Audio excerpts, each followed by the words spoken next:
Good evening and welcome everybody to the last playoff day of the North American Pro League. I am Sean Bloodbath Rosenbaum and this guy's Kix. Hey guys. How you doing, Kix? It's good to be back. I'm really excited. Yeah, so we've got a heck of a lineup for you guys tonight. But before we get into that, let's take a look at our brackets, our Group A bracket, which is half of the North American Pro League. Now, this has been, like I said, the first half of the group of the Pro League here for North America, and we've seen matches that some have been upsetters, some have been exactly what we've expected, but along the lines we have seen Continuum, unfortunately not able to make it here in the Grand Finals or in the playoffs. Ominous and Elevate have successfully proceeded. Yeah, and you talk about unexpected with that Continuum not making it to the playoffs. And the two teams that did make it to the playoffs from this Group A were the two teams that managed to beat Continuum, matter of fact. And it was a rematch from Elevate GG onto Continuum that put them into the playoffs. Definitely. And so let's take a look at Group B, our second half of the North American Pro League. And here was a little bit more of what we had expected to see. Flipside Tactics and Vertical Gaming were the two favored of the four teams in this bracket or this group. And those are the two teams that have made it into the finals. Yeah, no big surprises there. There were some valiant efforts put out from Lethal Gaming Most Wanted, but in the end, it came down to what we all expected. I think that's right. And moving on to our playoff brackets. Now, playoff brackets are the top two seeds from each group going head-to-head in our top four of the actual region division. This was Ominous and Elevate from Group A, Flipside and Vertical from Group B. And as we can see, Flipside and Vertical both won their individual matches. Right. They've progressed into first and second place, and they'll be playing tonight to determine that first and second seed for LAN. And this is actually a rematch. We saw them earlier. They played against each other in Group A, I believe. And they were in the winner's bracket, and now Flipside actually managed to get 2-0'd by Vertical in that match. So it was pretty one-sided, but at the same time, each and every one of those rounds did come down to just a hair. Yeah, it's one of those matchups that you have to go back and watch. You just can't say, "Oh, it was a 2-0, I'm not going to watch it." It's one of those like there were some really good plays from both teams there. And we had a lot of that in this season. We talk about often talk about how very few matches actually go to the third map, but more often than not, if it's going to only two maps, there is it's usually very, very close nonetheless. Yeah. There haven't been too many blowouts, save for one or two that we've seen before. But one of the highlights of tonight, so yes, we have Vertical Gaming and Flipside going head-to-head, but the more important match is going to be that Ominous and Elevate GG match. Now, that was at the losers bracket. They both managed to not win their playoff match, but they aren't out of it just yet, because in North America and Europe in the Pro League and the playoffs, the top three teams will make it to LAN. So we've got Flipside and Vertical. They are guaranteed to make it. They're only playing for first and second seed tonight. However, the winner from Elevate and Ominous will actually be going to LAN. The loser will unfortunately be watching from home. So there's a lot on the line for both of those teams. But let's take a look at the schedule moving into these matchups and see what we have for you guys today. So starting off our evening is going to be Ominous going up against Elevate GG. And again, this match is going to determine that third position, that third invitation to the LAN event here in Katowice, Poland. Now, our second match tonight is going to be Flipside Tactics and Vertical Gaming. This is, again, one of those matchups that we've seen before, is always a good showing between these two teams, but it doesn't hold as much weight as our first match of the evening. Yeah, no, Ominous versus Elevate is going to be a tricky one. And both of these teams that we talked about, they have so much on the line.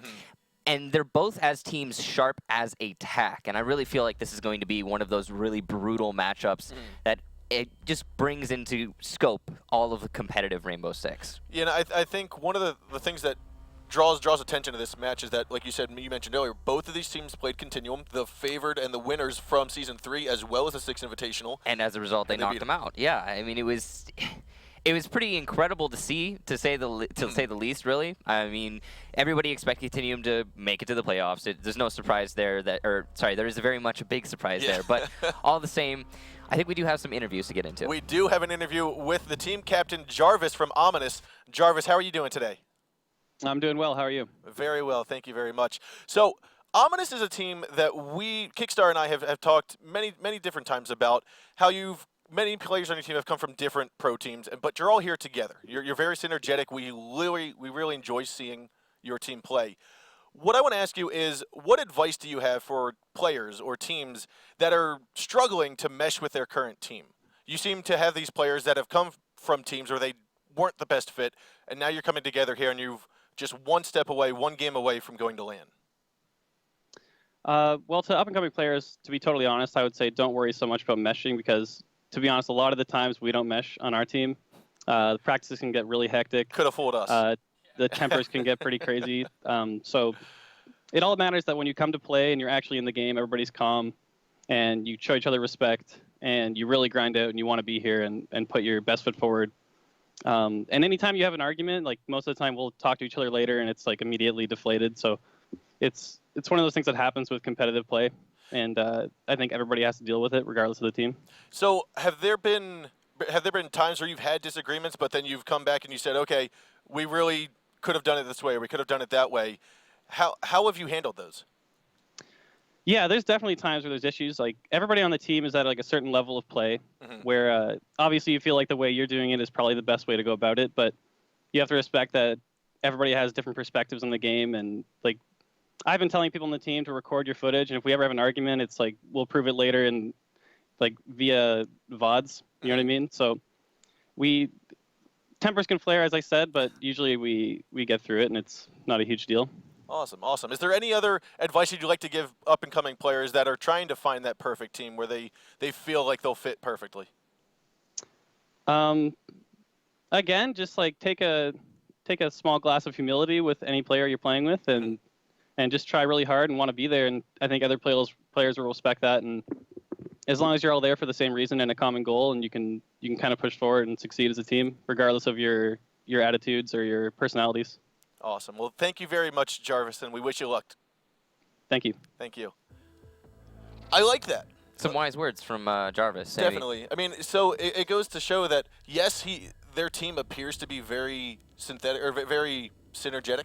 We see them working very well together, but I think it's also good to know that they do have their own hurdles and issues, and they've come to work over them. And here are those players: Jarvis, BC, Bacon, Brian, and Chapstick. That is the ominous lineup.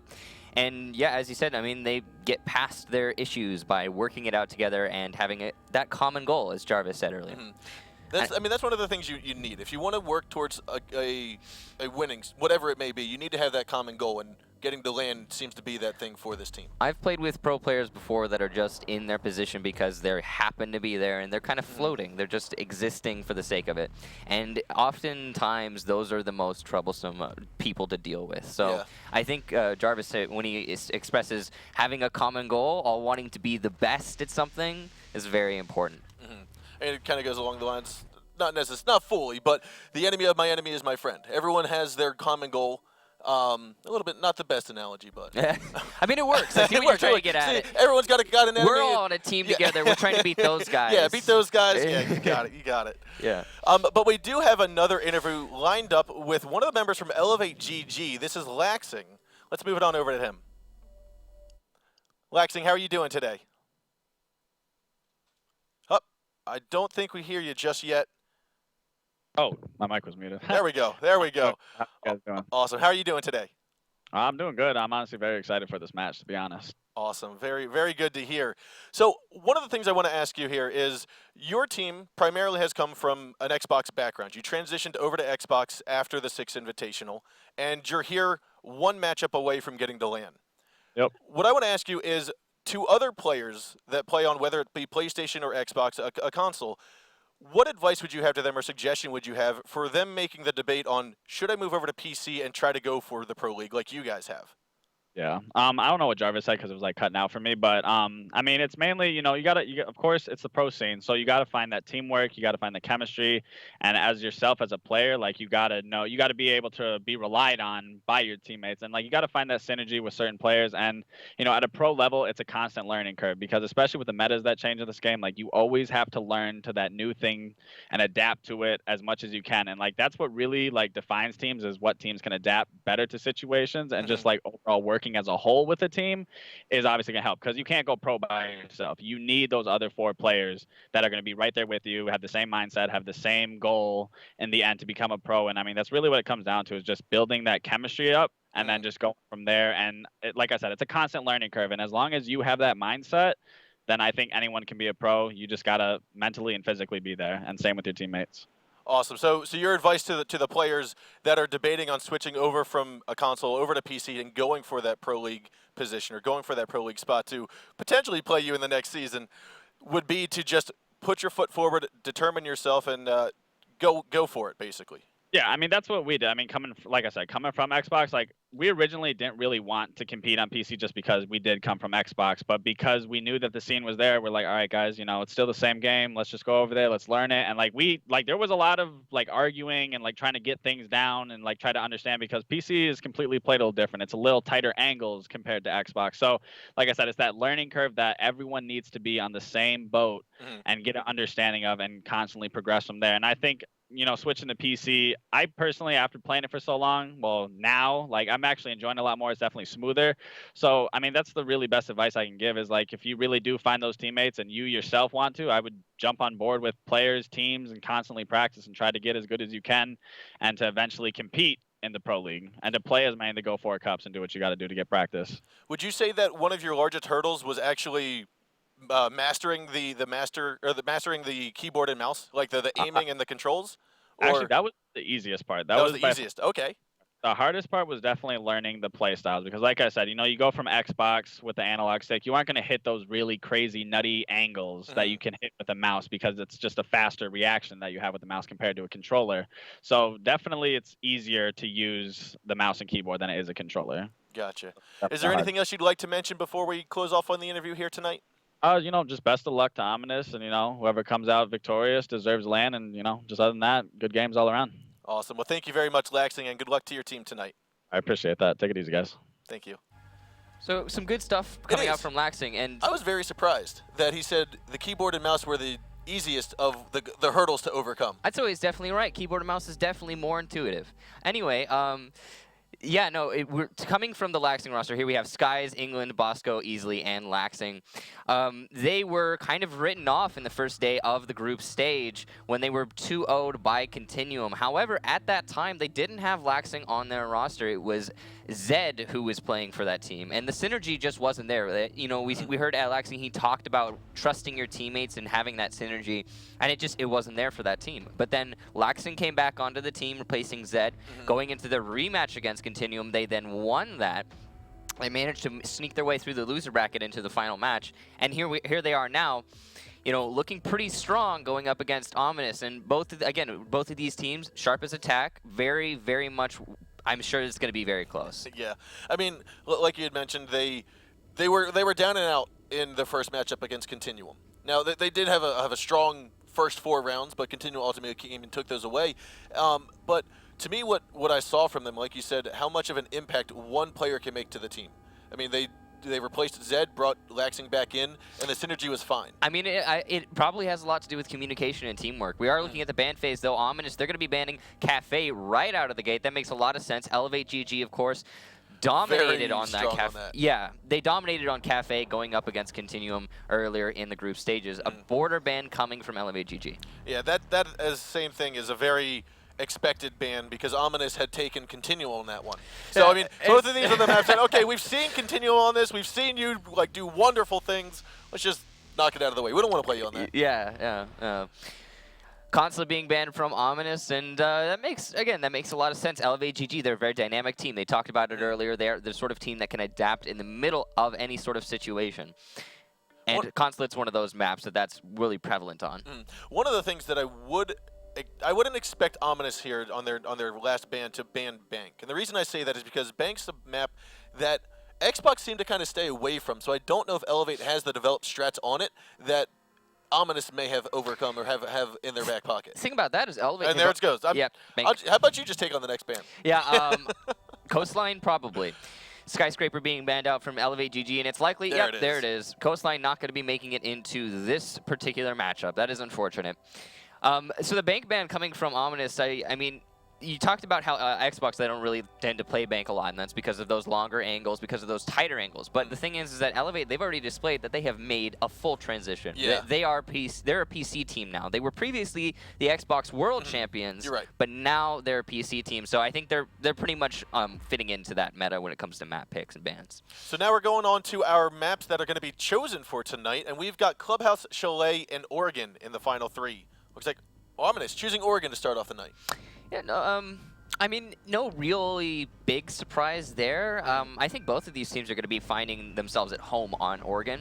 Although we could be wrong about that. I mean, Elevate GG, they had, in their matchup against Continuum, which was a 2-1, they got decimated by Continuum, or on Oregon. They did. So, that was a 5-0, but ultimately they came back. Ultimately they came back. Plus Elevate, they have a track record of when they lose on a map like Cafe, for example, they then go back and they just pound it out. They just play that map over and over again. They practice it, they scrim it, they do everything they can to then learn the map that they lost on. So it's a risky pick from Ominous to bring it to Oregon. Chalet coming from Elevate GG, and Clubhouse will be our decider. Yeah, and so, I mean, that's a very good thing you called out there about Oregon and Elevate. Elevate allowing Oregon to slide through to the final 3 because, like you mentioned on Cafe, Continuum took them on it, and then the next time they faced Continuum, they were right there and able to counter everything. Yeah, and I mean, it could be that they had to let Oregon through simply because they did ban Skyscraper and they did ban Coastline, and maybe it's just they did not want to be bringing themselves to those DLC maps. Yeah, that's very true. I mean, Skyscraper is kind of the newest of the played DLC maps. Yeah, Coastline gets pushed into a corner, unfortunately. Yeah, I am happy that we did see Skyscraper last week, though. Yeah, we've actually been seeing quite a bit of Skyscraper so far in this league, a lot more than I think a lot of people expected. So I'm happy with its emergence. As for Coastline, we've talked about this many times before. We don't really expect to see Coastline until the next season. Anything's possible going into the finals. Maybe one of these teams have practiced Coastline while nobody was paying attention, and they're going to be bringing it to that in the finals. But at the same time, it's not likely. So let's take a look at our top 10 operator picks coming out of the North American scene. Taking the top spot is Smoke with 96.9% chosen rate. And then Hibana with an 83.3, Bandit with a 69.6, and so on and so on and so on. But Smoke, you know, he's up there at the top of the list because he is one of the most versatile defending operators, and he brings a lot to the table. He's almost necessary. He's something you consider, you think about when you're setting up your strategy all the time, like the way you would think about bandit batteries or mute charges being on a reinforced wall. You know that those smoke grenades are going to come to stop you on your push at some point or another. Now, thinking back to most of the matches we've seen Ominous play, Bacon has been their Mira player. And I'm not seeing Mira up here, but I remember back on EU top 10 picks, we have seen Mira. Yeah, Mira is an interesting operator. I think she was about a 60% pick rate on the European side of things, but whatever the case be, Mira is, she lends a lot to the meta, and I feel like she makes a lot of bomb sites that were not previously viable more so, at least. We are seeing also Glaz in the top 10 here, which I don't believe was the case in Europe. He finding himself just a little bit lower than he needed to be to get there, but he has made very much an emergence in the meta with the fact that he can shoot through smoke grenades now, and see clear as day onto anyone really, and plus. To add on top of that, he's got a really ridiculously powerful gun. Yeah, the gun definitely got a boost, especially with its recoil, its accuracy. I mean, the gun itself is just like great. The gun got buffed really hard, and then they added a thermal scope. And now he's just like a wombo. And now he's a 67% pick rate operator. Yeah, 67% pick rate operator. He isn't necessary in all takes, but he does lend himself, or he does allow attacking teams to have more options. That's definitely the case. And I mean, going here, our first map is going to be Oregon. We mentioned Mira's a pick that we'll most likely see, especially being able to hold that bottom bomb site. It seems to have done wonders for that. Yeah, people often think that when you're defending a build or any map really, they tend to default to the basement because then they don't have to worry about anything underneath them. So that just allows them to think about one direction, which is understandable. I get that.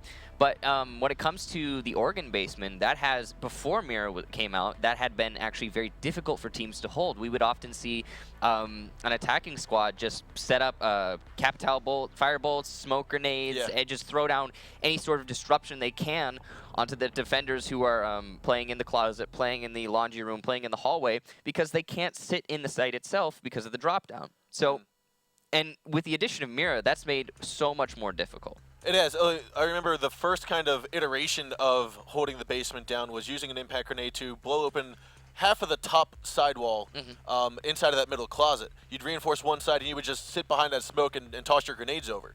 Now you can more safely do that with Mira and to have a good line of sight so you know exactly when to throw them. Yeah, and a non-disruptible line of sight at that. The most important factor of Mira, I believe, is you can gather information, and that cannot be directly countered without a twitch. But you can counter that as well. Yeah. You can shoot the twitch drone before it opens up your Mira. So in a lot of situations, Mira lends the most indestructible form of information gathering for the defensive team. Now, go ahead. one of the things we've constantly seen is players start to use a bandit or a mute behind those Mira windows. Very useful. They do seem to be very useful. One of the things that I'm kind of concerned about or we're curious about is with mute, would you rather start seeing mute still try to keep that mute jammer on top of the tables to stop the drop hatch, or that put doesn't it right stop behind? it anymore. So Hibana can shoot her charge on the bottom right. So if you're coming from the lobby, you can shoot your charge on the close right-most corner of the one closest to the bottom of the stairs. Yeah, the one closest to the bottom of the stairs, sure. And if you just looking in through the door, so it's the closest corner to you on the right, and that will dodge the mute jammer entirely. So it's completely useless at this point in the meta. Okay. I mean, that might work for you in ranked if you put the mute timer on top of that table, but because maybe the Hibana player won't know that.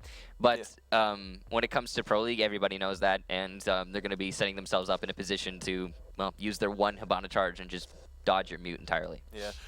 So going up to the top floor bomb site, we've seen a couple different iterations on the defensive hold. Mirror placement. We'll keep on Mirror for a moment. Where do you think that mirror placements are most valuable on that top floor site? That's a tricky call. I mean, Mira's not nearly as useful upstairs, I would say, as she is downstairs. Downstairs, there's an essential Mira that is, again, it's required to really hold that bottom floor. I mean, you can do it without, but it's extremely difficult. When it comes to Mira upstairs, there's a couple different ways we have seen her use. We've seen her use played in the hallway outside of Armory, outside of Master Bedroom, 2 Miras on the Master Bedroom walls, one on like the attic side of things, one on the small bedroom side of things, the other towards Armory, right on either side of that door. We've seen that used to effect to counter Armory/Master takes, but at the same time, it's not every team tends to go with that. And when you're forcing a lot of utility in that position to stop a take from an angle that team that isn't necessarily going to come from, it is a risk. The other places you can put them are like coming from big bedroom, looking in towards the other bomb site, the big window, and that can be useful, but at the same time, it's not essential that it be a Mira that's put in that position. And the reason for that is, I mean, we talked about earlier, I mean, information gathering, you could use a Valkyrie cam. There's plenty of great Valkyrie cams that you can put in a position to gather information from that angle, and again, it's not as necessary, I feel, as a basement Mira is.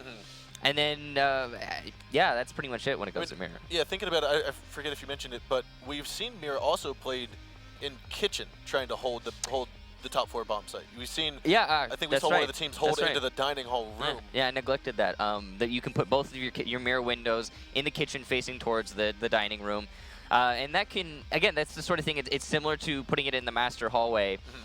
You can stop a form of take, but it's an investment and a gamble. Whether or not the team is going to try and take from that angle. So if you put both your mirrors in the kitchen, well, then they're going to go for an Armory take, and they're not going to have to worry about anything. If you put both of your mirrors in the hallway towards Master, well, then they're going to go for an underneath take, and you're not. I mean, you said it's a very risky maneuver because you are investing a lot, but at the same time, we've seen, I think it was Ominous, in the Ominous Flipside match on Clubhouse. They invested all 3 ADSs, a shield, and 2 mutes in that cave tunnel, and the first round, Flipside was like, we can't get in here. They spent like a minute and a half trying to get in.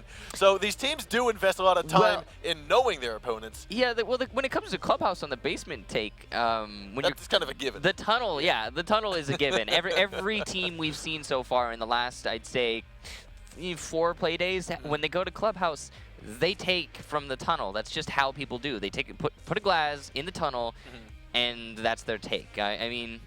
And they pincer from different angles. Some go from kitchen, some go from blue, some go from moto. But all the same, most of them are coming from tunnel. So we are having technical issues, unfortunately. So we will be having a 5-minute break. Yeah, so please stick with us, ladies and gentlemen. We are just trying to fix off a couple issues, and we'll be back in a few short moments. So stick around and watch the timer countdown. Yeah. Thank you, guys.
Welcome back, ladies and gentlemen, to the North American Pro League playoffs. This is the final night of the playoffs. However, we have some news for you. Right now, one of the players from Ominous is having technical issues with their PC, and so we are going to be getting a sub in for Ominous's first map, while the player having the issue will hopefully be able to fix it in time. Yeah, hopefully he'll be able to make it onto that second/third map, but we'll see exactly what happens. In the meantime, we are going to be going to another 4-minute break, and we will be back as soon as, well, in 4 minutes to hopefully get the matchup started. Yeah, we just wanted to give you guys an update as to why we're having this break so we can make sure that we provide you as much information as possible. But we do have to cut to another short break while we get the sub online, get him on wire, get him into the game, and continue on with the evening. So with that being said, ladies and gentlemen, we will see you in 4 more minutes. Thank you, and stick around.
And we're back, ladies and gentlemen, for the North American Pro League playoffs. This is the last evening for North America. Yeah, and this is one of the most important matchups of North America as a whole. I mean, we've seen in the past, you know, a lot of situations where they could lose this match, but go on to keep it on in the Pro League. But this right now, Ominous versus Elevate, this is it. This is the final matchup where somebody will be eliminated. As we talked about earlier, there are 3 teams that will be going to the finals from North America, and there are 4 teams in the playoffs from North America. So one of these 2 teams won't be making it.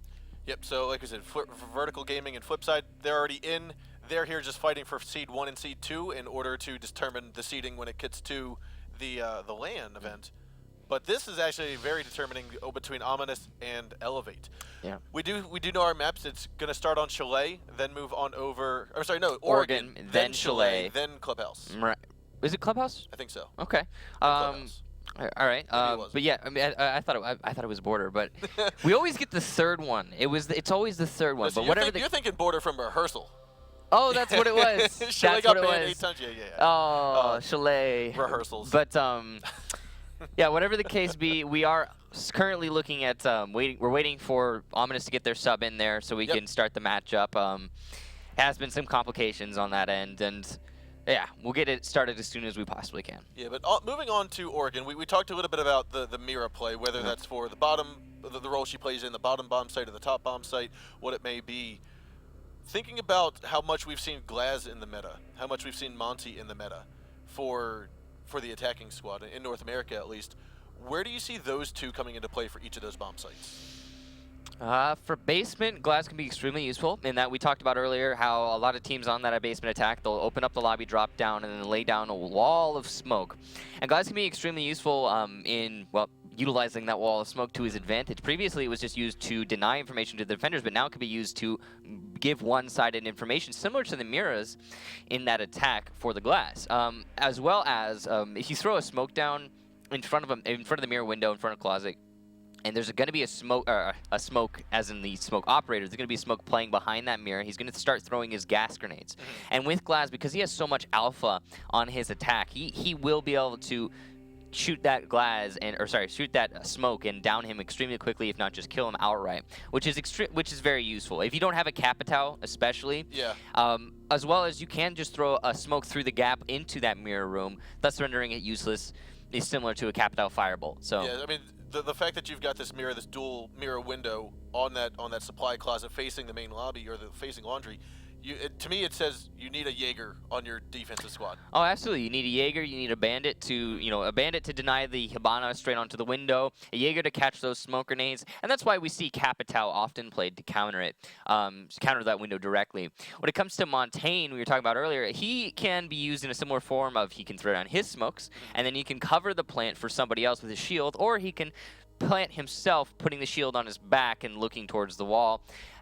As well as he could be used very much in a construction take. If you want to force out a construction take, if you know, for example, that the defensive squad on that basement hold is roaming, then you can force out a construction take, because if you have a heavy roaming squad, usually there's only one defensive operator who's in a position to stop you from just waltzing into the site from construction. Yeah, and Tip, I mean, you mentioned roaming. Roaming is one of the games that we've seen develop very differently over the seasons on Oregon. We've seen originally all 5 on site. Then we've seen 2 in meeting hall, 3 on site. Then we've seen 1 in kitchen, 2 meeting hall on site. And now we've seen, I think previously we saw 2 upstairs, 2 in meeting hall, and 1 on site. There's only like 1 defender on site. I mean, back in season 1, I remember experimenting with the strategy of play someone in meeting hall, play someone in kitchen with a rotation hole into meeting hall, play someone in armory, play somebody in master bedroom, and then the 5th guy, just the 5th guy, he holds construction. Because if you think about it, when you have all those players upstairs, again, the only way for the attacking squad to get into the site is directly through construction. So there are a lot of ways for you to interpret an Oregon basement defense. And as for an upstairs defense, it's been similar. I mean, you have a lot of times you'll have a team anchor full in the site, and we've seen time and time again, if attacking squads coming from armory/master, a lot of the time, even if they get the early pick, say they pick off 3 of the defenders, and a 2 versus 5 then, the defender playing at the top of white stairs and the defender playing in big bedroom or big bedroom, they will establish a crossfire and they'll 2 versus 5 in that situation. So having 5 players upstairs can be a good counter to if a squad is trying to take from armory or master. And then when you have the other option is place some players downstairs in kitchen, because then they can C4 up onto the planters in the site if they're trying to come from, if the attacking squad is trying to come from tower and repel onto the B windows. So there's a lot of different ways to handle an upstairs defense, and it really comes down to how the attacking squad is choosing to, well, attack. Yeah, and so, I mean, looking at who's actually coming in and filling into the lobby here, looks as though the player from Ominous that was having the technical difficulties actually got it back up and running. So we will be seeing him here. We are just waiting on one more person to fill into the lobby here momentarily. We've talked about both of the primary bomb sites, what we'll typically see with some of the most common picked operators. One of the operators that we, like you said, have seen from time to time, and we haven't seen too much of him, probably in the lower picks, has been that Capitão pick. Capitão's been picked a little bit. He's not been on the top 10 in either of the regions so far, but you're showing that his versatility can be outweighed in some positions. Well, the thing about Capitão is that he is a very direct counter. He serves a very specific purpose, and that is his fire bolts.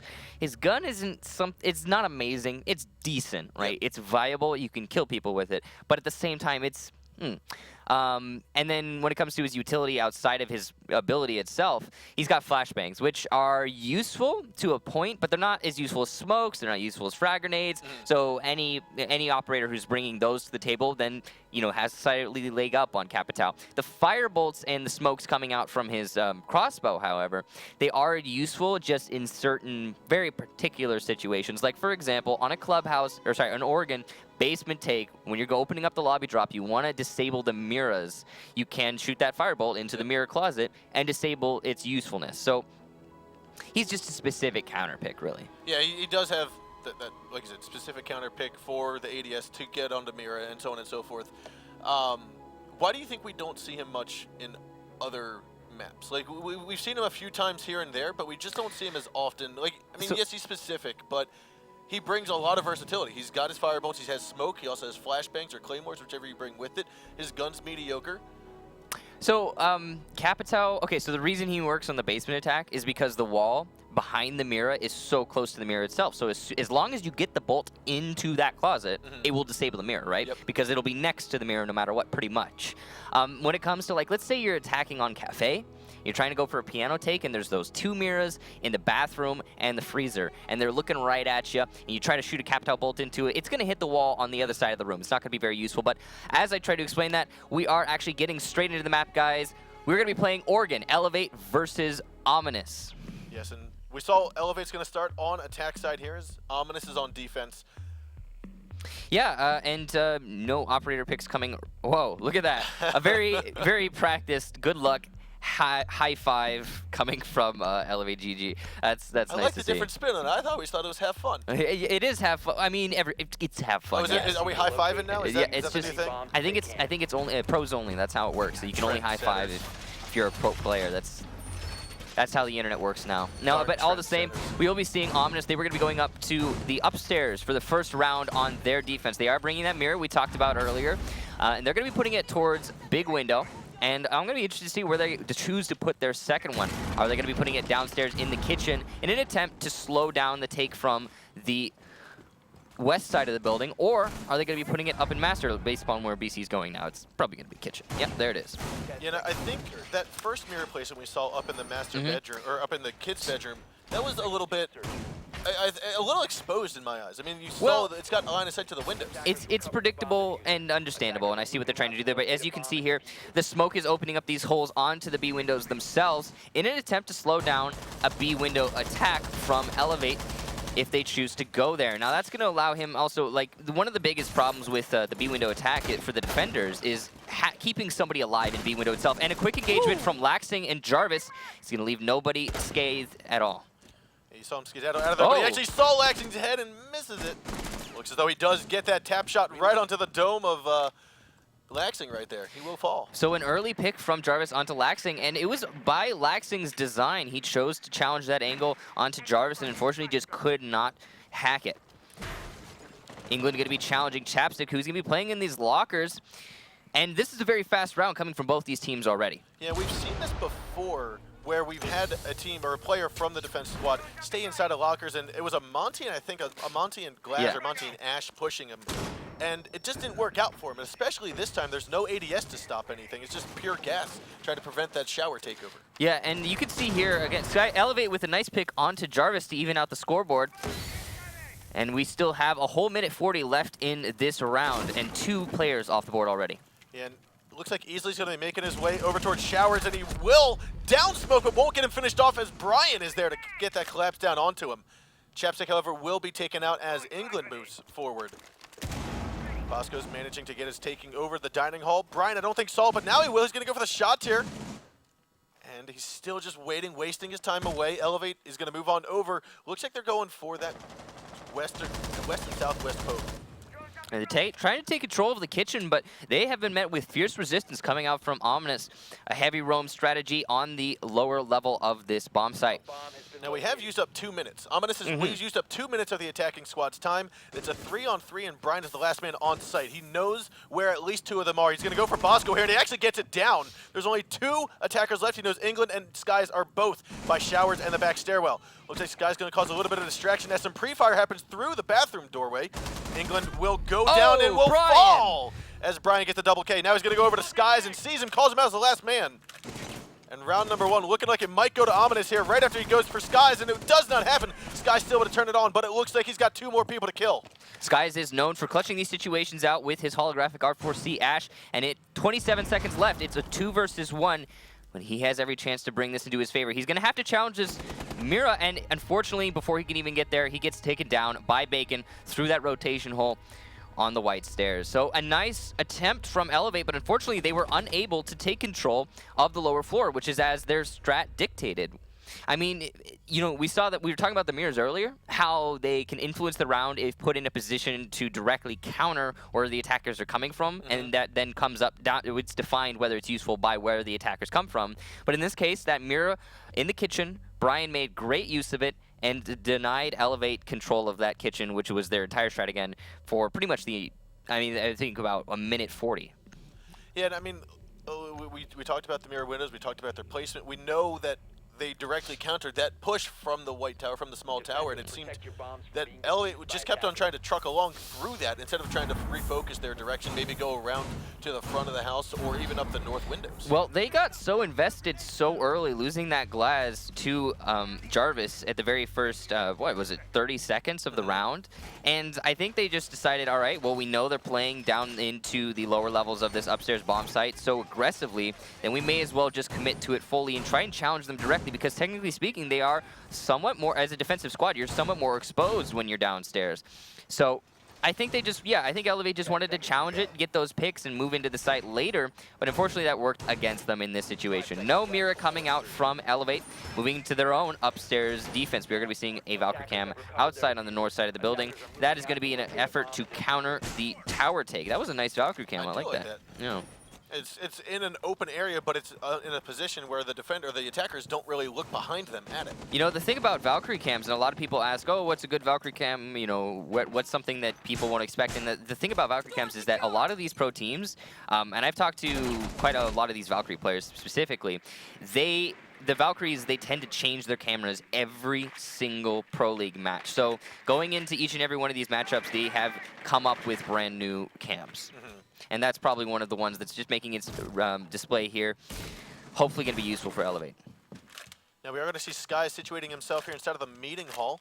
He looks like Bacon's going to try to drone out that red tower and then most likely progress into said tower. Yeah, so you've got Ominous taking over the rest of red. Yeah, they're doing the opposite of the current meta take that we saw from Elevate earlier, and that is going to be the main tower take, and then they're going to move themselves onto the B windows. Now, the problem with that is you can see Elevate, they are going to be having players in Bosco who's going to be playing underneath B itself, and she does, in all likeliness, have a C4 ready and a camera in the site. In all likeliness, to stop that take. Jarvis challenging easily, and unfortunately will get tagged to half HP without any trade back himself. Yeah, now Easley's got to think, all right, do I continue to engage in this fight against Jarvis, or do I just play it safe? Now, that's actually a really unique Valkyrie cam there. Looks like it might have spotted either into dining or into the small tower here. Yeah. But for the time being, Easley's going to hold a little bit soft angle from that bathroom corridor, waiting for someone to come on out of the meeting hall, I think it looks. He was taking on Bosco, still inside of the kitchen. Looks like BC's going to be on the outskirts of that window, or outside of the room here, as Bacon repels up to the north windows of B. Laxing has been blinded. Looks like more nades are going to go flying in towards him, and he might be taken out here momentarily. Smoke grenades are going to be going into the site. He gets spotted. Looks like a one headshot tap from Bacon will take down Laxing. That's going to be the first kill of round number 2. So they do have control, technically, of upstairs B bomb site. However, they're still going to need to contest these players in the kitchen, because if they don't take them out before they repel in, they will meet a C4 as they do. Yep, and now Jarvis has spotted out easily, so he's going to force to change his location. He did spot him a second time, still moving that drone over. He's trying to get easily out of that corner. And it doesn't seem like Easily is going to move. Ominous have pushed their way in, and Elevate is going to have that C4 coming from underneath. Oh, and a good the C4! diffuser. But the wrong... No, that was the correct. That was the correct Bacon. individual, yeah. I thought he got BC for a moment, but no, BC's still going to be there. He's going to be right behind the bomb, but it looks like Skies rushes on in to take him down for the count. Now a 3-on-3 as Brian does the exact same thing as Ash, using that speed to take down Skies. And we're going to see England here still inside of the A hallway. He knows that Ash is inside. Plant's going down. He's got to come through this rotate hole at the perfect time. Chapter trying to get the cover. He's actually going to stay. He's going to repel inside as Ash has been taken down. England trying to come around. Diffuser did not get planted in time. And it looks as though England takes down Chapstick, and we're going to have Elevate win round number 2. So that round straight up came down to the fact is you could see the Valkyrie cam on the kill cam there, or the round end screen there. It looks like we will have to go for a rehost. Jarvis unfortunately dropping from the match. Maybe he'll make it back in time. We'll see. All right, looks like we will have a rehost. But all the same, on that last round, what the problem that met Ominous there wasn't necessarily losing engagements per se.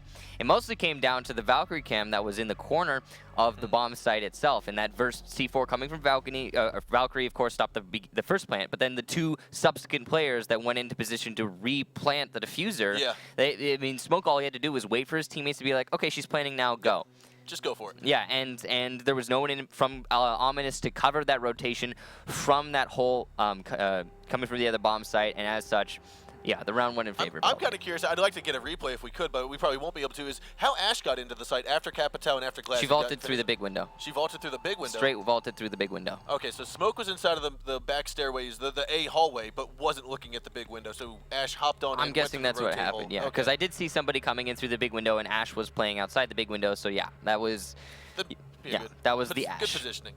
Yeah, it was good position, good timing to come in there at that moment and to trade it back on to Skies. And we saw that, we were talking about Capitao earlier and why he's not as played as you might see other operators. You saw that engagement coming from the Capitao onto the Bandit as Bandit rushed in with his holographic.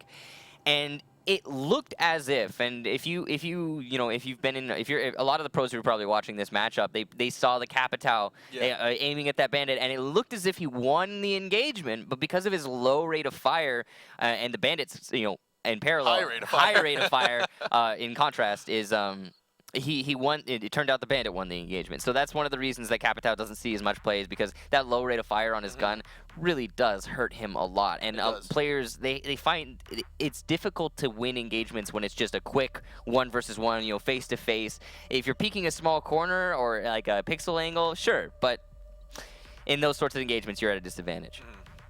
And so, I mean, with that, it is 1-1. We're moving on to our third round here as we get everyone funneling back into the lobby. But with that being said, we're going to start to see the basement come out of play now. I mean, start to go into play, because we've only seen the defense win. They're going to go downstairs. What we've seen first, we saw Ominous have a direct counter to Elevate. They knew exactly what was happening. They knew they were going to push him from small tower, move on forward.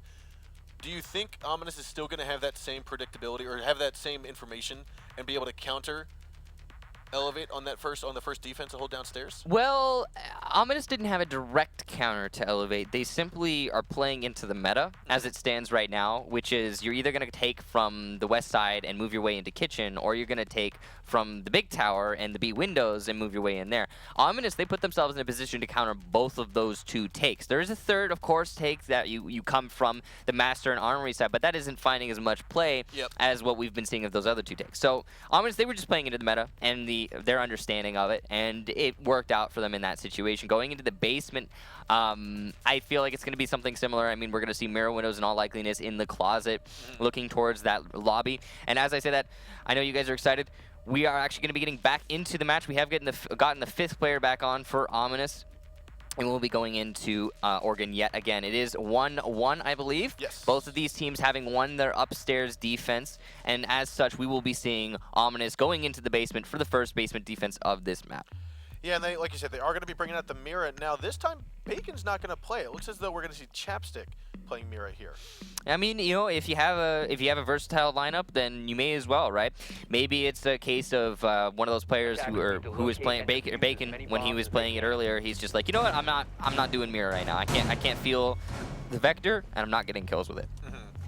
Mm-hmm. So it's good that a team has the knowledge and the versatility to make that change. Bacon going to be opening up pretty much the entirety of Attic as far as you can really see it, and it looks like that's going to suggest that Ominous are going to be going for a very heavy roaming strat here, also reinforcing walls in the meeting hall. Yeah, and like you said, like we saw right there in the Attic, both sides have been opened up. Typically, we've seen sometimes where only one side is, and they'll actually hold up inside of Attic to hold on to meeting hall. But this just looks like, okay, we're setting up so we can go for a late roam if we need to. We're probably going to keep 2 people upstairs, maybe 3. Attackers have recovered the diffuser. Right now, Bacon's actually sitting inside of that blue entrance out by construction. We aren't going to see anyone from Elevate start out there. So it looks like we might just be seeing a standard lobby push. This guy's going to be getting very aggressive, going into this shower area, and then subsequently the lockers. Not really taking his time, just going ahead and clearing. I think he knows he has maybe teammates droning for him, knows that there isn't any defensive operators in this area. You can see easily just droned out below him as England takes out the top floor. So this is allowing him to progress very quickly. This is a very efficient clear coming out from Elevate. Good teamwork on those drones and Skies with the Ash to clear itself. Yeah, so I mean, if they can successfully clear out top floor as well as the west or the east part of the map, west part of the map, yep. it's easily 1/3, if not half of the map, just safe. Right, you and can't rotate over to that too easily. Given that we have I would say hard roam strat, but only 2 roamers from Ominous. Given that we have a roaming strat coming out from Ominous, the faster the clear, the better. Ooh, a little bit of tag. Yeah, going on to Bosco there. Now Jarvis is utilizing the heartbeat sensor. He's here in the front of meeting hall, still under a little bit of cover. He's got one soft wall to his right, as I think a reinforced wall to his left. He's very cautious though of someone being on that top floor because they have made that rotation.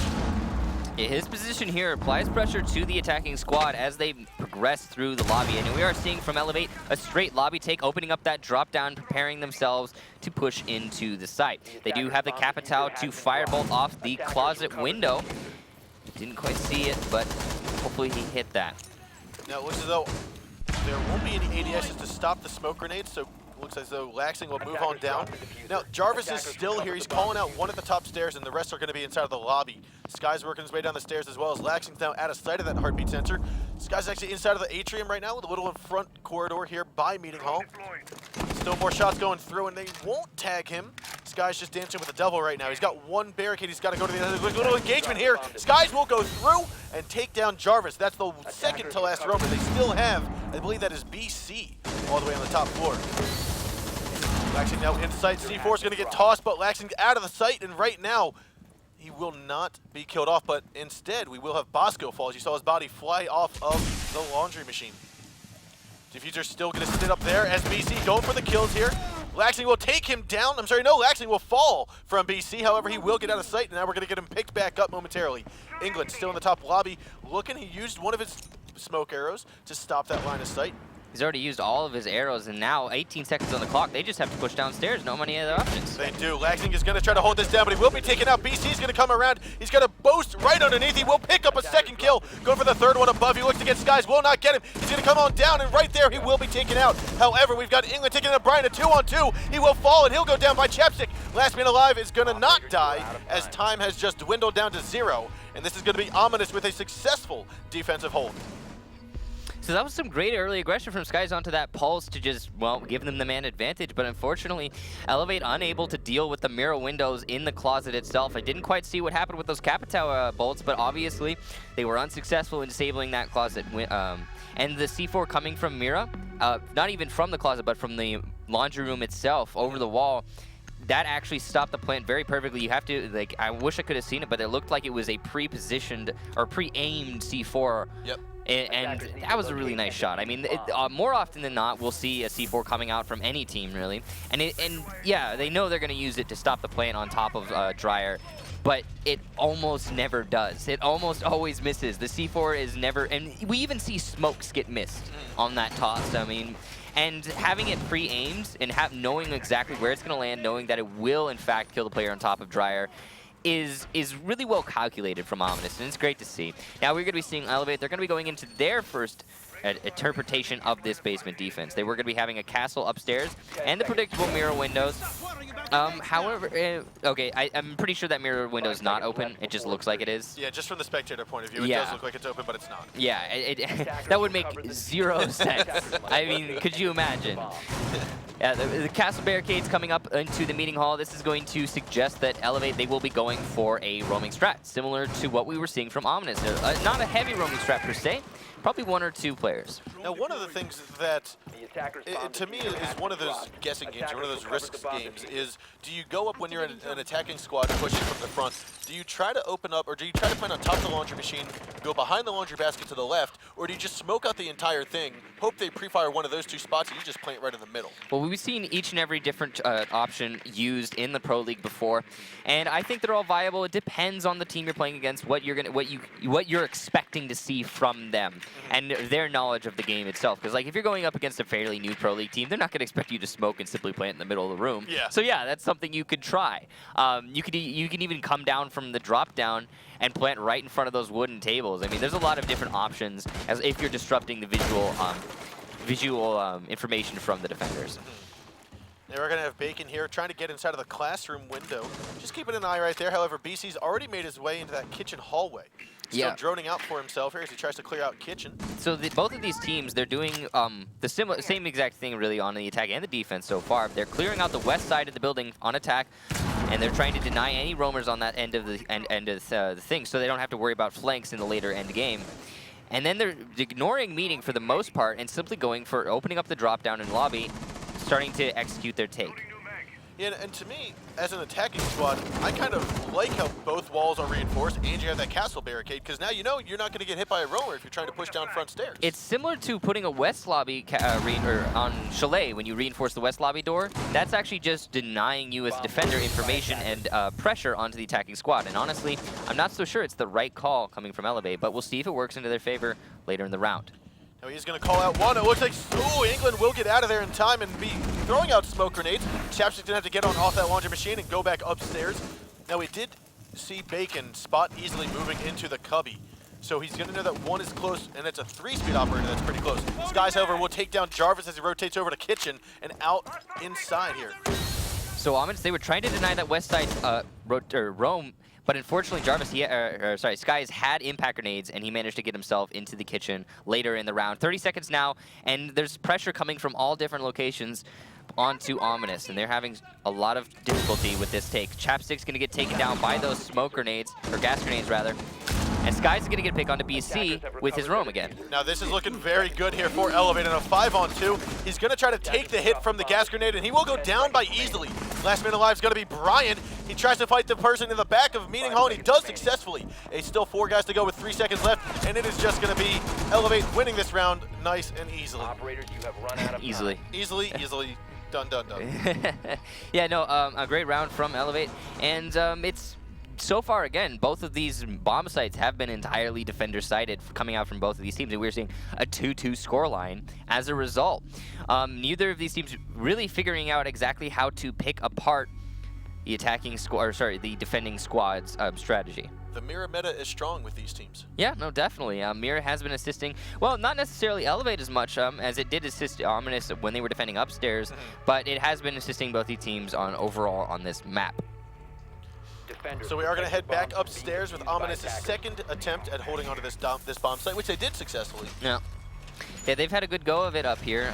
The last time Elevate chose to take this particular bomb site, they struggled to establish control over this kitchen.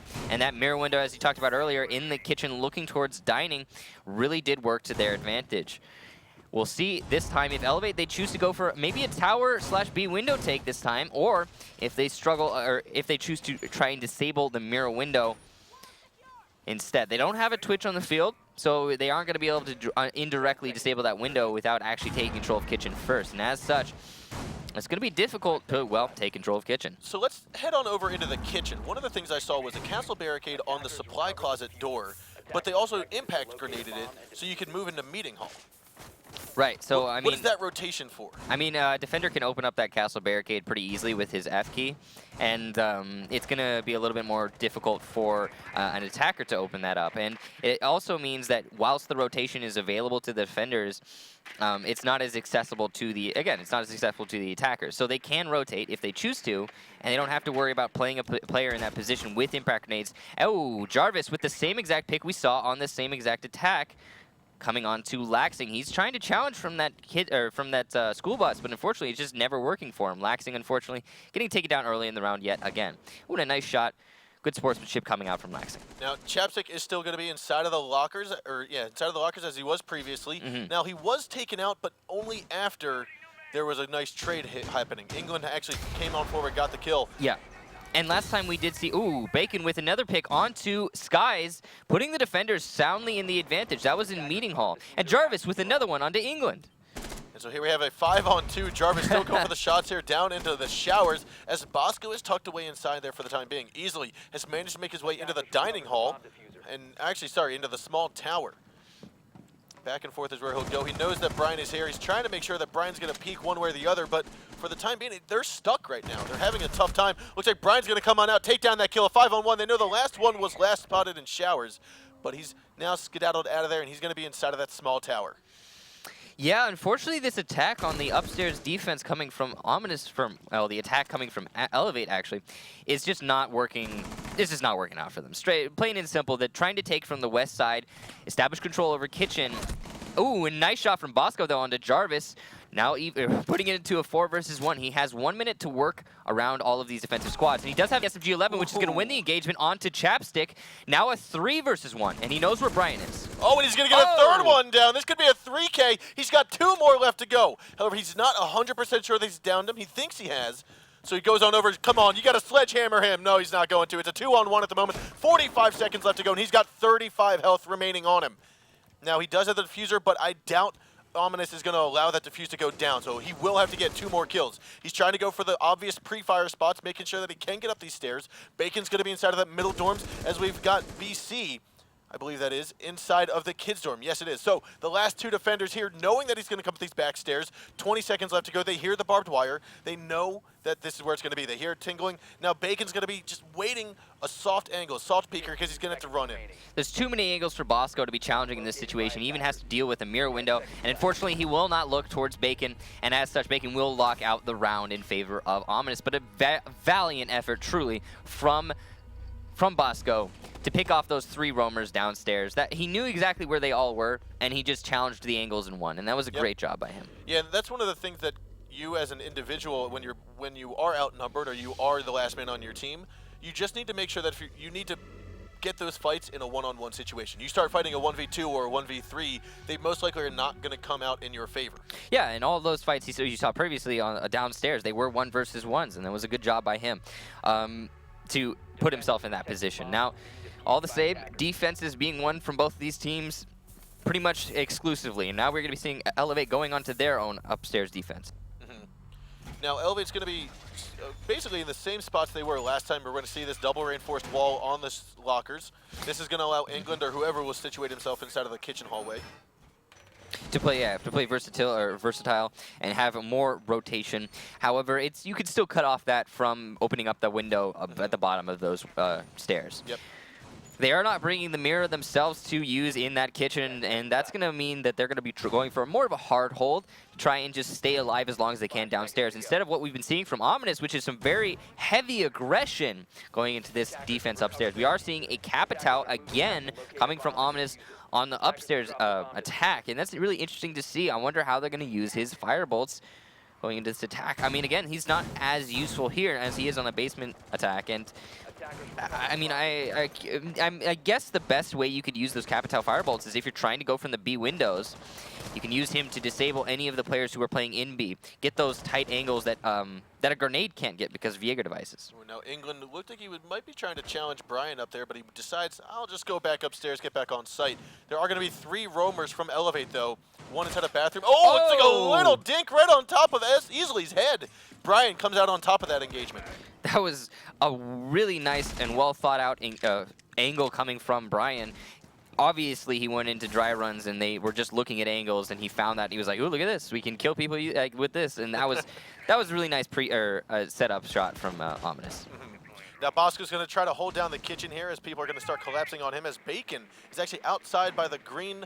Why am I drawing a blank on that green tower right there? The He's green playing tower. the silo? Yes, silo, that's what it was. I wanted to say silhouette. The silhouette? Well, he does have a silhouette as he is sitting next to the silo. He does. Looking onto the what might be a roamer in tower, but whoa, Bosco with a nice kill onto BC. And he's trying to hold out this kitchen as long as he possibly can. Almost looked like a 3-speed Valkyrie there for a moment as Jarvis is here inside of the dining hall trying to fight down Bosco. Looks as though he wanted to toss out one grenade, but instead he's actually going to try to bait him out by trying to hit the barbed wire. Now Bosco does have about 15 health left to go. Sky's going to take down Bacon, though. That's the glass. He's back in the hallway here by the bathroom corridor. Chapstick has managed to make his way. He doesn't know that he's not inside of the bathroom. He's going to scoot his way in. Chapstick now knows, okay, I can move on inside. He might be hit from behind. Looks as though Brian takes down Laxing. A 3-on-3 at the moment. You still have Bosco inside of the kitchen. Chapstick trying to come on inside. He's going to get droned on out, but Chapstick gets hit from behind, and Skies will take him down. Now Brian's going to move on in and take down Skies as Bosco will fall to the likes of Brian if they get a trade. So now it's a 2-on-1 if Brian can get picked back up, and it looks like Jarvis will go for just that. Now it's all down to England. 40 seconds left on the clock. He does have lines of sight downstairs, but whether or not he can make use of them is, well, it's a difficult thing to call. He's looking into those stairs to wait for one of the attackers to start progressing towards them, but Jarvis is going to drone him out and make that call to his teammate, and because of that, Smoke will rotate around and be dynamic on his position. 25 seconds now, and they do still have to contest with this Smoke. Jarvis choosing to drone for Brian going into this engagement. Now there are only 15 seconds remaining. England still inside of the B site. He's going to toss out one gas grenade, and that's going to force Brian, who actually gets down. That's Diffuser who's fallen. It's going to be a 1-on-1 Jarvis versus Brian, and they're going to have to engage here on the top of the back stairs. He pulls out that SMG left. He overextends himself, but he hears the shots behind him. Now he's going to skirt around, and the defenders are going to win due to the lack of time. A great play by England in the clutch moments of round number 7, I think that was. Yeah, you saw there in the very last seconds, Jarvis, he came back around that corner. Smoke wasn't looking at him, and it could have gone into his favor, but if just one more second. But unfortunately, Jarvis did not have that one more second. And as such, yet again, the defense-only trend on this Oregon map is going to continue. So both of these teams only exclusively winning on defense. We are seeing a 3-3 scoreline, and we'll be moving into round number 7. Right here, going into a basement defense from Ominous. Yeah, one of the things that I constantly hear about is attackers are OP. Attackers are overpowered. They're always going to win every round.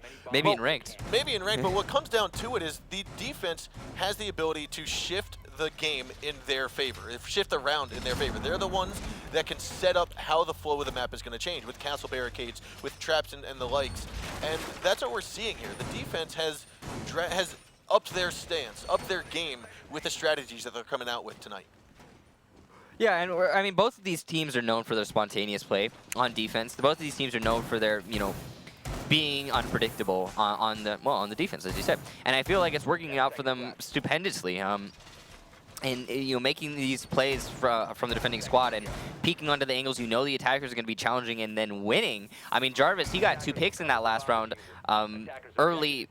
He did. He got 2 on his last upstairs defense. He got 2 picks early on to the round, which put Elevate GG in a really precarious position. Laxing, he was challenging the angle, and Jarvis just knew he was going to be challenging that angle because both of these teams, they're doing the same thing on attack and defense. Sky's doing his very predictable and very common push into the showers and then into kitchen. He's not going to go upstairs quite yet this time. His team's still droning out for him, though. The same exact roamer clear coming onto the west side of the building from Elevate. Yeah, and they know that Jarvis is going to be here. Now, if he's not careful, his feet might be seen by the drone hole. Looks as though Bosco was looking there earlier. He's going to take his drone out right now and progress a little bit further. I mean, this is the same setup from, again, both of these teams are doing the same thing over and over and over again, going into both of these bomb sites on attack and defense. And again, it's been mostly working out for the defending squad. Throwing in that little bit of unpredictable plays is, working to their advantage. They will have a drone on Jarvis, and as such, they're going to be making calls to get him taken out of his position. So now Jarvis again trying to go for these pre-fires through the wall, and right now it's just not working out in their favor. He is going to be the only one inside of the meeting hall. Again, they're going to have the Valkyrie up top. You do have Skies trying to progress forward, just barely missing his feet as Jarvis scoots on over to the east side of meeting hall. More pre-fires come out. He's got to be ready though. Skies pushed this last time and he won the engagement. He's going to move on over and wait for this to push to come by Skies, but Skies is already backed on out to the main lobby. Laxing will follow suit down the main stairwell as Skies is there. He's going to toss out his gas grenades first, or his smokes, and then come back up to hopefully take down Jarvis. So all 5 of the Elevate players now looking to push into that downstairs lobby, and Easily is going to be the only player put in a position to stop the flank from Jarvis, but he is Pulse, and he will call out to BC, who will get the pick onto Easily. And so now that's a 5-on-4, it's just 60 seconds left to go. Sky's going to come around and try to take this engagement, but BC is waiting for it. And they're now just waiting. He's going to push on forward. He's going to see the Ash first, takes him down, goes for the shots onto Bosco, I think that was. No, that's England. And he will also fall. Jarvis with a nice shot down towards Classroom. A 5-on-2 at the moment. You've got Bosco and Laxing, last 2 alive. Laxing has just been taken out, but Diffuser has been planted. In a 5-on-1, Bosco gets taken out at the top of the stairs by BC, and we are going to see Ominous yet again win their downstairs hold. And what is that? It is now 4-3. Yeah, 4-3 in favor of Ominous, but both of these teams get winning. Guess what? Defense consecutively, consistently. I mean, that round entirely came down to the Roamer game. There's no real way to look at that other than it being the Roamer game there. And I feel like it's been the same for Ominous for the most part, going into the upstairs and their downstairs defenses. The Roamers doing a lot of work for their team, getting early picks on the board, putting themselves in man advantage. When it comes to Elevate, on the other hand, I feel like their anchor game has been very successful. I mean, we saw there on their last upstairs defense coming out from Elevate that came down to the last couple seconds, a 1 versus 1, and it was the Smoke anchor who locked out the round in their favor. So a little bit of a different way of winning the rounds, but mostly for the most part, these teams are defending and attacking in the same exact fashion. Now, I've been seeing... And they're just reading into it. I've been seeing on that basement hold when Elevate's trying to make that push in main lobby, they've been using... I've been seeing 2 Hibana charges used. One to open up the hatch, one to open up the reinforced wall, just enough so you can get an angle down towards Laundry. Can that third Hibana charge, are they using that third Hibana charge, or can they use that to open up the supply closet from kitchen into meeting hall and get Jarvis out of position? Well, they're not taking control of meetings, so they're not using, they're not getting any of those drop downs. And I do think that they could be used to great effect to get rid of those mirror, but or even, as you said, open up those reinforced walls. But I mean, they're not reinforced walls, but they do need to do something about Jarvis. That's for sure. I mean, taking care of Jarvis playing in that meeting hall is essential to, executing the rest of your take going into the site itself. They were successful in dealing with Jarvis last time they attacked the basement, but unfortunately, there was so much time lost on the clock that moving into the rest of the attack and that great C4 coming out from Ominous, they could not get the diffuser plant. But yeah, no, they do need to deal with Jarvis somehow. I'm not sure Hibana's the exact way to do that, but we'll see exactly how, or we'll see if they can make it work for them going into the future. If one of these teams manages to walk away with an attack round win, we will be seeing a very hard round count advantage. Static. Okay, he's going to come in, he's just going to take a couple looks down through the hatch, work his way down, and just try to lock out the mirror window, which you can do from multiple different spots. I think the Capital arrow does a very effective job, more so than Glass is trying to play Pixel Peek with him. Yeah, no, Capital Bolt disabling that mirror window was very, very useful, of course. Here was this nice 3K coming out from Bosco, and a good attempt overall to win the round, but unfortunately he couldn't make it work. But yet, the Capital arrow, again, is being put to great use going into that basement take, but again, there was only one part of the attack. There was also the fact that they managed to deal with the castle roam this time instead of falling to having 2 players die to castle rotating into kitchen in the last couple rounds. Oof, got that shot from Brian. That was fantastic. But I don't know. It was a good attack from Ominous. It really just came down to them understanding how Elevate was going to be trying to defend that. And Elevate, unfortunately, unable to apply any sort of adaptation going into that defense. I mean, well, they did apply adaptation. They pushed the Capitao upstairs in the attic this time, but that's not much of a difference, to be real. And unfortunately, again, that is actually what ended up causing them to lose the round, is that the castle was unable to influence the attack. Yeah, I mean, when you do castle barricade that door, you reinforce Well, the wall. see, the thing that you could tell that they're using the castle barricade to work to their advantage. They're trying to. Because yeah, they're trying to. they were successful the first time, and that's the important thing to look at here. But the way they're trying to use that castle barricade to their advantage is that it applies a sense of false security to the attacking squad as they're pushing into the lobby. It means, oh, the castle barricaded off meeting. Well, you don't have to worry about roamers from meeting then. And then with those impact grenades, he can just easily he can become a roamer instantaneously, whether he's coming from attic, where he's opening up the meeting door itself, or if he's coming in through the kitchen. And again, it just unfortunately didn't work for him that time. It didn't. And I mean, we had lots of different plays happen. For like you called it, the majority of the time, the defense on a particular site was the same we've seen again from the same team. Yeah. They showed two different types of defensive holds, but they were fairly static and going with, this is what we're going to do every time we defend this site. Yeah, and we saw different interpretations of attack as well. Ominous choosing to attack from downstairs kitchen on the upstairs hold, choosing to attack from tower B windows on the upstairs hold. And I mean, neither of those worked, but they did finally manage to get a lobby drop-down take under their belt. We are going to be going on to the second map, which is going to be Chalet. Ominous, they're going to be starting on attack, and Elevate, they're going to be starting on defense here. They are, and Chalet's one of those maps where we've started to see a little bit of a shift. We've started to see some basement hold coming out from some of the teams as their primary site. Do you think that's what we're going to see here to start it off? I mean, we are getting underway in the map right now, so... I mean, who knows, really? We'll see exactly how these teams choose to hold it. It's all up to their own interpretation of the meta and where they feel most comfortable. But both of the bomb sites, Trophy and Basement alike, are viable. We are going to be seeing Elevate. They are going to be going on to the Trophy, starting out this map.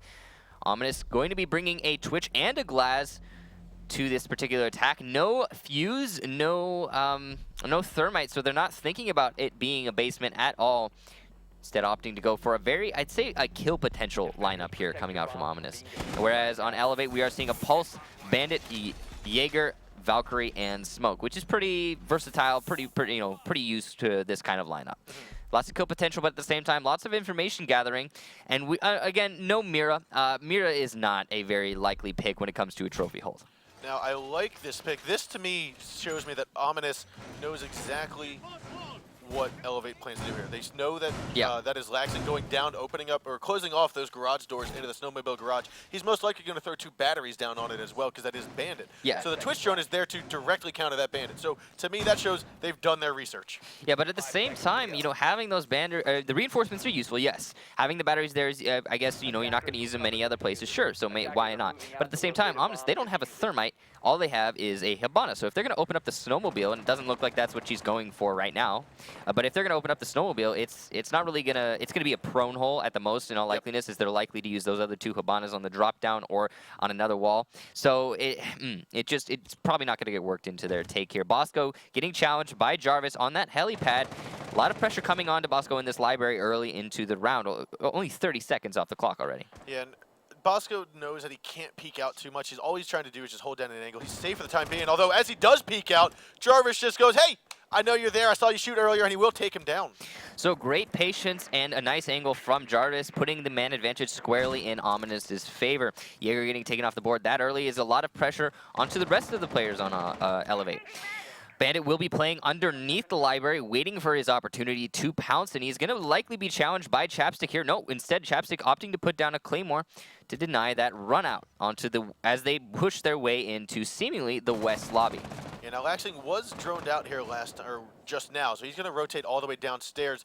That rotation, I think, is what I was expecting to see with the Hibana being opened up on that garage door, if they were managing to do that. Yeah, and Laxing, he will be waiting for the pressure to come from Ominous from the main lobby. It just won't be happening, though. Skies is still playing in Dining with his Pulse, waiting for a C4 opportunity above him. easily. Also equally does have her own C4. The drop down is going to be, or actually that's not the drop down, that's No, the, that is the main kitchen wall. So look at that. looks like England's going to try to take these out, but won't get all of them. So some of that will get opened up. So that's gonna, oh, Bacon getting a nice pick onto Laxing while Laxing, seemingly he was on his drone, and Jarvis droned him out, sorry, not on his drone, on cameras. Jarvis droned him out, called it to his teammate, and a lot of concise pressure coming onto him. Now it's a 3 versus 5, 1 minute left on the clock, but they still have drones, they still have utility, and they're gonna be opening up an avenue into the dining table. Now, Skies does see the smoke grenade starting to get tossed towards him. He was going to run away, but now he's just going to fight it off. He's waiting for that shot to come, and he's just waiting for his crosshairs to turn red, but Bacon manages to go right through that and take him down. That close right inside of the kitchen will be easily. His toes are going to get seen, and Bacon's going to get another easy kill there. One person left to go. It's going to be England. He's tucked around inside a trophy. He's going to try to gas out, but that's not going to be too much of an effort as the shots come flying in from outside. BC lands that headshot onto England, and round 1 will go to Ominous. A very efficient take from Ominous. Great droning for each other. And as, yeah, that was a nice shot. And as such, the roam game got picked apart by Elevate, which put the man advantage squarely in, Ominous's favor, moving into the site take itself. And then we saw what we expect to see, which is a Glaz used to great effect. You know, smokes coming down from the attack, and there wasn't much you can do as a defender to challenge those smokes directly. It would have been nice to maybe see that C4 that was on the Pulse used blindly to try and counter the smokes. You know, Glaz is obviously going to be pushing through it, but unfortunately that did not happen. Yep. Now we're going to be seeing Ominous. They will be going on to what you were talking about earlier, that basement defense first round. Yeah, and this seems, in my eyes, this seems to favor Ominous more than that kitchen and trophy, because I feel like Mira plays more of a role downstairs than she does up in the kitchen and trophy. Absolutely. And Ominous is one of those teams that I feel like Mira is a very key role, a very significant role in all of their strategies that we've seen so far in the Pro League. Yeah, they've been making great use of her as an operator. You're absolutely right. And it's fantastic to see them, work that new operator into their particular team orientation. On a basement hold, she is very useful. You can put one in the small closet. You're seeing Jarvis reinforce the wall where you're likely to see a Mira later on. You can also put one in between the sites to gather information if they're trying to push in through small garage. There's a lot of ways to use your Miras here that are extremely useful. So there's that. Yep, the one you were just talking about. Chap's just going to put it down, actually at a crouch level, not a standing level. In some situations, I'd say that's preference. In other situations, I'd say that's essential. You can sell those castle barricades. The one going onto connector, that's going to be very useful in that you won't have to worry about getting challenged from Snowmobile Garage if it gets opened whilst you're playing that Mira that looks into Snowmobile Garage. They also have the rotation hole in between the two sites, which is very predictable. Glasgow, onto tags her Brian. once without seeing her. The second one will take her down. A nice kill from Laxing. That was good intuition right on the dot. Maybe he got droned out by his teammates, but all the same, a good kill from Laxing. Now it looks as though Bacon and Jarvis are up top in a duo flank or duo rotation. So what's happening here is Elevate, they're setting themselves up for a wine cellar take. And they're doing a nice job of dealing with the roamer game from Laxing, and that's already put them in the man advantage. They are going to be taking upstairs as well. Ooh, he saw Bacon, but unfortunately did not shoot. Now, England got into quite a skirmish here. He's down very low on health and also holding onto that diffuser. So he's going to have to be careful on actually where he goes. He's got to play that drone role now for his team. He's got to be the information gatherer, while the rest of his team with more health will hopefully pick off some players on the defense squad. So Elevate, they have pushed the roaming defenders all the way back from the north side of the building, and now all they have to do is hold it as they push their way in to the wine cellar. Bosco trying to hold it down, gets Bacon. Now he doesn't necessarily know that inside of the little cubby by the single door on the, is that east? On the south, or right here, actually the west part of the map, is going to be Jarvis. Now Nade will go down, it's going to force him into game room. He is now locked in here. His job is just to waste time. He knows that there's one right outside. They're going to work their way down the back stairs. England going to try to come for the pre-fire. Now this is, again, he doesn't want diffuser anymore, but he's super low on health. He also doesn't know that England is on that 1 HP, so Jarvis is going to be playing this very cautiously. He doesn't want to get into a direct engagement. England will be droning him out, and he's going to peek onto him from that window. He's going to pop on outside. He's going to jump back in. Jarvis, though, trying to take down Habana. Does successfully. He's going to go down the stairs, but Bosco will trade him off. England still managing to stay alive after pushing him out of the game room. It's a 2-on-4 at the moment. 35 seconds left to go. You're left with BC, and you're left with Chapstick. So Elevate, they were setting themselves up. She rotated downstairs to the hallway here, looking to pick up some of those leftover bits of BC.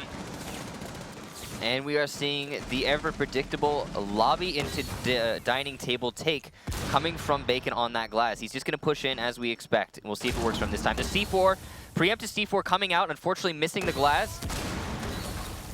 Now his right side's clear, so he's going to go for the kitchen shot there. Won't see it, and hard left down below is prone. He won't. Bacon will still just miss those shots. He still needs to be very cautious, though, as Chapstick comes around from behind, takes down Bosco. And we're going to see the shot there from Bacon, take down easily. Skies, however, was able to get Chapstick down. He's coming around for the flank. He's going to get a double kill here, and it looks as though Diffuser has not been planted yet, with 10 seconds left to go. You've got a 2-on-2, and this is still in the hands of Elevate. Sledge outside. He's going to try to open up that castle barricade. He does successfully.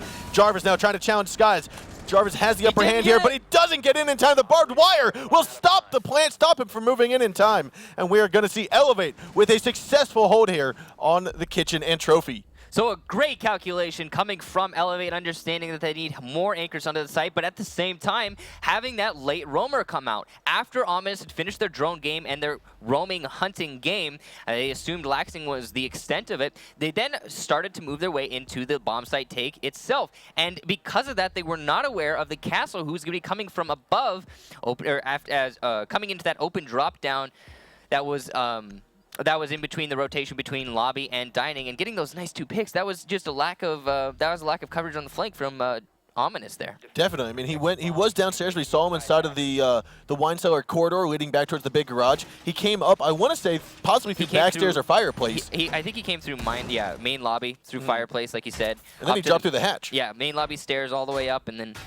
dropped through the hatch. That was a great calculation coming out from Castle to get on that roaming game to put his team in the advantage. Chapstick's going to be opening up one of the walls on the snowmobile garage. Are they going to hard challenge this? Yeah, they're going to hard challenge the snowmobile garage. That's an interesting play for Ominous to be taking, especially considering the way that Elevate took this basement last time was not, well, it had nothing to do with snowmobile whatsoever.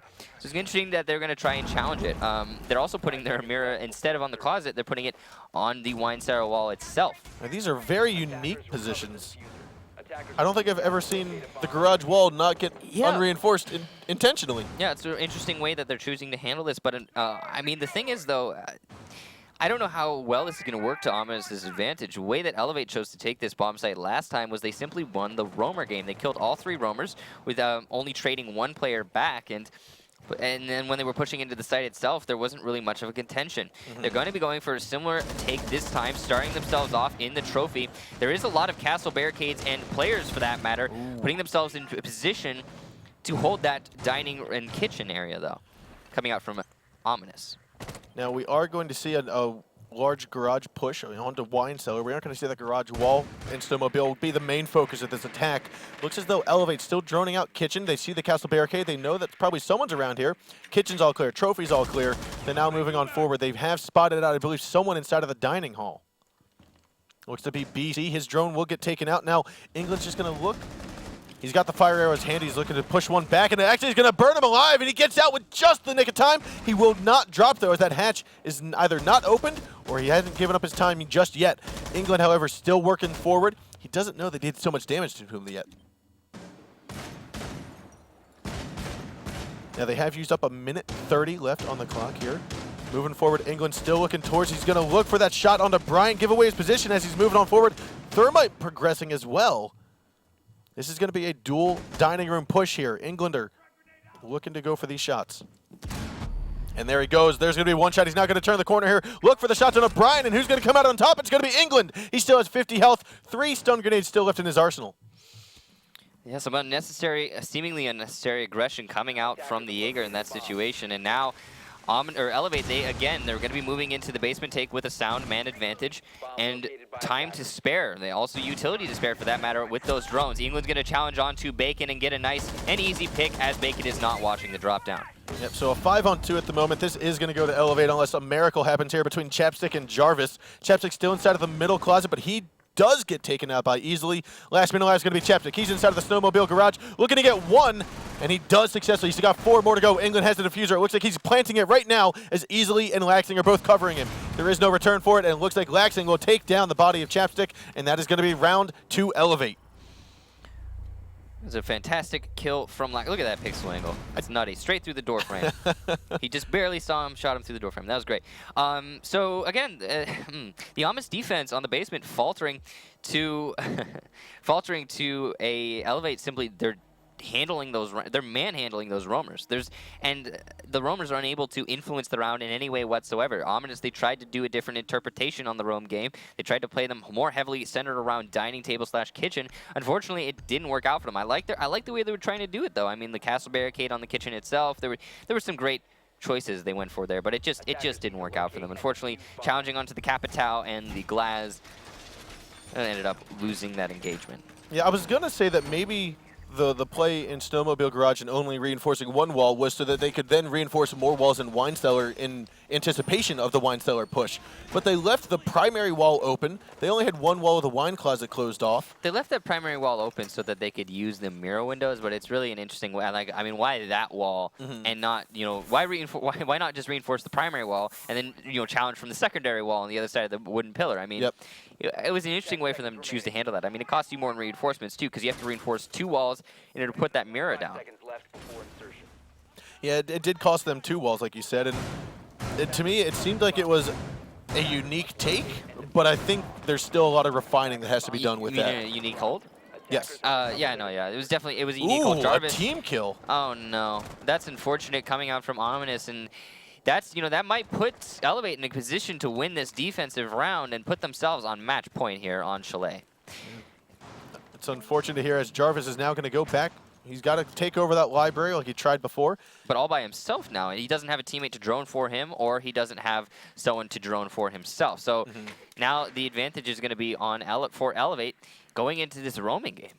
Now, I believe we do have Skies. Instead of playing downstairs, he will be upstairs inside of the offices. Laxing still holding on to these backstairs. Laxing's been here each and every time. They have to know he's here.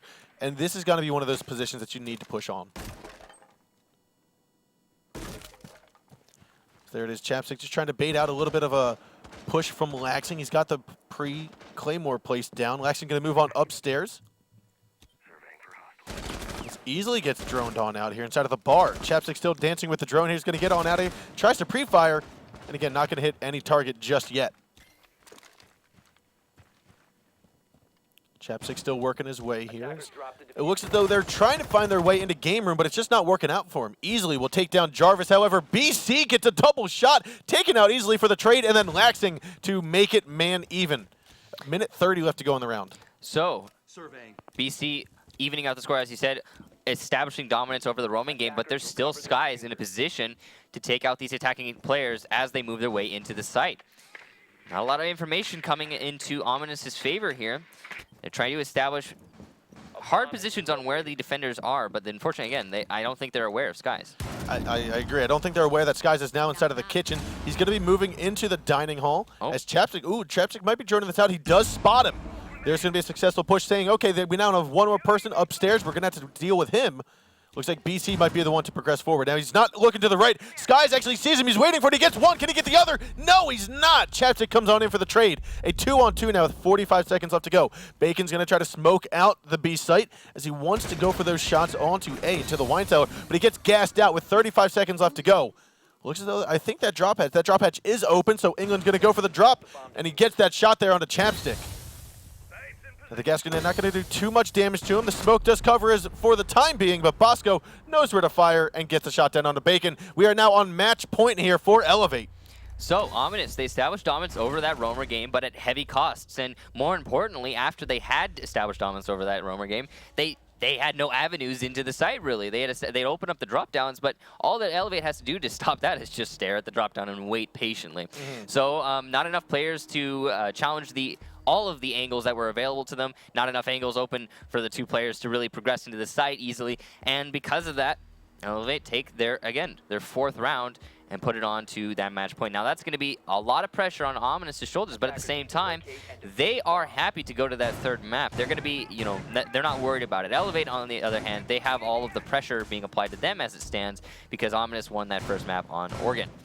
You can see the scoreboard. It's been an pretty even split coming out from both of these teams. You can see the score is extremely even. Unfortunately, the only real difference here is 1 kill here and there, and then Brian unfortunately not showing up to the plate this moment. Yeah, but for Ominous's sake, they do need to start kicking it up. They do need to start kicking it up. It is match point. They can take them. They can go to Clubhouse. They can go for that third map, but no one wants to do that. Ominous does not want to do that. They want to win it here, and they're going to have to fight at least 5 rounds back. Yeah, 5 rounds in a row is going to be. It's going to be 3 rounds in a row to put it into overtime, and then 5 rounds to win it outright. But yeah, it'll be something pretty incredible if they manage to pull that off. Glaz is going to be establishing dominance over this angle, looking into the kitchen and castle barricade, which has been put in place specifically to stop this angle. But Laxing, he's going to choose to use the bullets to open up the castle barricade. Again, it does take, I think, 11 bullets now to open those castle barricades from Glaz. An enormous amount of ammo. Yeah, it is pretty expensive. Now, Easley's going to finish droning up that master bedroom, check out office, call it all cleared, but there are still some roamers around. You've got Jarvis, who just got out of the gaming room. However, Skies, I believe Skies is trying to fight Jarvis here. I don't know if he saw him skedaddle on over. He may have. So we're going to take a look over here at Ash, who's going right for those shots. They're on to Jarvis. He does know he's playing that Jarvis is playing in that corner. He's just going to wait patiently. I guess going to get back on his drone and try to gather information yet again on him, but no, he's going to have to throw down another drone to do that.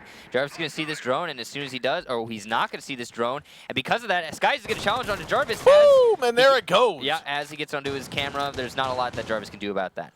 And so that was a very good intelligence move by Skies, taking out the drone first before he decided to engage in that. Double checking that, okay, I did see some feet, and he was right about that. Yep. So he's holding on. Looks like Bacon, though, going to strafe on outside like he knew it happened, and there it goes, he goes. But Laxing is going to get that trade and down and finish off BC. Skies, however, will be down and not out, and so he will get picked up here by Laxing. So that aggression was interesting coming out from Ominous. Ooh, and he actually tried to go outside and throw an impact grenade, but he got taken down by Laxing in return. Brian, however, is on top floor inside of the master bedroom. He took down easily for the trade, which though Laxing takes quite a bit of damage. Brian, though, dropped from master bedroom, got down England to stop the plant. He's the last man alive in a 1-on-3. He's taken down 2. 60 seconds left to go. He's going to toss out 1 C4, not get anybody. Bosco's still upstairs as Laxing managed to make his way into the kitchen. Brian cannot peek this. He knows that they have taken over kitchen, but he has diffuser in hand. It is now all up to can he hold this down, and he's got the wall opened up next to him, so I don't know if he can successfully. Skies are going to move on in from the lobby here. Looks as though he's trying to progress in forward. Skies not quite sure which way he wants to go. He's going to scoot on into the hallway and take down Brian for the count, and this map is going to go to Elevate. We are now headed to Clubhouse for our 3rd and final map of the evening between these two. So good read from Skies there to lock out that round, and a nice attempt from Brian to step it up in the final moments of this map, but unfortunately was not quite enough.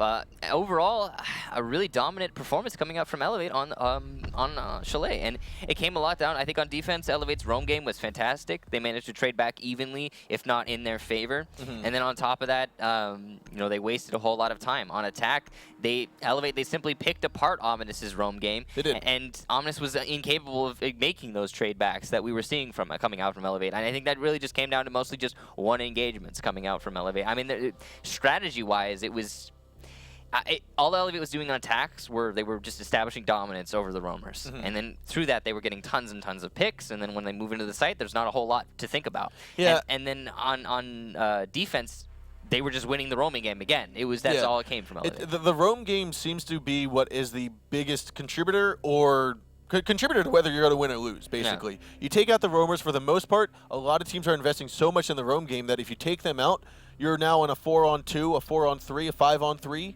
and you're in favor here from the attacker standpoint. Yeah, it was a difficult thing for Ominous to put themselves back in it. I think they needed to make some sort of adaptation, which we did see from Ominous.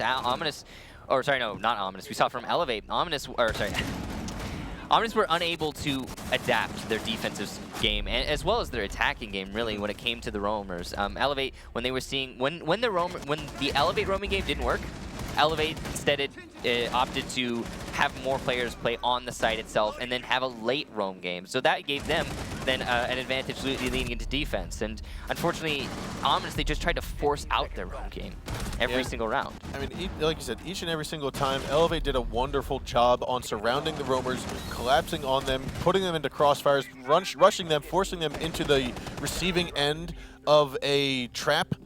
And it was very well done by Elevate on this map. And I believe this actually was Ominous's pick. I think Elevate chose the first map, Ominous chose this map. So maps going in contrast to what they should really, and now we are going to be seeing map numero 3. Like you said, that right there, that shot from Laxing down in through the window or the door trim was very, very well done. And it's going to be Clubhouse. That's going to be what we're going to be watching going into this third map. So Clubhouse, it's difficult to call really. Both of these teams are showing a lot of skill on going into the first 2 maps that we saw earlier, but Clubhouse, it's going to be tough to call. I mean, I really don't know. I have no idea who's going to be on the upside going into this matchup.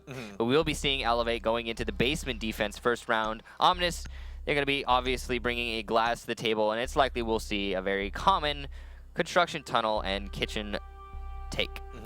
Now, one of the things that so with Clubhouse and the addition of Hibana, the addition of Glaz and Monty being a big part of the meta here for the attacking squad, we've seen kind of a standard push from the attackers, where you bring Glaz in, you push everyone else down the main stairwell or into Moto, you collapse them, you go into the kitchen, whatever it may be.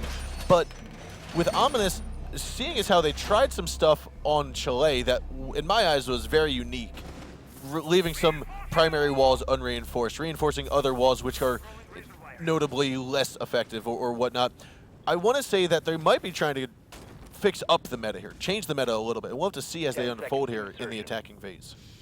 Yeah, maybe they'll try to do a different interpretation of this attack on the basement, but I mean, it's doubtful for me. I think they're going to try and go for what the standard stuff. We are seeing a castle barricade coming into the tunnel, and when that castle barricade goes back down, as you would unreinforce it for a bit, but when it goes back down, Ominous, they don't have anything to open that up, really. They have grenades coming out from Jarvis, but he's going to have to rotate off of his kitchen push then. And then they have the Glaz, but that means he's going to have to use about like 1/4 of his ammo to open up that castle barricade, which is going to render him a lot less lethal moving into the push itself. So, one of the things we saw, though, with Flipside doing this, Zilchi was the Glaz. He actually put a horizontal line of like 7 shots or whatever and was looking for those yellow markers to hit. Yeah, he did use that to his advantage. Unfortunately, it didn't achieve anything in that particular round, but maybe we'll see something like that coming out from Ominous and Bacon. Bacon is going to move his way in here. That's the standard Glaz movement. Yeah, they've drawn this out. They know that it's clear, so and they also know there's a castle barricade at the end, which means that they don't have a lot of pressure on them here moving into this round. He's gonna have to use a lot of his ammo to open up this. It's not even 1/4. It's about 1/3 of the ammunition coming from Glaz. He's gonna open up that vertical line, not horizontal this time. Try and get line of sight onto England. He's going to be pulsed out, though, from Skies, and England is in a position where he doesn't have to challenge it directly. Ooh, nice peek from Skies. Play some pressure onto Bacon. So England doesn't have to peek this at all in order to hold it. He can simply lug a smoke grenade or a gas grenade over his hard cover and just wait out the round. So it's going to be on Bacon to apply some pressure despite that fact. Yeah, but if they can keep Glaz at bay for the majority of the round, it might go here in favor of Elevate. They have opened up the drop hatches. BC now on top of the Moto, looking in towards Church. For the time being, though, he's not going to drop just yet. The diffuser is in the hands of Chapstick. Now Bacon's going to take that opportunity while the rest of his team is getting into position, getting drops open. They're going to take that opportunity to drone out, figure out where everyone is. Elevate's actually moved up forward. This is Skies. Smoke grenade out. Now, seconds left, and only 1 man on the defensive squad has been taken down. Laxing trying to move forward, but it looks like a grenade from England takes down Jarvis inside of the armory. Bosco going to pick up 1 kill on Brian with that headshot. A 5-on-2 now, and less than 15 seconds of that occurring. You've got 40 seconds left to go in the round here. Looks like Bosco took a little bit of shock wire there, but he's going to move on over into the armory now, looking for that shot there onto Smoke. Misses, and BC takes down Skies. Gas Grenade's going to push out Laxing as Chapstick gets injured. Last man alive is going to be BC. He's going to grab 1 kill onto Easily. Moving on forward, he's got the castle wall to his side. He's going to open it up, and he's got a barricade wall. So now we've got BC still working his way over here inside of Church. Doesn't have much rotation. Plant has not gone down just yet. Laxing still holding on to a very tight little peek from Cave. Diffuser finally gets planted, and he's looking to say, hey, move back on out. However, Laxing's like, nope, I got this. I'm going to down you, and then I'm going to finish you off. That was a unfortunately, when you Oh my he god. just challenged the angle that his teammate died on, so that was kind of weird. But at the same time, I guess he knew where he was. He was trying to win the engagement onto the glass. You're just not going to win that fight, though. That's just a tricky angle to win. Anyway, we are seeing attacking squads winning on this basement, and this is mostly just because these attacking squads, they understand exactly how the defensive squad is going to be holding. And unfortunately, there's not a lot of variation you can really apply as a defender. And with the lack of a roaming game at all, when you can't roam, what sort of changes are you gonna be making little changes are you gonna be making to win on that basement? That's all you're gonna make are little changes. Yeah, exactly, little changes. And unfortunately, with those 2 early picks coming out from the Buck, and then a consecutive third pick right after coming onto that Bandit, who was peeking out a little bit aggressively into the hallway. The Ominous put themselves really in a very difficult situation to win that round. I mean, I do feel like Ominous, they could have played that a lot better. Unfortunately, getting picked off by the Buck is I understand that. I get that. He's opening up lines of sight into the armory, but you can simply move to the back of the armory. You can play behind hard cover. They're not pressuring the kitchen at all.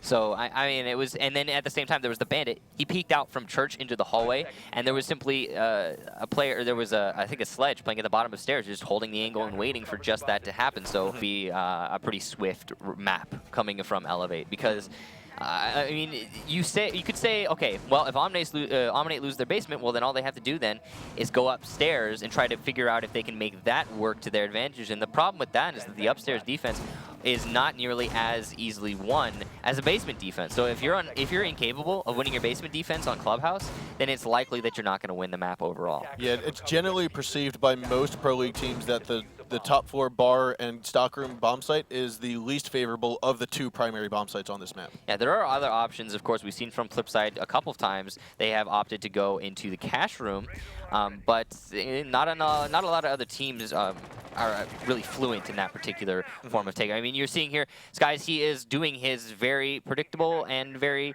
I mean, he makes it work to his advantage. His teammates drone out for him while he clears extremely quickly, and I think the way that Elevate choose to challenge the roamers and deal with the roamer game in its entirety, with Skies being so aggressive and the rest of the team droning so thoroughly, I feel like that's been giving them a leg up going into a lot of these attack rounds. I mean, it's not going to help them very much going into Clubhouse, as there's no real roamers to challenge. However, it will mean that they will have at least, I'd say, 20-30 seconds extra moving into the actual attack phase when they start pressuring the site. Yeah, now one of the changes Jarvis made to his defensive hold here is going to be reinforcing 2 walls at the bottom of Armory, right underneath the kitchen floor. Previously, he only had 1. Buck was still collapsing on him, opening up the entire wall there. So now he's got 2. He's got more room to cover, more room to hide from holes being made. So this should play out better for Jarvis. Yeah, that's going to mean that the Buck is going to be forced to challenge from kitchen itself or the hallway looking through the doorway into the into Armory. However, that's going to expose him to, like you said, that Pulse C4 coming from underneath. Now we do have Easily and England working their way here. One unfortunate C4 could take out maybe 2 to 3 members here if they get him into the into the hallway there. But right now, Jarvis is not in a position to locate all 3 of them, so he will be back in the pack of Armory. Jarvis still looking at kitchen. He's looking to get those shots down onto Easily. He's going to blow the C4 momentarily, waiting for the shots. It's pre-placed. He's always waiting for is just a notification saying, there he is. He will not blow it just yet. Still looking up through the holes. Blows it now. Does not see him in time. Trying to force him on over to the hole right above his head. Thermite's going to open up that drop down, and Jarvis is going to see that. Going to call it out to his team. Kitchen is getting a lot of pressure applied to it here, and as you can tell, Construction Tunnel hasn't been progressed on very much from Laxing. He is playing a very passive angle, and there's only 40 seconds left for this attacking squad, but they have all the lanes open. They have unfortunately, as of yet, not been able to get any picks onto the defensive squad, though. Oh, and there's going to be a good kill from Jarvis from a stationary England. The first kill of the round will go down to the Buck. That's also Diffuser down. You're going to have Easily try to move on in forward to get it down, but Bosco will take down Jarvis in return. They have 20 seconds left to go. Diffuser will pick up by Easily. They're going to drop on through the hatch. Laxing's already inside of the cave tunnel, looking to go for the Armory crate and the blue rotate hole as BC is there, but Gas Grenade going to push him back. Laxing has been taken out of commission. Bosco going to drop on through. Easily going to pick up the kill to Bacon. A 4-on-2 now with only 2 left from the defenders. Skies gets 1. Laxing gets another. Last man alive is going to be Jaeger. That's BC inside of the blue tunnel. And he will go down by Skies right after taking out the glass inside of the cave.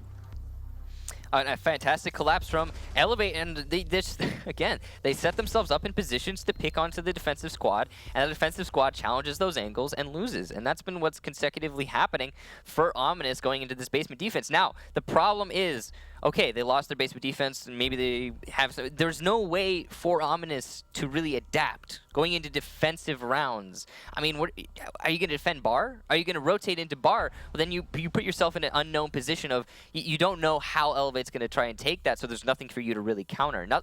All of the factors are against Ominous now going into this upstairs defense coming out from Elevate. Now, if they can push it back a little bit here, win their own bar attack, then maybe, just maybe, we'll see a comeback. But it's looking pretty bad. Yeah, we are going to see easily picking up the Echo play here, and typically Echo's been one of those operators that stays either behind the bar or right by the jukebox or some area inside of the middle of site and uses that Yokai drone either over by the pool table or over in stockroom. Yeah, the Yokai drone is great for stopping those those diffuser plants. It's similar to how you would use a smoke. Lots of disruption onto the attacking squad as they make their push into the site itself. And it can hold for a pretty long time at that. Now, how is Ominous going to take upstairs? There are two real options. That is the Master Pool take, or there's the strip club, or Master Pool Strip Club take, sorry, to be specific, or there is the stock take. Now, based upon the fact that they do not have a Montaigne, it's more likely that we are going to be seeing a Master Pool Strip Club take. See exactly what they choose to do here, though. They are spawning all around the map. Not really insinuating that they're choosing to go anywhere in particular. Yeah, it looks as though they have started over by Kennels, like he's pointed out, but now they're going to move on over to the strip club. They're already rotating over. Jarvis, however, going to cause a little bit of havoc, open up the drop hatches first into the cash room. We're droning out strip, which is going to give them some ground. They know that there's no roamers coming out from Elevate in that strip club, which means they are going to be very easily progressing in there. There's also no roamers coming out into Master. The majority of Elevate playing on the site or in the basement. You know, Laxton coming up the main stairwell. He's right now doesn't have too much information. He's merely just waiting for someone to push in either through cave tunnel, garage tunnel, whatever it may be. He's just trying to cut off some of the rotation and be in a position to assist his team from underneath. Because Ominous doesn't have to challenge any roamers coming into Strip Club or into Master, they're going to have plenty of time when they make the push into the site itself. There is no Thermite, however, only having it upon Hibana open up the wall, which means that there will be a very tight angle for Elevate to be able to challenge and deny the plant onto pool table. If Ominous can establish control with that, but ooh, a nice pick from Brian onto Skies as he tries to rotate up into Master. The flank hold coming out nicely from that Ash. Yeah, now what we saw here, this Hibana hole right now is about to get opened up a little bit wider. I believe with the third Hibana hole, if the drop hatch is not reinforced, they're going to leave that opened up by, I think Jarvis will get that. If it is reinforced, they'll use a Hibana charge for that. But one of the Hibana charges, if you just open up one layer, one row of it, it can be a perfect line of sight for Blackbeard, having that head shield. Yep. Now, what they need to do is they need to get England out from that position. As he is playing there with the smoke, he is able to deny the diffuser plant for as long as he's still alive. And it's on Buck to open up the floor above him to do just that. BC a little bit of trouble there trying to get the barbed wire destroyed. And as he peeks on up, he will miss easily. Gas grenade going to come out. I believe that was the second or third gas grenade from England. Now Nade's going to come on out and do a little bit of damage to England, but he's going to keep on peeking around with that SMG-11 in hand. Bacon still not able to take control of the pool table just yet. Jarvis, though, will finally pick up that shot onto Bosco. He goes down, a 5-on-3 at the moment. We could see a successful attack round from Ominous. He's going to look to get those shots here onto England here momentarily. He's cautious of above him. 0 gas grenades left. 20 seconds left to go. He's going to push around. He actually gets the kill down, but Bacon got the trade. Lax is going to come out from the kitchen hallway to take down Bacon. He's going to move up the stairs in a 3-on-1. Diffuser has not been picked up or planted just yet. BC's going to have to be the one to do that unless we get Jarvis. I'm sorry, no, Jarvis is upstairs. We're going to have an Ash charge go on over, move on, get the kill from Jarvis. Actually got the kill there on Delaxing. Yeah, good round from Ominous to secure that attack round going into bar. Now, it was a pretty standard bar take. But, you know, all you really need to do as an attacking squad going into that upstairs hold is you need to, when you're choosing to go for pool table, that is you need to establish control over Master, deny the flank coming from the squad, or from the defensive squad, as they try to come back up into Master to disrupt that. And we saw it from Brian. He did just that. Then once you have control over Master, you start opening up above the pool table itself. You push the defenders away from pool table to then push in and get the plant. Now, it was really interesting that we didn't see that from Jarvis. Jarvis did get a pick in the back of sight near Jukebox. However, his first priority wasn't to open up above pool table to then push the smoke off of pool table. And as a result, that round was a little bit closer than it needed to be. Because smoke was allowed to push out and stop the defuse plant the first time, it put them in a very precarious position. Now, the big question, ladies and gentlemen, Ominous has as of yet been unable to defend this basement, and they're going to be going onto it, trying again to, well, successfully defend the basement. I mean, this is a clubhouse basement hold. I mean, usually these go in the favor of the defenders, but unfortunately, they just haven't had any luck. They've been peeking into angles that Elevate have been just simply opening up and waiting on, and getting picked off as defender without getting any trade backs. Yeah, and it's not looking good. Even if Ominous wins this round, it's not looking good for them, because if you forecast to what's happening in the future rounds, you've got Elevate will hold downstairs. If Ominous wins this round, they then have to, in 2 rounds from now, have to defend upstairs inside of the bar and stockroom. Yeah. Both are going to have to attack an unfavorable bomb site to attack on, and they're going to have to defend an unfavorable bomb site to defend on. Yeah, so again, we talked about how much is at stake going into this matchup, and there really is so much. And all of these, everything is against Ominous right now. They are fighting harshly against the current. They can't win their basement defense. If they do win their basement defense, as you said, they're going to have to defend bar. I mean, there's not a lot going in Ominous's favor here, so they're going to have to work really hard to keep themselves in this matchup, and by extension, keep themselves in the Pro League. Now Laxton's going to try to solo his way through Cave Tunnel yet again. Chapstick's going to play a little bit harder of a counter this time. Last time, I believe he may have been in tunnel, but then backed on out to a safer position. Yeah, he chose to not hard counter the tunnel leading into the later ends of the round, but in the beginning, he was in there. We're going to be seeing Laxing. He's going to drone out that smoke. He knows he's playing in the tunnel, so he's going to try and go for the challenge. Chapstick, it's a lot of this round does pivot around this challenge, the Glaz versus the smoke. Whoever wins this engagement will be putting their team soundly in the advantage in this particular round. Laxing choosing to take it nice and slow, not wanting to risk anything, but that's going to mean half of the round has already progressed going into this attack. And they, as of yet, Elevate have not opened up any real avenues into the site. Pressure's going to be on them, but they did win this round. I think it was 5 versus 5 with 40 seconds to go on that last attack in the basement.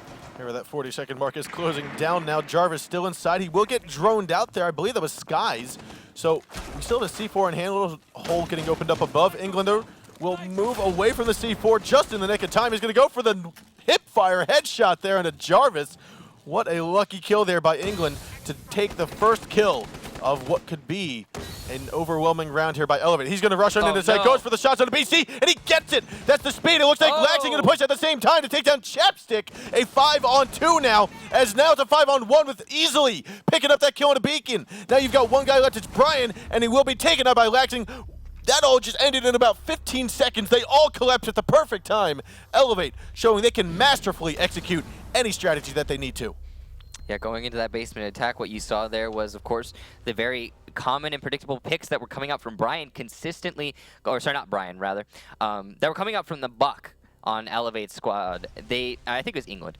He's just opening up holes, getting the pick onto the guy in Armory every single round that Pulse dies to the Buck, opening up those lines of sight. And then after that, Skies, doing what Skies does, smoking off the angle that would stop him from simply rushing into Armory, and then rushing into Armory. I mean, and that was pretty much it. As soon as Chapstick turned around to challenge the Ash, you saw Laxing, he came in the back, he started his pressure, and that's why we were seeing Glaz. He wasn't being too aggressive in the early round. What we typically see going into that construction tunnel is the Glaz, he will try to force out that construction tunnel as quickly as possible, as fast as possible. Whether he dies or not it will determine the round. But in this case, Laxing, he just waited patiently because he knew what his team was up to. He knew his team was going to open up the avenue for him to then make his own push. And yeah, that was just a fantastic collapse coming out from Elevate.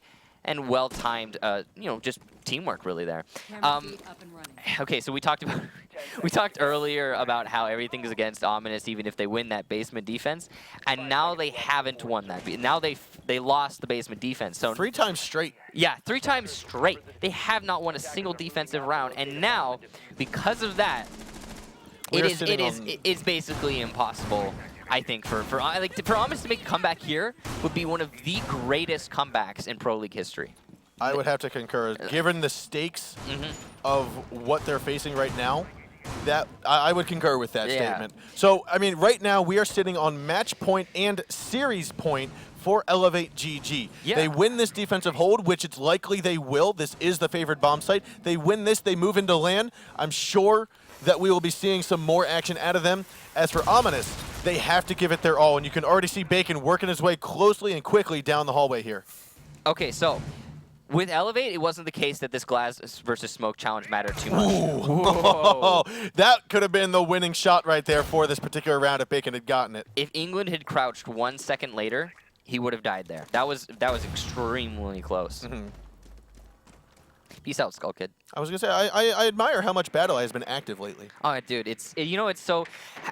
Shout out to the players who stuck through before Battle Eye was introduced. The first eight months of play. Yeah, the first 8 months of play. Shout out to the OG Rainbow Six players, ladies and gents. Yeah, it's good to have you guys still with us. Now, we are looking at Ominous. They are going to be going into their attack here. The Glaz is going to be playing that really, really, really tight angle in the construction tunnel, not wanting to expose himself too much.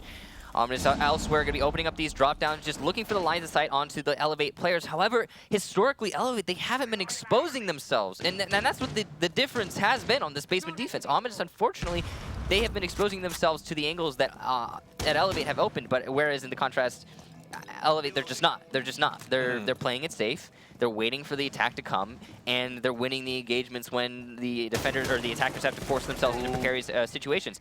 Laxing trying to stay away from these angles that Buck is opening.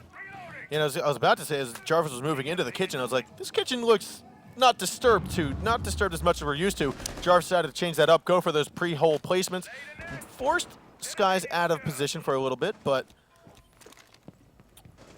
for the moment, we are just going to see Laxing still there.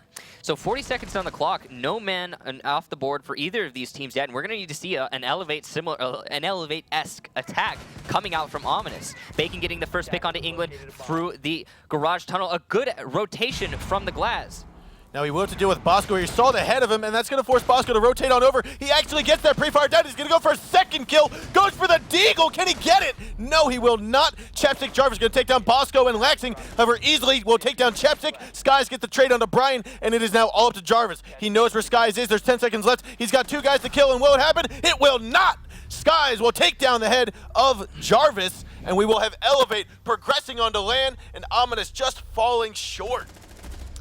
So, Ominous, they're out. That's it. I mean, a lot of people were, after they saw the Ominous versus Continuum matchup, they were like, oh, Ominous is they're the new best team in North America. And now what we've seen here, and this is, I don't think anyone really expected this. I mean, nobody expected Elevate to beat CTM and then beat Ominous. I mean, it's been a fantastic job by them to come as the Xbox World Champions and now push themselves into a position to hopefully, I mean, put an impact on the board going into their first Pro League season. Honestly, I think Elevate just like the 6 Invitational lands too much, that they were like, we don't care what platform we're playing on, we're getting back there. Yeah, no, they are a very competitive team, and I'm sure they're very excited right now. Now, what we were seeing there from Ominous was just a couple minor mistakes in that last round. They just barely didn't push themselves into the advantage. If they had been able to deal with that Valkyrie, if the Glaz had hit that first shot as he saw his head on the little pixel there, then I think that would have gone in favor of Ominous. But all the same, I mean, leading into the later, England taken out.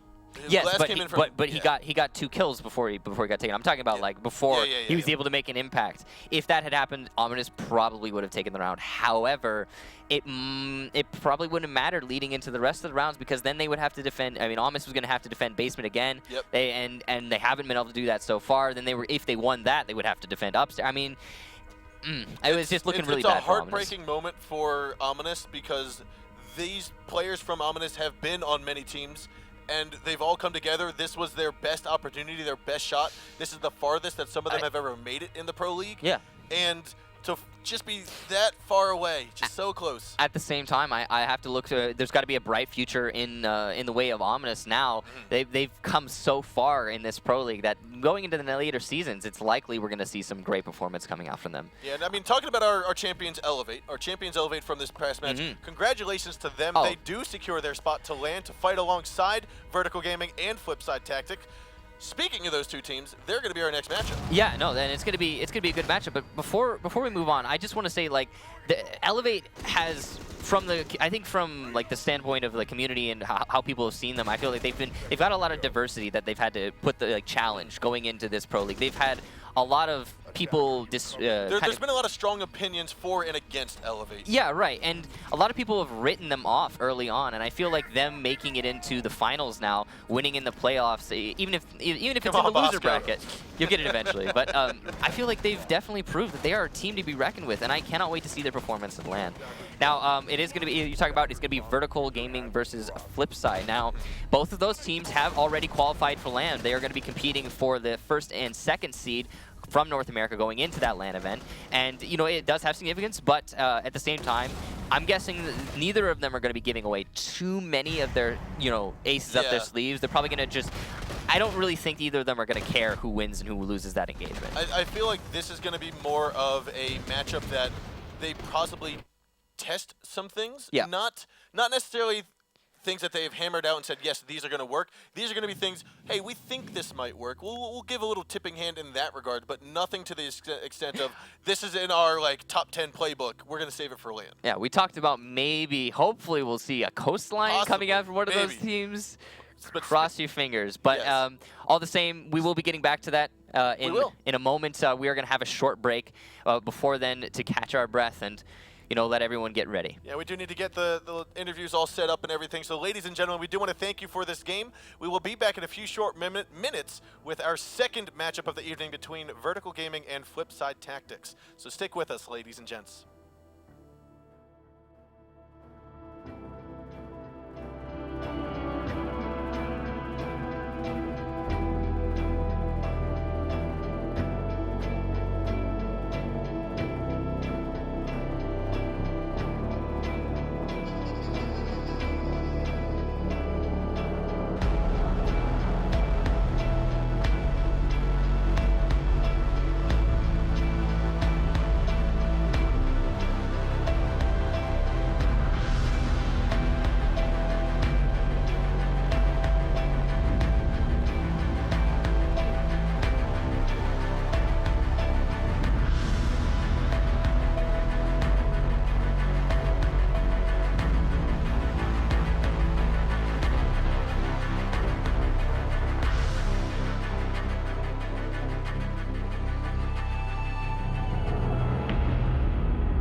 Welcome back, ladies and gentlemen. We are here for the second matchup of the North American Pro League playoffs. This is the final North American Series game to be played before the LAN event on May 20th and 21st.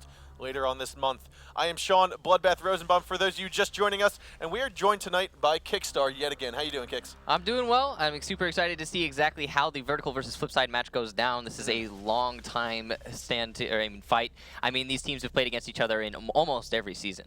Every season, I mean, yeah, these teams have been here since season 1. They've moved into every single season. They've almost played together at almost every LAN. The first 2 seasonal LANs have been together with these 2 teams being at the top. Vertical has been to every LAN in the game so far. Flipside, most of them. So, talking about these 2 teams, Flipside Tactics and Vertical Gaming, these are the top teams that have guaranteed their spot to LAN. You had the top team from Group, actually both of these teams came from Group B. So we had Group A They both qualified from Group numbers. B. I think it was Vertical qualified in the first seed. Correct. And then Flipside qualified in the second seed. But, you know, the chance at a matchup, this is a rematch, technically. Yes. Vertical did 2-0 Flipside, I believe. So, but we'll see exactly how it goes this time. Both of these teams are guaranteed LAN, so I don't think the stakes aren't super high for either of them. Yeah, like I said, this match is arguably the least important match due to the fact that both the teams are guaranteed LAN. But It's just for seeding. Yeah. Just for seeding at the moment. But you still want to get that first seed. Yeah, it's better. It's better to have. But we do have an interview lined up with Pojo Man from Flipside, so let's move it over to him. Pojo Man, how you doing today? Hey, I'm good. How are you guys? Awesome. Glad to have you here with us. Now, one of the things I want to talk with you about here is with Flipside. Flipside has been a very consistent team with your roster for 4 of your players. Zilchi being the newest member on your roster, if I'm not mistaken. What I want to ask you is for players or teams that are looking to fill a vacancy on their spot, how should a team go about that confidently? Instead of just saying, oh, let's get you onto the team, what are some of the attributes that you look for when trying to fill a vacancy?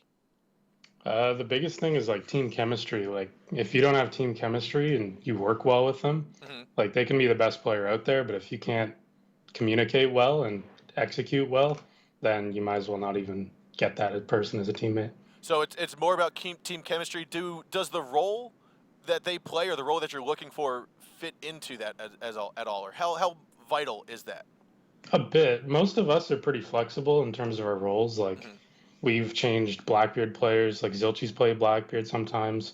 Sometimes I play Abana. Sometimes he plays Abana. Like we change roles quite often. So having like a versatile player is probably the most important than anything. So to the team or to the players that are trying to fill vacancies on their squad, your suggestion is for them to find team chemistry for the priority or the primary attribute that they're looking for. Yeah, like if you're looking for like a support player, you're going to pick up a support player, but they need to be well rounded and be able to do kind of everything. Awesome. That's one of the things that I think many teams have struggled with. They're like, we have this strategy, we need a Blackbeard player, and a lot of players, individual players looking to join a team, they're saying, okay, I'm an Ash Yeager main, put me on the squad, or whatever it may be. But it's good to hear your insight. Is there anything else that you'd like to mention or say before we end the interview here? Hopefully, I have a good game. It's a rematch for VG, and we're excited to play against Adam, George, and Snake, and all the boys. Awesome. Love those guys. Awesome. Well, thank you very much, Pojo Man, for joining us today, and good luck to your team. Thanks. You too. Thank you. I like that. The team composition, the team synergy, the player synergy. Beginning, like even with us, we were losing a lot of our scrims and stuff like that, but once game time rolled around and stuff like that, obviously ready to play. Awesome. Well, thank you very much for your time. Is there anything else that you'd like to mention before we close out here? No, just good luck to Flipside. Love all those guys, and hope everyone enjoys the game. Awesome. Well, thank you very much for joining us, King George, and good luck to your team tonight. All right, thanks. I like getting that second opinion, that second view from King George, because he has been on multiple teams. Yeah, he's made kind of a run through all of the somewhat, I guess you could say, most of the top teams coming out from North America, starting out on that flip side, who is, always, up there, then moving over to Continuum, which turned into being, like, at the time, it was definitely the top team coming from North America, and they proved that. And then now coming into Vertical Gaming, and here's Vertical Gaming's roster: King George, Snake Nade, Eclipse, Avian, and Adam. Now the only player who is on this roster here that is the original, that was actually part of the team from the get-go, is Snakenade. He is the last remaining original member of Vertical Gaming, who has been known as various different names throughout their history. But they, as a team, as a unit, have retained their experience, I feel, and retained their pressure as a dominant driving force coming out from North America. And they will, again, they will be making their way into LAN, and we'll see if they can finally win their very first LAN event, because they have time and time again gotten to LAN and got 3rd place, 2nd place, you know. Just barely just missing barely. that first. One of the things that I constantly remember about Vertical Gaming and their previous rosters I've always pictured them, when you ask me, okay, what do you think about Vertical Gaming? I always picture them as a not super strat heavy team, but a very gun heavy, a very fight heavy team, where they always seem to win their gun engagements. And with the addition of Adam and King George, that seems to have shifted a bit. Oh yeah, I feel like the addition of Adam King George, especially King George, has helped them out a lot on the strategy side of things, because I mean, like Season 1, when I was on that team, we didn't have strats. We just played, and we didn't understand the meta either. So it wasn't like what Penta does, where they play very dynamically, but they understand what they're getting themselves into. It was just kind of like, let's go fight people. So yeah, it was that Shift W, right? That you were saying you it was the Shift anymore. W that it doesn't work. It doesn't work anymore, guys. But here we are getting into the ban phase. Flipside, they're going to be banning Border. Vertical Gaming are going to be banning Bank. Now that is Bank is a map that Vertical Gaming has historically not been very comfortable playing. They don't practice it a whole lot, and as such, they don't want to bring it to them. They also were a team that wasn't a big fan of Cafe back in previous seasons. No. I remember we lost to, who was it? It was the team that Clever was on. We lost to VWS. VWS. We lost to VWS in our very first Pro League day, and after that, we're just like, no more Cafe. We're not playing Cafe anymore, because we were so distraught by that. Oregon being banned by Flipside, and Consulate being banned by Vertical. No real surprises here coming out from this ban phase. There's still a chance we have a Coastline. Still a chance. I mean, we've got fingers. Just cross. No, come on. What? They banned it. Oh, they banned it? I didn't see it. Okay. Flipside banning out Consulate or Coastline.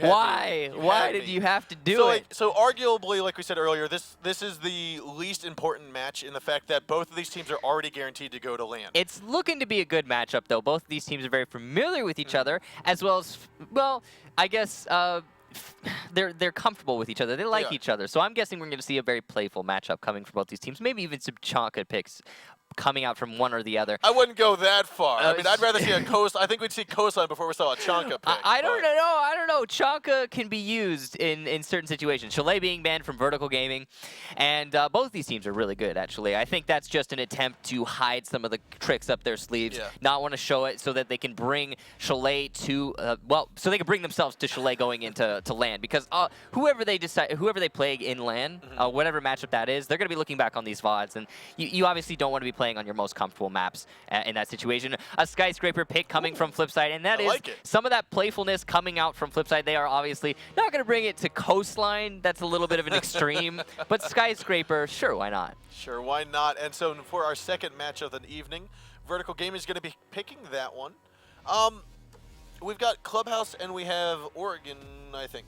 Oregon was banned, Oregon I believe. Was banned. Clubhouse and Cafe. Yep, that is correct. I believe it was Clubhouse and Cafe. So, I mean, we've been seeing a lot of Skyscraper, Clubhouse, and Cafe, actually, throughout this Pro League. All three of those maps have been played numerous times. So, not much variation going into this map. Vertical Gaming obviously going to be picking Clubhouse as, again, they don't like Cafe. Yeah. They would have banned Cafe, but I'm pretty sure that them banning Chalet was an attempt, again, for them to hide some of their more, I'd say, important strategies that they're going to want to use. The more likely ones to occur at LAN. As well as lower the chance of another team banning Chalet going up against them. Yeah, you're like, okay, you see, you've done Chalet every single time. Oh, we'll ban it at LAN. Well, this time they're not. So we are going to be playing Skyscraper for the very first map. That is going to be Flipside's pick yet again. We'll see exactly who is going to be on which side once we get started.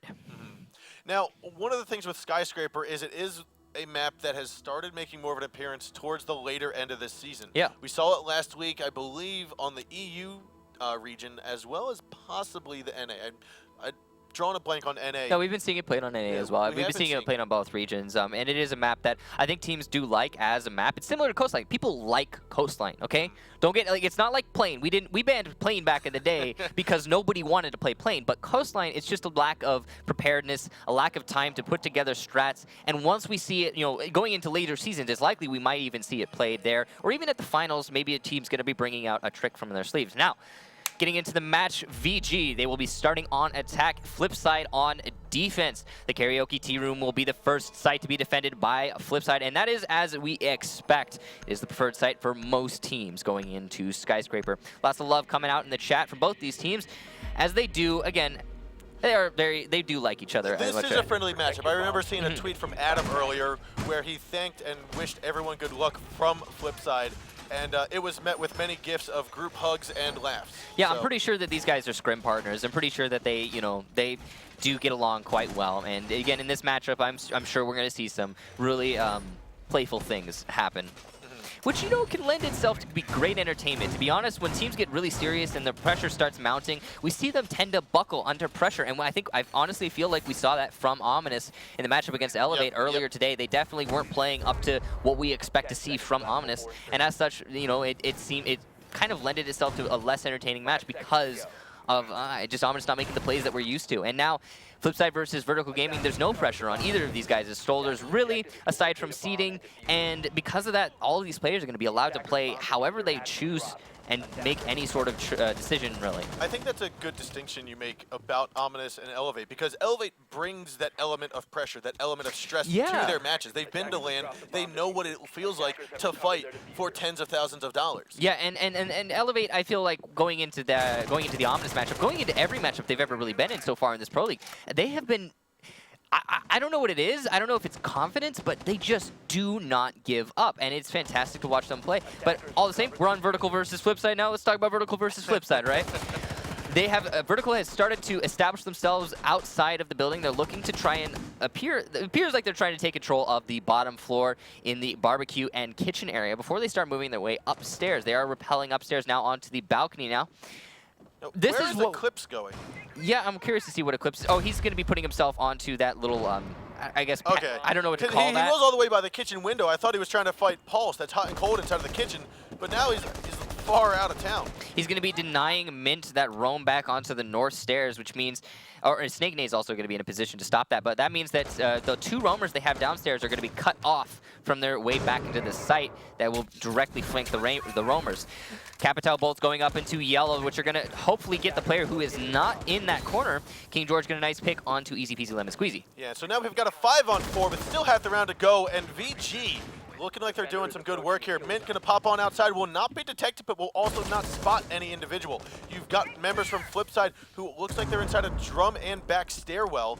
No one's inside of A, no one's even inside of B at the moment from the defense squad. They're all playing underneath. Hot and Cold and Mint are downstairs inside of the main bar area. Snake Nate still looking for help from behind him. He's gonna toss out one smoker or one flashbang, and Hot is now gonna jump on outside.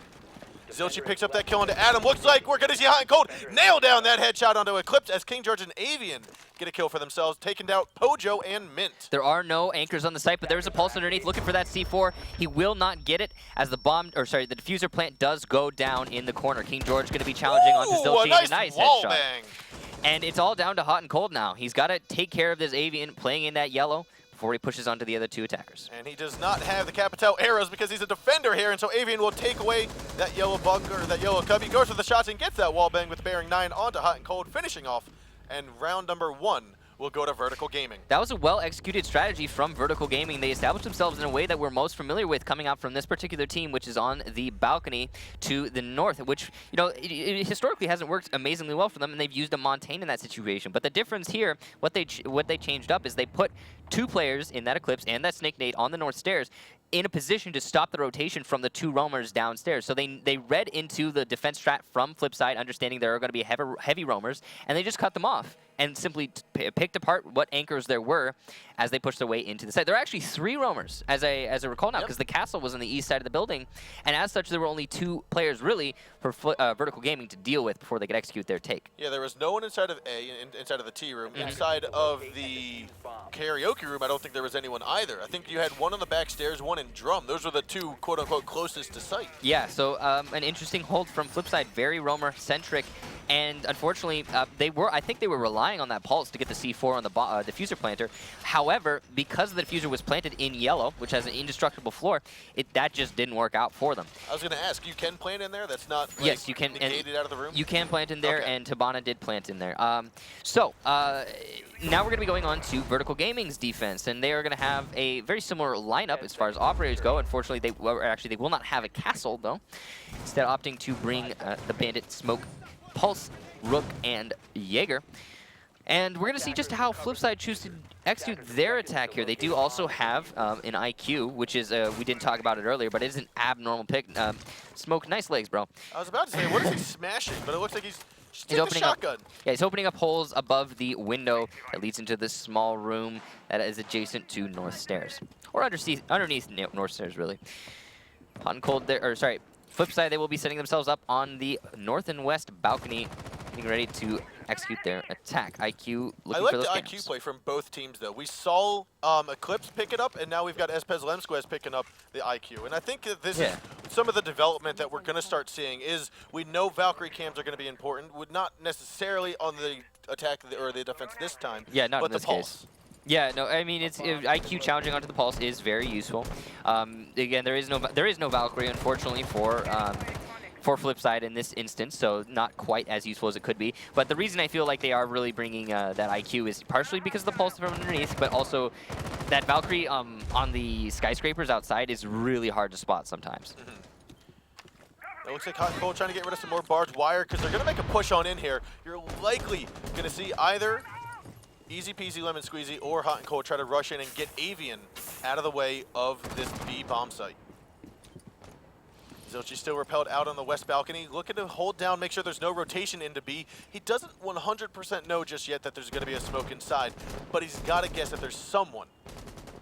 And so for the time being, looks like Pojo Man's going to try to drone out. He does spot Avian. That's a 100% guarantee. You've got Zilchi trying to hold down the rotation. Hot and Cold just needs to shoot through the wall. That is a soft wall right there. And for the time being, he's not going to go for it just yet. You can see Avian, he is playing through that little hole onto the bottom of North Stairs, and he will get a pick onto Mint through that said hole, through the window outside on the balcony. So right now, Avian's going to try to push off Zilchi from trying to rotate in. Going to go for the shotgun kill there onto Hot and Cold, but misses it with that pre-fire. The smoke and gas grenades are going to go out simultaneously. Right there, that's going to stop one push. 55 seconds left to go. Right underneath, Hot and Cold is likely to get this kill. Floor's going to get opened up, waiting for it. He sees him now and goes for the shots, and he gets the headshot. Now we're going to see Flipside working their way up the North Stairs. Eclipse trying to push off any more push attempts from Hot and Cold, and that is successful. A 3-on-4 now with 30 seconds left to go. You've got Adam still here on top of the A site, looking to hold down that North Stairs about the top. Pojo Man, though, he's going to go for a little long-range Habana charge. That's going to allow Blackbeard Zilchi to potentially look into the window, although he's gotten off of there, and he's now over by the A window. Adam going to go for this peek, and he will be taken down by Easy Peasy Lemon Squeezy. Zilchi will take down Adam. You've got 2-on-2 now. Plant's going to go down as Eclipse takes down Zilchi. And now Echo's trying to come up from behind. Easy Peasy's inside of Geisha. He goes for one kill. Looks like he's going to get Pojo Man here. He's got to look to his right, and he knows Easy Peasy's going to be there. Goes for it, and he gets the shot down. What a clutch here. Vertical Gaming will take round number 2 and go up 2-0. Some miscommunication there at the end of the round from Flipside. Unfortunately, Easy Peasy Lemon Squeezy was looking the wrong way, so probably a missed call coming out there. And that is truly unfortunate to see. And Eclipse, as such, with, again, like you said, a nice clutch to lock out the round in their favor. That really, strategically, that was very similar to what we were seeing from VG. They took control of North Stairs. They took it, and they started pushing their way in through the North Stairs, picking off the defenders as they go, establishing control over A site, and getting the diffuser plant. Yeah, and I mean, with that, Vertical Gaming is looking kind of sparkly on this map. They seem to be doing very well at the beginning. Vertical Gaming is a team that has been very comfortable on the Skyscraper. I feel like the Skyscraper. That sounds weird when you say it like that, but yeah, this is a map that they're very comfortable with. And Flipside, again, they probably have some tricks up their sleeve that they're not going to be using on this particular map. And I mean, both of these teams are going to be in that situation. But and when it comes to when you're backing off of like special tricks and awesome tight angles that you use to give yourself a leg up, when you're not using those, when you're choosing to avoid them instead, then that means it comes down to more importantly player skill and just individual plays in that sense. And we have been seeing a lot of fantastic player skill coming out from VG in this matchup. Again, we're going to be seeing a upstairs defense from Flipside as they were unsuccessful in their hold of this particular bomb site the first go around. Now, with Flipside, like you said, they did not successfully do this previously, but they have a castle. Did they have a castle last? Yes, they did have a castle last time. And we're kind of seeing the same setup that we saw from VG on the defense, but instead of not bringing the castle, they are bringing the castle, which is going to prevent some of that entry, some of that quick entry into the bomb sites. Now, looking here at VG, they are looking to set up around that north and south balconies as they did previously. You've got Adam and Avian here on west. Mint already inside of Geisha. I want to say Avian and Mint are going to go head-to-head here, work on their way, trying to open up Geisha wall. I mean, it's likely that that is going to happen. However, Geisha has been neglected by a lot of teams as of late, not being seen as nearly as important as it used to be in the past. I feel like it's not super necessary to be taken. You know, Adam will move on forward and spot hot and cold. He's going to go for the shots. He's got two people to go for. He's going to get them both down. King George. King George, however, he gets taken out from above, so he does have two individuals down. Pojoman going to try to pick him up. He's going to call that out to Adam to hop on in, but Adam feeling very cautious. What work was done by King George will no longer be effect as we have Pojoman picking up both of the down teammates. Which, though Eclipse goes in, he's going to get pelleted with many bullets here. He's down to about 5 health as he rotates into the barbecue lounge. And you've got Easy Peasy taking down Snake Nade. What looked like was going to be a vertical game round will now be going into the hands of Flipside in a 5-on-2. Oh, the timing, Avian. That is so unfortunate. So on our screen, we saw him clear as day looking at that smoke as you come at the screens, but I found that spectator mode is about about a second behind, so every action that they take is you know, again, delayed by just a second. So unfortunately, he did not see that smoke as he came off of that angle. And because of that, I mean, it wouldn't have mattered in the end. It was a 5 versus 1. It's a flawless round there by Flipside. So it was a nice try, yeah. Like you said, it was going in the favor of VG when King George got those 2 downs, but unfortunately because VG was unable to secure those 2 kills, I mean, Flipside, they picked him up, they traded it back, and it started going in their favor, cascaded into their favor in terms of kills. Not much strategy being executed there from VG. They were setting themselves up in a similar sense, you know, trying to position themselves on the balcony and take care of the roamers, but nothing really came of it. So we are going to be seeing Flipside. They're going to be going on to their basement. Well, I say basement. They're going to be going on to their kitchen barbecue defense now. Yeah, and one of the things that we saw there from VG, which I don't necessarily know how well it would play out. I mean, it did up until the very end where King George died, but for the most part, bringing Glaz into a close quarter fight like that seemed a little odd, especially trying to go up against the roamers when you're more of a long-ranged operator. Well, technically you are a long-range operator, sure, but in reality you're just a guy with a really powerful freaking gun, and you can see people no matter what because they have a bright yellow outline. I mean, short-range, long-range, potato, it doesn't really matter when you're fighting with a Glaz. Yep. I mean, yeah, no, he just wins engagements. That's what he's good at. There weren't any smokes used, however, from him seemingly in that engagement. He just kind of vaulted in dry. But he made it work technically in his favor. I mean, the work that Team George did there, you can't really... I mean, it was good. It was good work that he did. Unfortunately, again, he just couldn't secure the kills. And I feel like that might be what you were talking about. That might be attributed to the fact that he was not using an automatic weapon.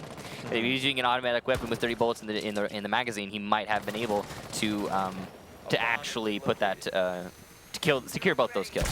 But because he had to reload and then got picked off by the bandit, you know.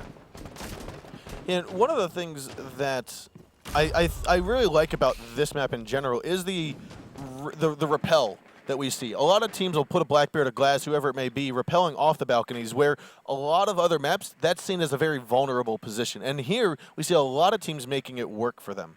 Well, as an attacking squad, when you're going into this particular map, I mean, since it's all, the sites are always on the west side of the building, you have to deal with the west side balconies, right? So what a lot of these teams do is they focus on actually securing those balconies, securing those runouts with claymores, with somebody watching them hard. I mean, whatever the case be, the diffuser Ooh, and has a been 5-on-5 plant. This is what Flipside has been known to do. This is probably their 3rd time this season going on a 5-on-5 plant. And that all comes down to the fact that there was nobody playing in the site from VG, and now they're going to start going for the retake, and they're going to get picked off one by one by the Flipside lineup. Eclipse does get a trade back onto Mint, though, to keep them at least somewhat in the match, but with only half of the diffuser left, there's not much time. Yeah, and I mean, there are only 2 defenders left. This is going to be, looks like King George, last man alive, and he's going to go get 1 kill as Eclipse gets 1, and Pojerman will finish off King George as he hops on out the window, and that's going to be Flipside, turning what was a 5-on-5 diffuser plant into a victory round for them. Yeah, and now, again, a 2-0 lead turning into a 2-2 match, or sorry, not match, but, well, I guess tie coming from Flipside. I mean, that was a really good turnaround from them. Surprising, to say the least, that VG did not apply any pressure whatsoever to the barbecue kitchen hold. However, I do feel like VG's just kind of playing in whatever sort of state. We talked about this earlier. They don't really mind if they can't take it home here. Yeah, and that's one of the things that Flipside has been known to do and does very well. Just walking into the site. Yeah, they don't just drone out the roamers, but they also drone out the bomb sites. And they realize, okay, we have a roamer outside, we have a roamer inside, we have got these people all around the map, and they can visualize where they're going to flank from if they can get inside, get that plant down, and they did very well. Yeah, and what they do is then they establish lines of sight onto the areas, like you said, talking about coming back into the site. They establish lines of sight onto where they can come back and start their retake into, for example, the A-bomb site in this case. And they just wait as their teammate plants the diffuser. If one of the defenders get an inkling that diffuser is being planted, they'll start going for the retake and get picked off in the process. And we saw just that happen, in this case, post diffuser plant, but sometimes it will happen during the diffuser plant. Flipside choosing to open up the A-bomb site wall to give them, to make that, what just happened to them, not possible. Yep. Some lulls going on between Easy Peasy and Hot and Cold. This is strategic lulling, advanced drop shotting going on over What there. they're doing right now is just stretching their muscles. Yeah. They know that one's a 3-speed up, one's a 1-speed up. They're just trying to equally become 2-2. Yeah, so they're transferring energy between each other, and if they are successful, you will see a 3-speed rook. That's what they're trying to do, basically. This is the magic juju that's about to happen. Could you guys imagine, though? Just imagine a 3-speed, 3-armor rook, just for a second. I think, isn't that what Ash is? Well, she's on attack. It doesn't count. All right? True. All right, so Eclipse going to be moving into the upstairs bomb site here. Oh, Zilchi's going to pick up the first kill of the round. Yeah, that was. Well, that's a nice angle from Zilchi. Yep. Expecting Eclipse to try and go for that quick roam clear. And now, Flipside, man advantage on defense. They also have, I mean, they have control advantage as well. Ooh, nice melee. Now you've got Zilchi, who is inside of the terrace, having fire down come his way here from Adam. He's going to go for the shots, but Zilchi gets another shot there with that reflex side on the ump, and that's a very good kill to turn it into a 5-on-3, still with 2/3 of the round left to go. Using the reflex, huh? That's you don't see that every day in Pro League, to be real with you. It's mostly holographic and ACOG, so it's cool to see that he's trying to mix it up with those scopes. 3 versus 5 now, 1 minute 40 seconds on the clock. They still have plenty of time and likely plenty of resources to make this work for them. However, they're going to have to contest with 5 defensive operators, and it's looking pretty difficult for them right now. Avian trying to get on top of the railing for whatever reason. Is Ash's gun flickering in the bottom right-hand corner right there? Yeah, yes, it it is. is. Zilchi gets another kill onto King George through the wall onto the glass. I think he was playing outside on the balcony. Yeah, he was on the balcony. So Zilchi has a 3K at the moment and only 2 attackers left to go, which is those 4K. Snake Nade. Well, there's the 4K. Kill the ace! He still has 70, 80 health left to go. He's going to go for the last kill into Avian. No! Mint, just die already and let him take the ace. He's mad about it. He's so upset about that. The frustration will carry on to the next round, and I feel we're going to have a 3-on-3. You can hear Mint saying, I'm sorry, dude. I'm sorry, dude. It's instincts, man. I can't help myself. Yeah. And Zilchi's being all, dude, brah, dude. I heard him laughing. Yeah. You can hear the laughter from here, even though like we're not at LAN or anything like that. But we can hear it through their TeamSpeak, even though we're not in there. Telekinesis. Yeah, that's what's happening, and that's what's going on right now. We're so vibed, we're in touch, and all that nonsense. I don't know. Karaoke Tea Room coming out from VG, and now they have lost 3 rounds in a row against Flipside, who have done a very good job of attacking and defending so far on this skyscraper. VG, they were looking strong in the first 2 rounds, but they've been faltering as of late. They have. I mean, Flipside was down 2-0. They've come back, won the last 3 rounds. I think. I don't think the Rook Pulse juggling worked out for them. I mean, actually, no, the Castle did all the work there. So yeah, that was the Castle from Flipside who did get. They passed the energy over to Zilchi without intending. Yes, it was Zilchi stealing all the energy. That's what's happening. He's a vampire. I don't know. Jesus, Crazy. Zilchi, come on. Crazy nonsense. But no, we are going to get into the raid with round number 6. And we're going to have that top 4 bomb site inside of Tea Room and Karaoke chosen yet again here from VG. Still no Castle pick, though. Yeah, to each their own. You know, if you don't need a Castle to hold the site, you don't need a Castle to hold the site. They've had somewhat good luck losing 1 round upstairs, winning 1 round upstairs on their defense, I believe. And they just, they need to put Tilted into their favor here. Okay, let me see. Last time they lost this, it was mostly down to the Roamer game, if I recall correctly. They lost a bunch of players downstairs, and then once Flipside started pushing into the site, there wasn't really much to contend with them. So going into this particular round, will VG have that same exact issue, or are they going to be able to maintain their dominance on the anchor? They don't have many roamers. Seemingly, I think there's 1 in the east building right now, and maybe 1 going downstairs as we speak. However, for the most part, VG is anchoring on the site. Pojo Man and the Blackbeard and Zilchi are trying to open up lines of sight into the A bomb site through the B window. Now, what we've got Pojo Man here. He's on the west balcony working his way over. Looks as though we've got Mint staring him down in the face as Pojo is now going to finish droning this out to allow Hot and Cold to potentially go in for a quick rush. But he's got to get rid of that barbed wire first. You still have Avian tucked around inside of the B site. That is the Karaoke Room. Last time Zilchi and Avian had it out for each other. Hot and Cold was also coming up from those north stairs to, again, try to pinch Avian, and ultimately he did get that kill from below onto him. So it's worth talking about the fact that neither of these teams once throughout this entire matchup have challenged the Geisha Room. I mean, they've challenged them, right? But they haven't actually attempted to push in and take Geisha, really. Neither of them giving, well, seemingly any amount of a damn. And instead, yeah, it doesn't seem like their priority seems to be taking over Geisha. It does not seem like that's the case. Yeah, they're just opting to go for the other bomb sites instead, choosing to attack into A on the upstairs, choosing to attack into what I believe is A on the downstairs in the kitchen barbecue. And they're just boycotting Geisha, really. And a lot of teams have been doing that in the meta right now. Adam getting a nice kill onto Easy Peasy Lemon Squeezy. That was impressive with that holographic, very tight angle to win. Yeah, and I mean, they almost had the spot where they could just tuck themselves into the doorway there as long as they get rid of Avian. But Avian's still inside of the B site. So if they get that out, they can go in and try to plant. Looks for him, and he taps his hand. He's going to break off 9 fingers and then finish him off with the shots, and Adam will go down by Hot and Cold inside of the terrace. Adam got away from that engagement, but then chose to re-peek it. That means Eclipse is going to be seen by Hotten's drone there. Going to jump off that.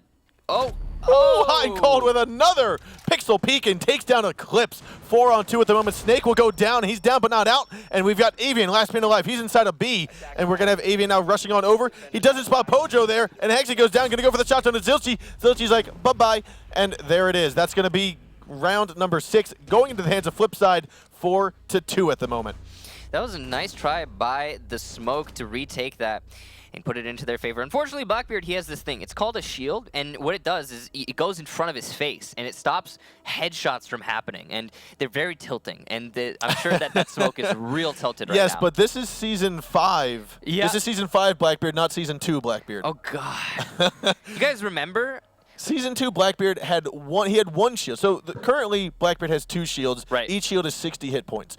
When Blackbeard first came out, 800 HP? it was 800. It was 8 players in front of his face with 1 shield. Just think about that for a second, guys. That's what it used to be, and he was 100% pick rate. I think he was at least a 90% pick rate. He was always coming out. But yeah, no, he's better, sure. But going up against an SMG-11, he's still very powerful. Yeah, he's still very powerful. Going up against an SMG-11, you have almost no chance. I like the way that Flipside, they have opted to. This is the team that goes to the other bomb sites. This Flipside are the pioneers of other bomb sites. We've seen it on Clubhouse in their cash room defense, and now we're seeing it on Skyscraper in their second floor east side defense. I honestly have trophy room. I guess it's called trophy room.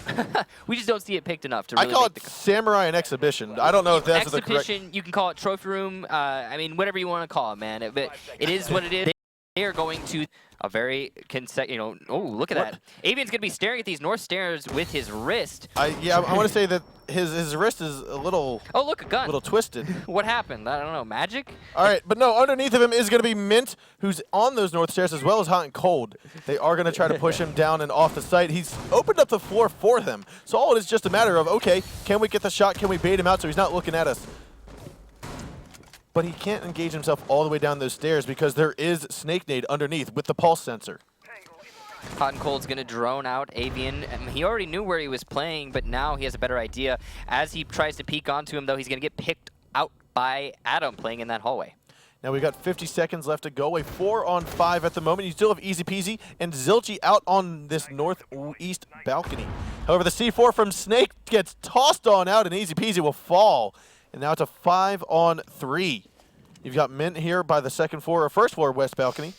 And Zilchi still at the doorway here. Looks as though Pojoman trying to gas his way forward, and he will not push in just yet. Still looking for the shots, but it's King George actually gets it. He gets skedaddled out of there, and he's going to move on into the Geisha room for the last 20 seconds. Adam's still trying to pre-fire. This is not going well for Flipside. They're going to have to make a quick rush here. Pre-fires might happen, but Pojoman still very hesitant, and he will fall with Diffuser on those north stairs. He looks as though Adam gets Zilchi down as well. Mint's going to go get Snake, and then will fall to King George.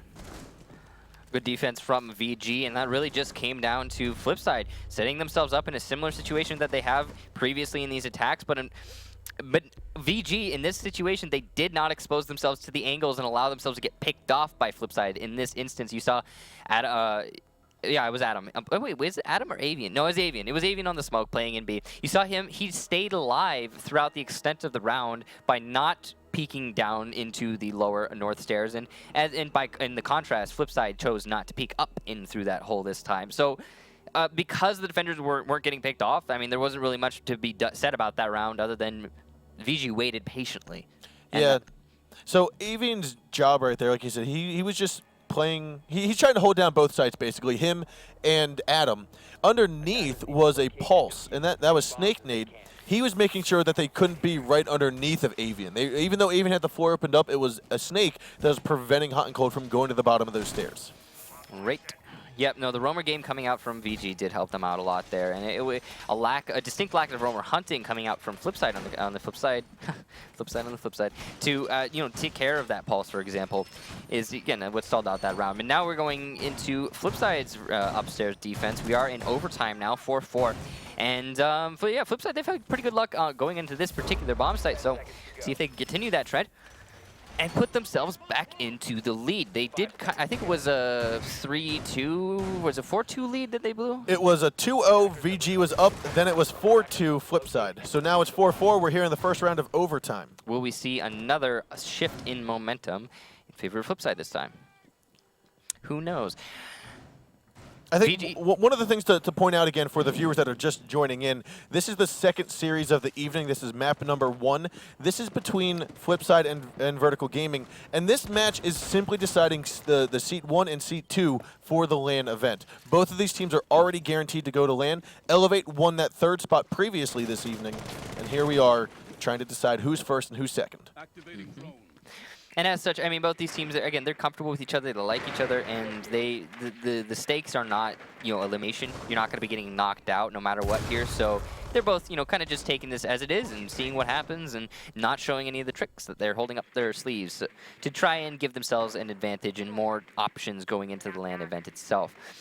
However, 2 minutes now on the clock. Neither teams have had a player picked off as of yet, and the roamer game from Flipside is still pretty much untouched from VG, similar to what we were seeing earlier. Neither of these teams seemed to know what to do when they were challenging those roamers, instead opting to try and put themselves on the north side of the balcony to avoid roamers outright. Yeah, now Snake Nade did drone out Easy Peasy inside of the yellow cubby. He saw him on the left side, but I think Easy Peasy swept on over to the right. But Snake's opportunity, his job is going to be to throw in those fire arrows. And it looks as though Zilchi will be taken down by Adam as he rotates through Terrace. Easy peasy going to take down Snake, though, in that trade. Looks like those fire arrows didn't do the damage that he needed them to. It's really difficult to hit that fire arrow through those grates in yellow. Because of that, I'm guessing he missed and unfortunately was, like you said, picked off by Easy Peasy Lemon Squeezy, putting the man count back into an even. But unfortunately for the attacking squad, advantage defenders, given there's only a minute left on the clock, and the attackers have, as I say that, Pojo Man, a pick onto Adam, slanting it even more in favor of the defenders. And like, there's 55 seconds left. First gas grenade is going to get tossed out. I'm sorry, second gas grenade is going to get tossed out. That's going to allow Avian to force his hand over there and go into... Oh, it's like Easy Peasy just trying to stay away from King George for the moment. What happened? What happened?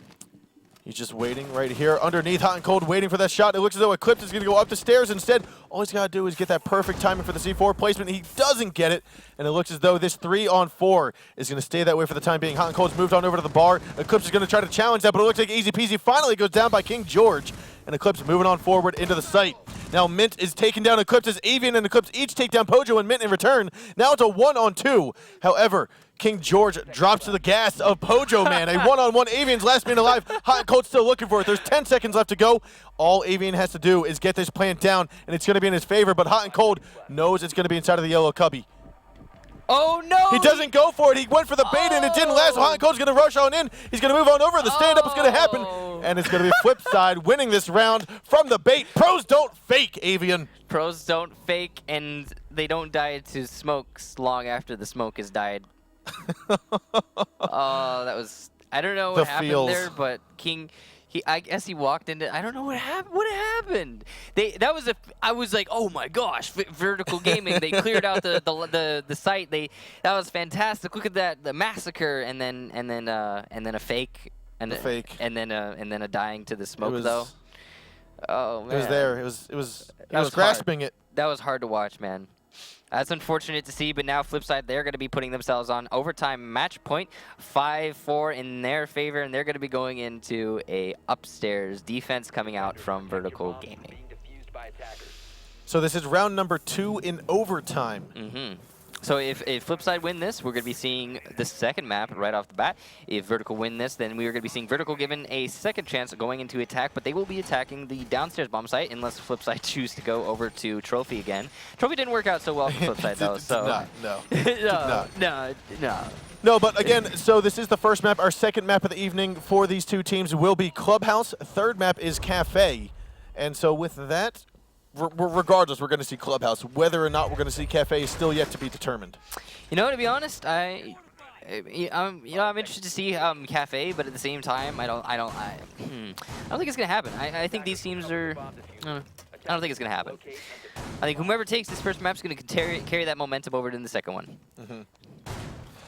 So taking a look over here, we are beginning into the action phase of round number 2 in overtime. VG still trying to set up some defensive locations here. Avian going to play his exact same role. Is Flipside going to get him out of that spot? He's been in there each and every time. He's played a vital role to making sure that the attackers can't easily take onto the bomb sites. So last time you talked about earlier, Adam not getting hit, unfortunately, from Pojo Man playing with that glass on the B window. But the last time we saw, pretty much most of the time we're seeing this particular bomb site defended is the team, Flipside, are struggling with dealing with those roamers, and as a result, they're struggling with actually pushing in from the north side, getting picked off by the anchors because they can't apply the vertical pressure from underneath because of the roamers. So it's a nice tag team effort coming out from VG. And we're going to still wonder, I'm curious to see if Flipside, Eclipse with some aggressive peeking is going to get droned out and picked off by Hot and Cold, putting the man advantage squarely in Flipside's favor. They still have 2 minutes to execute this attack and plenty of drones and utility going into it. Yet again, Geisha being ignored. Yeah, it looks as though Hot and Cold has decided, you know what? I've taken down one. We're going to push into Terrace, move on over to Drum, and just continue our momentum up behind Adam. Now, last time Hot and Cold was here, he did pick off Adam, and then he went on to then pick off Eclipse, I believe, inside of the Adam's drum using room. ACOG this time. He was using a holographic, if I recall correctly. He was. Last time he was playing this angle. Nice switch up. I think it's right call when he's playing these tight angles. Zilchi's going to be peeking onto him, though. He has a Blackbeard shield. Gets one shot, and you can see the crack on the top of the shield there. Yeah. Zilchi has managed now to take on over the drum room. So that's going to allow Hot and Cold to push on in. Adam is being forced down the stairs. He cannot get into the hallway and cover the angle that will top the north stairs of there anymore. So Pojo Man's going to be able to move in and possibly go for Avian now. Adam's still playing in that hallway. Very dangerous position to be holding, but he's making it work for his team. 1 minute on the clock, and these attackers are now being pressured by time. So Adam doing a good job of dodging those flashbangs, and Zilchi's right now still trying to fight with that same head shield. Adam, however, does take down Mint from below, and that again, he's going to look like he gets easy peasy, and you've got Pojo Man taking down King George and Snake Nade. Now Hot and Cold will take down Adam, and he's going to be able to pick up easy before he gets taken out. Last man alive is going to be Avian, and 35 seconds left on the board. A 4-on-1. This is Flipside's map. We are going to go into Clubhouse right after this. Are you sure about that? He does have 30 seconds on the clock. It Full does have 30 HP, seconds. 1 smoke grenade, and an SMG-11. This is looking like it could go into Avian's favor if he plays it right. Maybe I spoke too soon. And he's actually going to fall. Zilchi won't get picked up in time. There's no time for a reset. That's also 50 not the seconds. diffuser. They could actually get this. Avian, just hold down inside of the yellow cubby, and he's going to try to do it. Don't poke your head up. He's going to do it. Avian. Hot and Cold's coming from the left side. Bullets will go flying, and Hot and Cold gets the kill, and this will go to Flipside. So all Avian had to do was wait patiently, but unfortunately he didn't know that. There was no way he could have, and because of that, he gets peeked on aggressively from the Ash as he peeks his head up and gives away his exact position. There are times where you just draw a blank on how much time is left on the scoreboard. Right. And you're just like, hey guys, pick me up, I'm gonna fall off the roof. Yeah. And before your team can even say, no! You're just like, bye guys, and I think that's what happened there with Zilchi. I think you're exactly right. He wasn't paying attention to the clock, but we will be seeing a 6-4 victory in favor of Flipside. Going on to that first map in Skyscraper, we'll be seeing Clubhouse, I believe it is. Yes, Clubhouse is the second map. Cafe is gonna be the third if we get to it. We are going to get underway here momentarily with it, but let's take a look at some of the highlights. That is the first attempt at VG holding this top floor, and that was Hot and Cold getting Avian down. The next 2 rounds, Avian successfully stayed inside of that site. Now there's the double kill by King George, and as he tries to rotate out of the smoke grenade, he will get picked off. Feels bad about that, about those double downs. That was a nice shot from Zilchi, and a 4K actually from him on that round. We didn't get. Here's the second one coming out from him. There's that holoscope you were talking about, Adam having it on earlier. He ended up having the ACOG. This is that position we were talking about, Hot and Cold. I think that engagement he just had with Hot and Cold was why he switched to ACOG. Makes a lot of sense. There's the Blackbeard shield crushing the dreams of that smoke. That must feel bad. A good round by VG to defend that upper store. I don't know what we're talking about the highlights. We saw, oh no, Pojo Man. No, King George. He dodged it. Why he did dodged it. Why did you highlight this production? Why are you so mean to King? What did he do to you? That was a good shot there by Hot and Cold. He must have droned him out and gone for the pre-fire. Now Adam did down easy peasy there, but didn't get the final kill. That's unfortunate. He got picked on off. We're going to be going into Clubhouse like we talked about earlier. Flipside, we're going to be starting on offense, and we're going to be seeing, I think so. They're doing things. I think it's going to be Flipside on offense. They're just waiting to pick the correct sides. So with that, we are moving on to Clubhouse. Clubhouse is one of those maps that we have the most. We'll say that the most. We used to have the most variety on. Now we don't. What, Clubhouse? Clubhouse. Clubhouse, you think we had variety on? There used to be a whole bunch of different types of pushes from main stairs, Moto, from Blue Hall, from garage, or from Cave Tunnel. There were all these different pushes. All right. And now I don't know. Okay, well, most of the teams, on Clubhouse, most of the teams, that what they're doing is they're opting to go for a construction push and, pushing in with the glass, coming in construction tunnel, laying down those smokes, denying the back end of Armory, while the rest of their team opens up above Kitchen and starts to apply pressure into the back end, well, I guess the front end of Armory. However, it's been getting mixed up quite a lot in as it stands right now. Yep. So we are getting underway with round number 1. They're just finishing up, picking up their operators. And here we are. Flipside's going to start on attack as VG starts on defense. Now, as we take a look here, we are going to see a fuse come on out of the woodworks here for the beginning of round number 1. That is going to be Mint. Zilchi again playing that glass, which you've seen before, but keeping an eye here on VG. Nothing too unique coming out except for the mute, which is not a common pick. So the mute is likely to be seen used. I mean, I'm not sure exactly what they're going to be doing here, but if I were to guess, I would say they're probably going to use him in the construction tunnel to try and deny that Thermite, or that, in this case, Hibana, opening up the construction tunnel itself. If they have a shield, they can outright deny it, given that But they also don't have a Jaeger, so that's not going to happen. I'm sorry, I spoke too soon. I'm not sure. I guess they're just using the mute to deny, to deny drone coverage from the attacking lineup.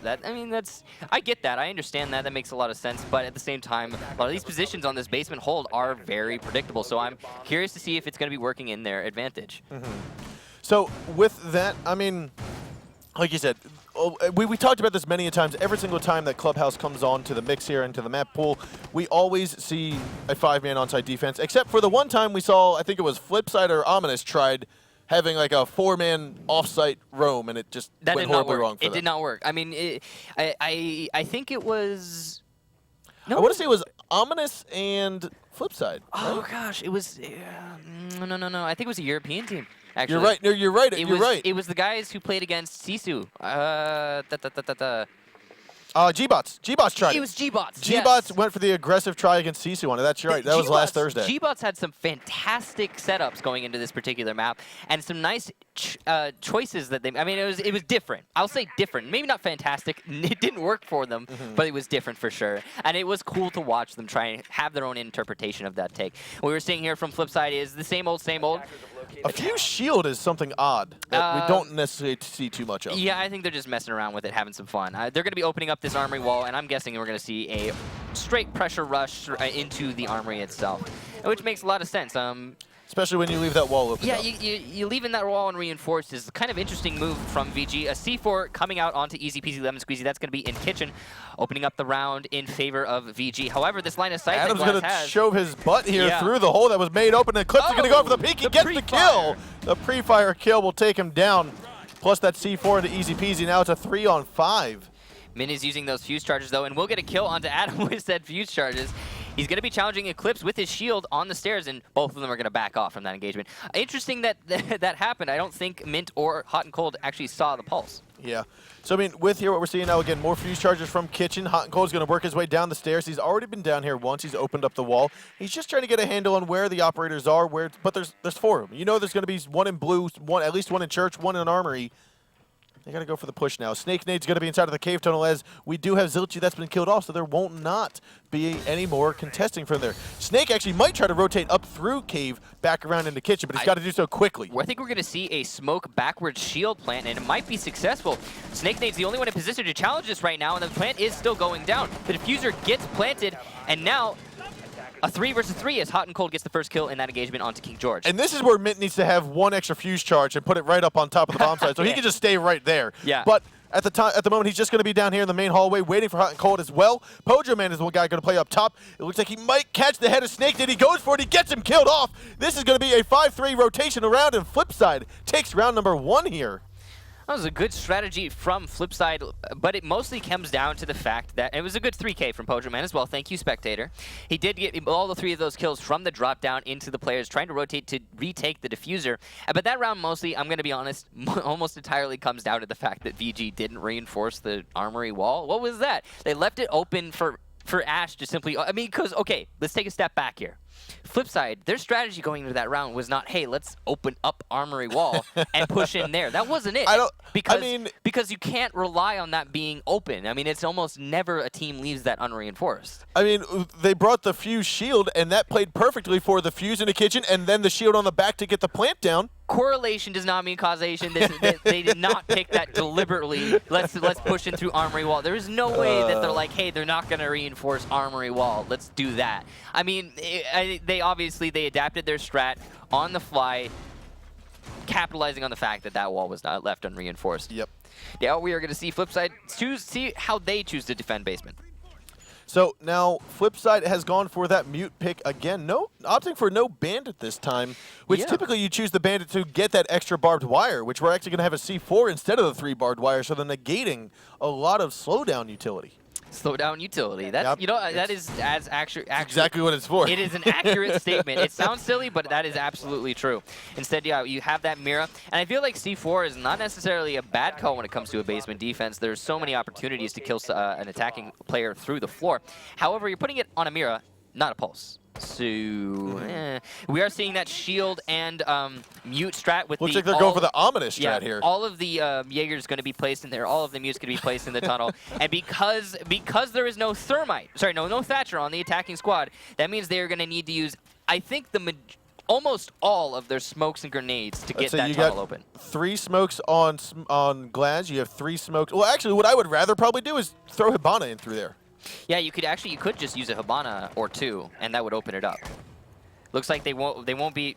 Avian's already in the building. It doesn't seem like they are. It will not get open. They're already deciding to go a different route. Well, I don't know if they're going to decide to go a different route. As you can see, there's still a lot of attackers huddled around that tunnel, just kind of trying to figure it out.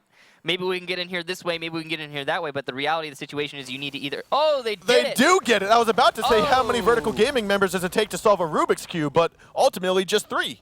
Yeah, it seems like the shield placement and mute placement was a little bit off there, and because that Thermite managed to open up the construction tunnel, that means there is not only an angle open up for the attackers, of course, that goes without saying, but so much utility wasted for the defenders just now. Like a ridiculous amount of utility being wasted just now. A shield, 4 mutes, 3 Jaeger devices, and a piece of barbed wire.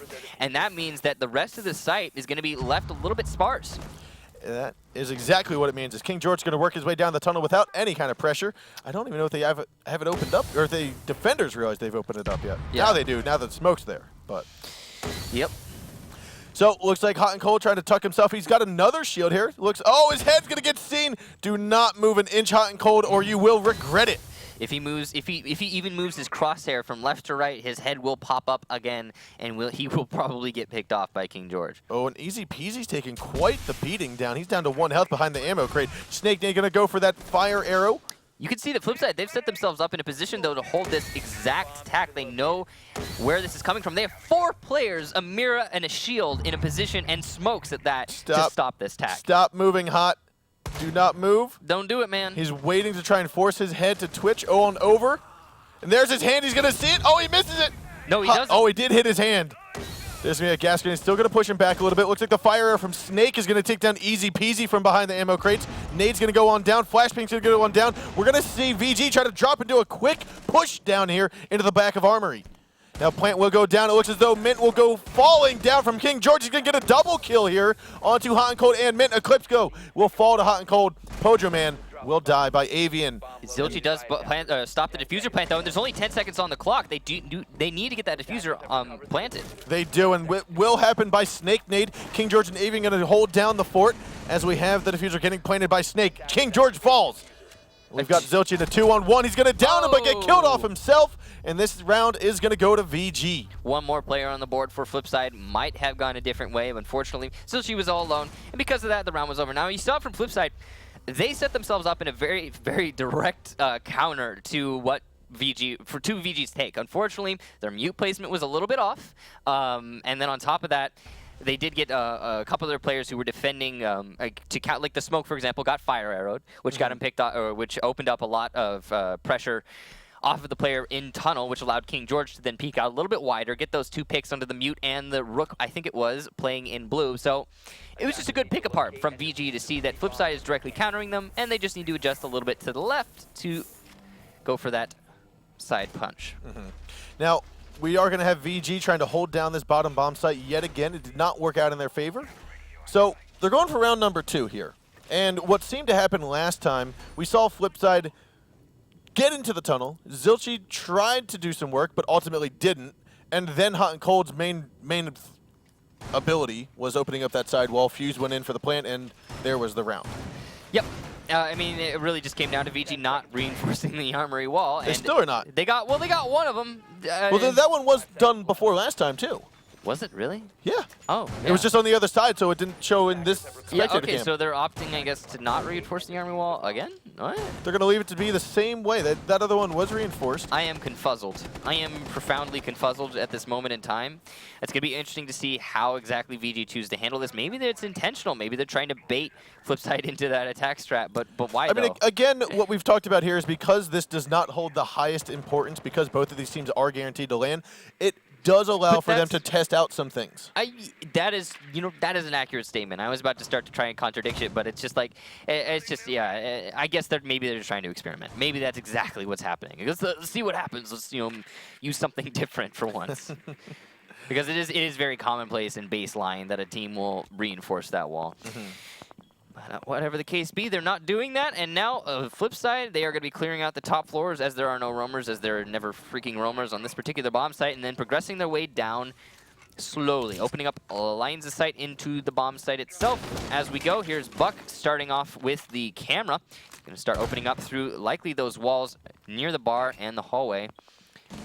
Now Eclipse is still looking for someone to C4 from underneath. He's got Rook there with him. The hole inside of the floor that Adam was looking up at is to try to stop those Hibana charges from being destroyed. He's going to throw up that impact grenade, hit the bottom of the shelving unit, which is going to then explode. The AoE from that will destroy the Hibana charges in most cases if he can place it correctly. So what we saw from VG last time they chose to defend this bomb site when they left the wall and reinforces, they did preemptively throw a C4. However, it didn't do anything, and it's not going to do anything this time. It looks like VG, what they're trying to do is bait Flipside into that exact take so they can C4 them as they're pushing in from the main stairs, but it's just not working. The C4 is not landing. See, I was going to say maybe Eclipse is holding on to an extra reinforcement and baiting that charge from Ash, and then just going to reinforce the wall when they go back up the stairs and don't even watch.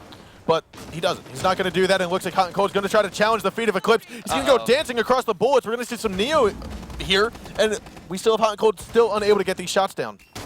Now, in cluster charge will go flying. That's going to be the first of 3. However, the C4 will take out Easy Peasy Lemon Squeezy. Eclipse is going to take down Zilchi. A 3-on-5 now with 45 seconds to go. Now Hot and Cold still waiting for that opportune moment to rush on in. Zilchi has been killed off, so he cannot see through that smoke grenade just yet. He's going to be very vulnerable trying to drone out Moto. Now we do have a last cluster charge going inside of the armory. You can see 3 are huddled around the locker, Snake inside of the cave, and you've got King George trying to hold down Church all by himself at the moment. Your Hot and Cold's going to try to rush on in, but Adam's already there. He will down him and finish him off. A very good shot. Now he's looking up. He's going to pick up the kill there onto to Mint, and last minute is going to be Pojo. He's going to try to drop. He takes off Adam's head first to start off the round. 2 seconds left. He falls, barely gets on down. He gets 1, but not enough time to get the rest of the remaining defenders. Round's going to go here to VG. So in this case, baiting the attacking of Flipside into taking from Armory Wall worked into the VG's favor. Now, let's talk about that. Let's talk about what they're doing, baiting them into that particular take, and let's talk about why. Now, I have to assume why is because VG were having difficulty holding a construction tunnel take, which is being pincered from blue, being pincered from kitchen, pincered from whatever the case be. But they're having, throughout their scrims, I'm guessing they're having trouble holding that construction tunnel take, which makes a lot of sense. It's a pretty strong thing. Putting a glass in construction tunnel can influence the round quite a lot. Now, when you put... When you leave that wall unreinforced, then a team is thinking to themselves through the old meta terms is, okay, unreinforced armory wall, we opened up that armory wall, now we can just push our way in. It's a lot easier than going for construction tunnel take. In theory, right? It's supposed to be easier.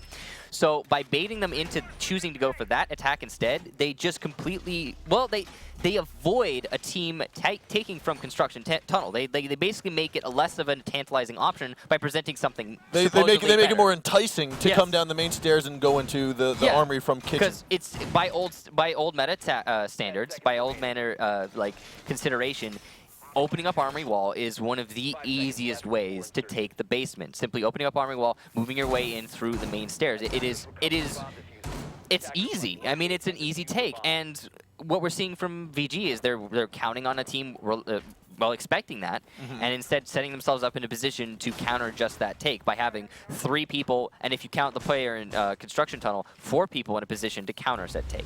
So I like the way that the VG is trying to pivot the point of engagement from construction tunnel to armory wall.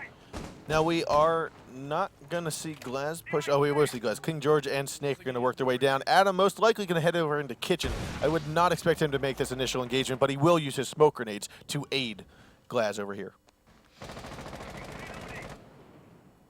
Snake showing that he can army crawl his way into the site, into cave tunnel here. Slowly but surely, being the little snake.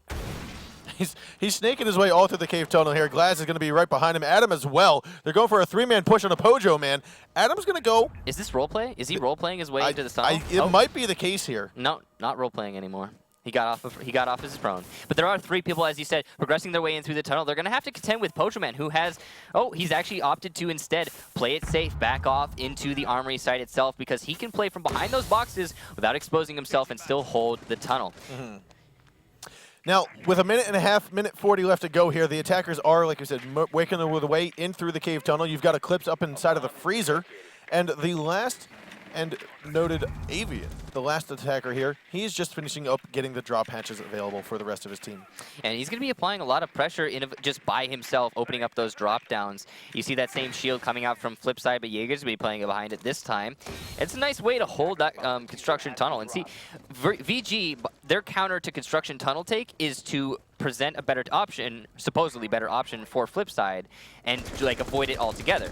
But Flipside's counter to a construction tunnel take is to stack players in a position to kill people as they come out of construction tunnel, and it hasn't been working out for them. It has not, and this is their second attempt, so maybe something has changed, but it looks as though Snake is looking for the bullets, and there's going to be a nade gets tossed on over, and Snake is there to capitalize on it. A very good kill. Pojoman still behind the ammo crates, though, and he is, for the time being, going to be safe. Pojoman is the linchpin in this defense. He needs to deny King George access to the site.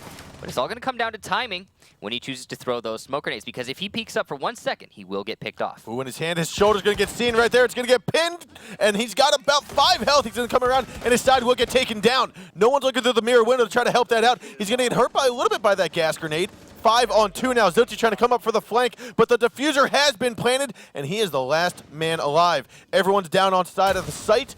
And they're going to hear that. Gave it away. Now they know that he is above, and Snake Nade's going to be looking for him. He'll lose the engagement, back off, play it nice and safe. It is a 5 versus 1, but they don't need to take any unnecessary risks here. Eclipse gets picked off by Flipside, putting it into a 1 versus 4. But again, the odds are very much against him. I don't even think, as of 3 armor, I don't think he has time to get back to the diffuser. Barely. He's got to walk hard left, as that's where Thermite's going to be. That's Adam. You've got Snake Nade still inside of the cave tunnel, and now he's giving away. King George going to come around and just annihilate Mira, and down she will go. VG takes round number 4. It's now 3-1.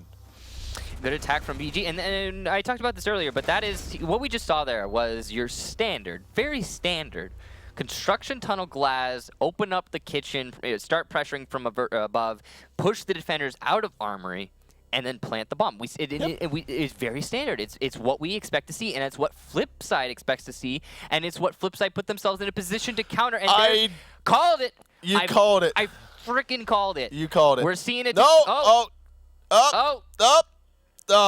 Yes, we are going to see our Spetsnaz. No, they're not. Stop toying with me, Snake Nade. Either show us the Lord or don't. You cannot tease us like this. Wow, dudes.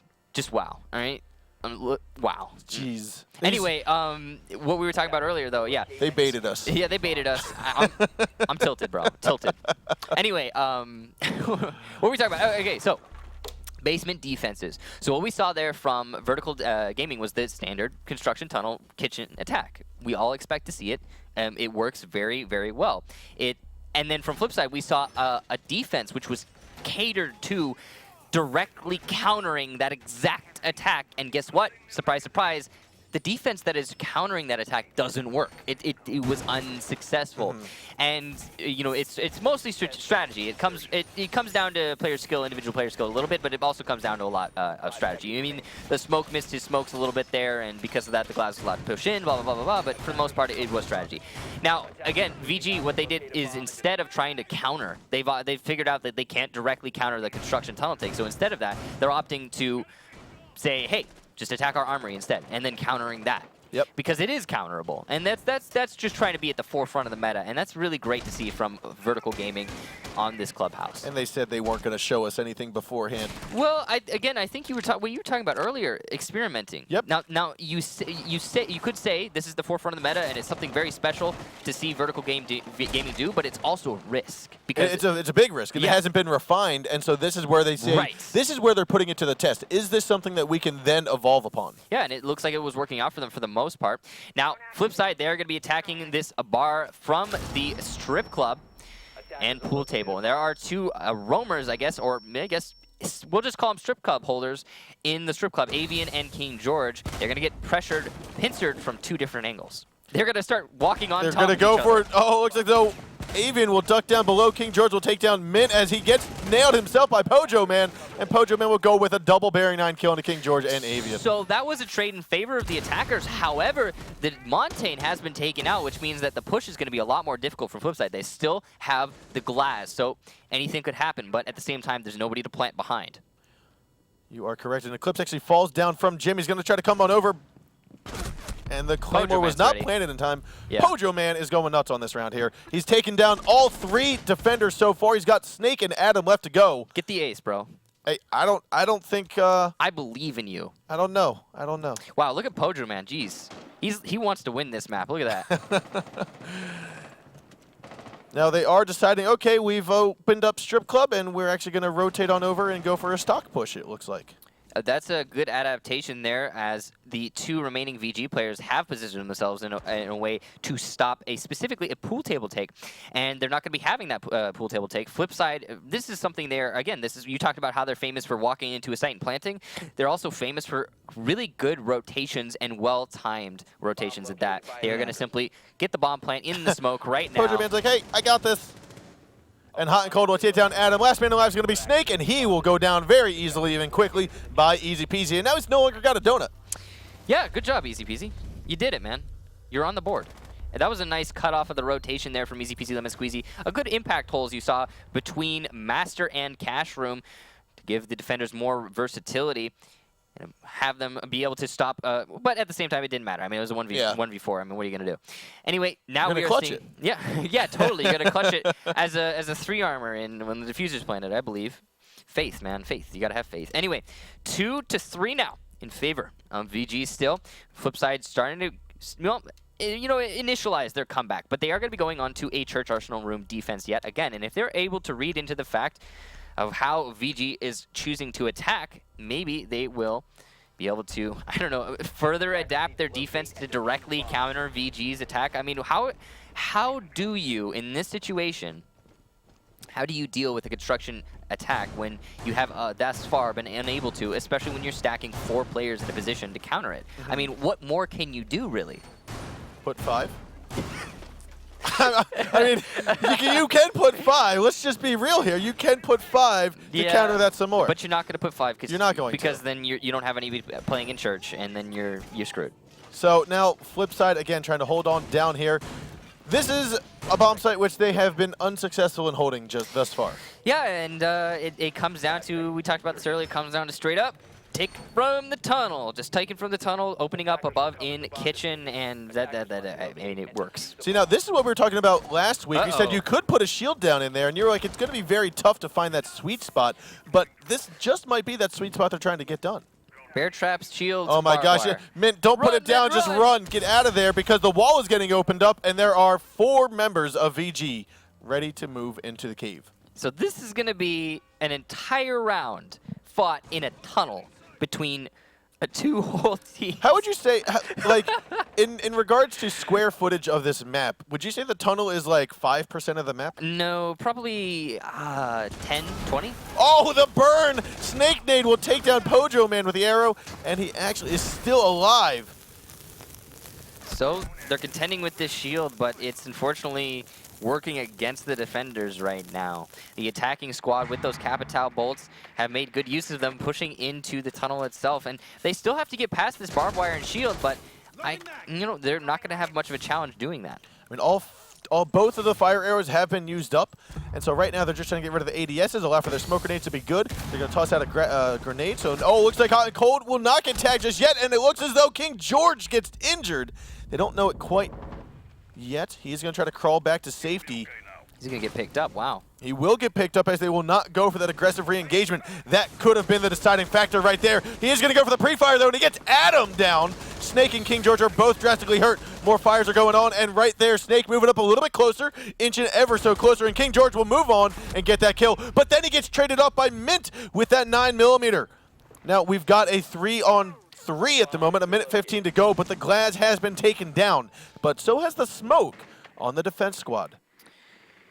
Still anyone's game going into this round, really. I mean, like you said, most of the big players are off the board already. Now, Easy Peasy's going to take over that spot behind the ammo crates where smoke typically sits. And Frost, that's Mint, going to hold on to one last shot, put it on down for a potential rush from the stockroom drop into blue. Mint's going to get injured by his teammate, get picked back up inside a church. Now he's got 50 health. If only the same could be done for Snake, because he is drastically hurt, but he also is the only one inside of the cave tunnel at the moment trying to fight Easy Peasy. Eclipse will use that assault rifle takedown. Mint as Easy Peasy and Zilchi get one apiece. And we've got Avian trying to go head-for-head, a one-on-one at the moment, going up against Zilchi, and Zilchi will come out on top, and we're going into round 7 now. It's 3-3. Both of these teams don't want to give up on this particular clubhouse map. But, yeah, no, flip side. So, that defense, the way they chose to handle that was interesting, to say the least. They contested very, very hard in that construction tunnel. And then after they got rid of the glass, they said, okay, get out, run away. And they started playing for the retake. And it worked for them stupendously, I'd have to say. I mean, not having those players in positions to get picked off by the tunnel itself really lended it to their favor. I do feel like some of those engagements could have been a little bit better in the favor of VG. For example, the Capitao having a holographic, he clearly did not see the Rook when he was peeking that angle. There was pretty much no chance he was going to win that engagement. At the same time, Flipside did allow King George to get picked back up after he was downed. So it's... Yeah, that is kind of... It was like both mistakes were made by both sides there. But what I am enjoying seeing here from VG and Flipside are their different attempts at either holding or negating the push from Glaz onto Cave Tunnel. I mean, it's great to see that... By the way, it's funny that the entire strategy of this basement hinges around that one factor. But anyway, it's great to see that Flipside, what they were doing previously and what wasn't working, was stacking legitimately 4 people, a Mira, a shield, and everyone possible inside the armory itself, looking towards the constructed tunnel door. That tiny little door is so important. Anyway, so they were stacking 4 people towards that, and it just wasn't working out for them. They were getting picked off from different angles. They were getting challenged in ways that they couldn't handle.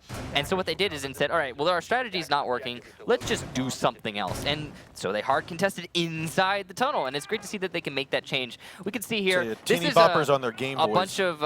bunch of snakes in their natural habitat, chilling out on the floor, trying to find out using their omnipotence where everybody is in I the don't know what to building. make of this. Like, yes, you might be able to drone everything out, but by the time you get onto site, people could have come up. People could have rotated. You know what it is? It's an active protest. They're like, we're not gonna execute this round because we're just gonna stay prone in our spawn. That's what's happening. Now Pojoman will open up the construction site entrance into the cave tunnel because there's no mute charges on there this time.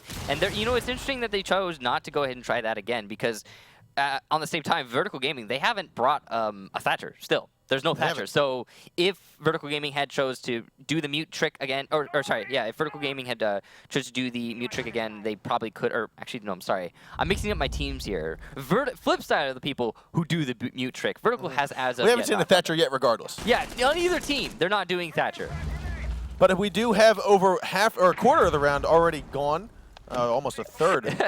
They spent so much time droning out the building that, I mean, now they're looking at... Ooh, Adam getting a kill there on the hot and cold. I actually thought that was easy peasy for a moment with a shotgun. That was the Hibana who was rappelling upside down, trying to open up that drop down in the kitchen. And because it's a predictable thing to be doing nowadays, Adam was just putting himself in a pixel angle position to challenge exactly that. And it worked out for him. Now we are going to have Mint work his way into Freezer and eventually onto the kitchen floor, potentially getting Eclipse out of position. But, I mean, it takes time to place that cluster charge down, and Eclipse right now is just waiting for this C4 toss. Tosses it on up and will not get him as Mint dashed on out of the Freezer just in the nick of time. Zilchi, however, does get that headshot onto Adam as Avian takes out Zilchi in return. Is that a banana pistol? I don't know. It looks fantastic.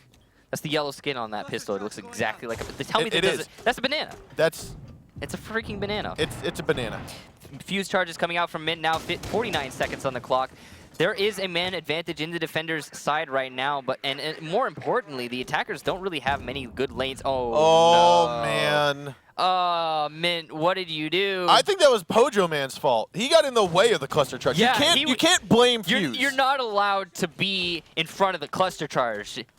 F's in the chat, please, for Flipside Gaming. Can I get triple F's in the chat? All right, so it is a 4-on-2 at the moment. 23 seconds left to go in the round, and Easy Peasy still working his way here inside of the kitchen. Thank you, ESL admin. Appreciate that, man. 15 seconds, like you said. There's not a lot for Flipside to be doing in this Mint is round. going to try to get this plant down, though. He's just moving on in behind the mini bar. Looks like one kill is going to go down. He's going to go to the dark corner and go for this plant. This actually could be in favor of Flipside if Easy Peasy can just hold on to Snake Day, but he does get injured. Avian coming on down, and we will see the round go to VG. Good round, good round. Unfortunately, Pojoman carelessly throwing himself in front of a fuse charge, putting the I mean, honestly, I feel the same way when the hostage dies. It's not it's not the fuse's fault. It is the hostage that is in the room. Yeah, no, it's entire. You're definitely right about that. I mean, the fuse is just trying to clear out the defenders, and the hostage is clearly intending to die to the attacker. He's trying to get the defenders to win those rounds. I mean, it's clear as day. But anyway, now we are a match point in favor of VG, and they're going to be going on to their attack of the bar stockroom. So it's soundly against Flipside. However, as of this moment, we have not seen how Flipside chooses to defend this bomb site. So it's entirely possible something spectacular and magical will come from Flipside's lineup, and they'll do some, ninja moves and somehow win a bar defense going into this round. Very possible. I mean, if Vertical mess up, I mean, anything could happen, right? But really, in reality, to be honest here, if Vertical just do attack that they're familiar with, they execute in a way that cannot be countered, like a take master, take strip club, and then, force the defenders off the pool table and plant the diffuser. It's that simple. If that happens, then we're going to be seeing the next map.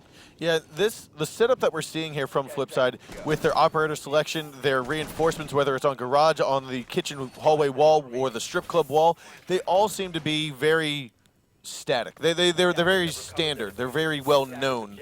Now, the only thing that is a little bit different are these garage reinforcements, but we see them enough. Yeah, you say different, but I'd say about 70% of teams will do that.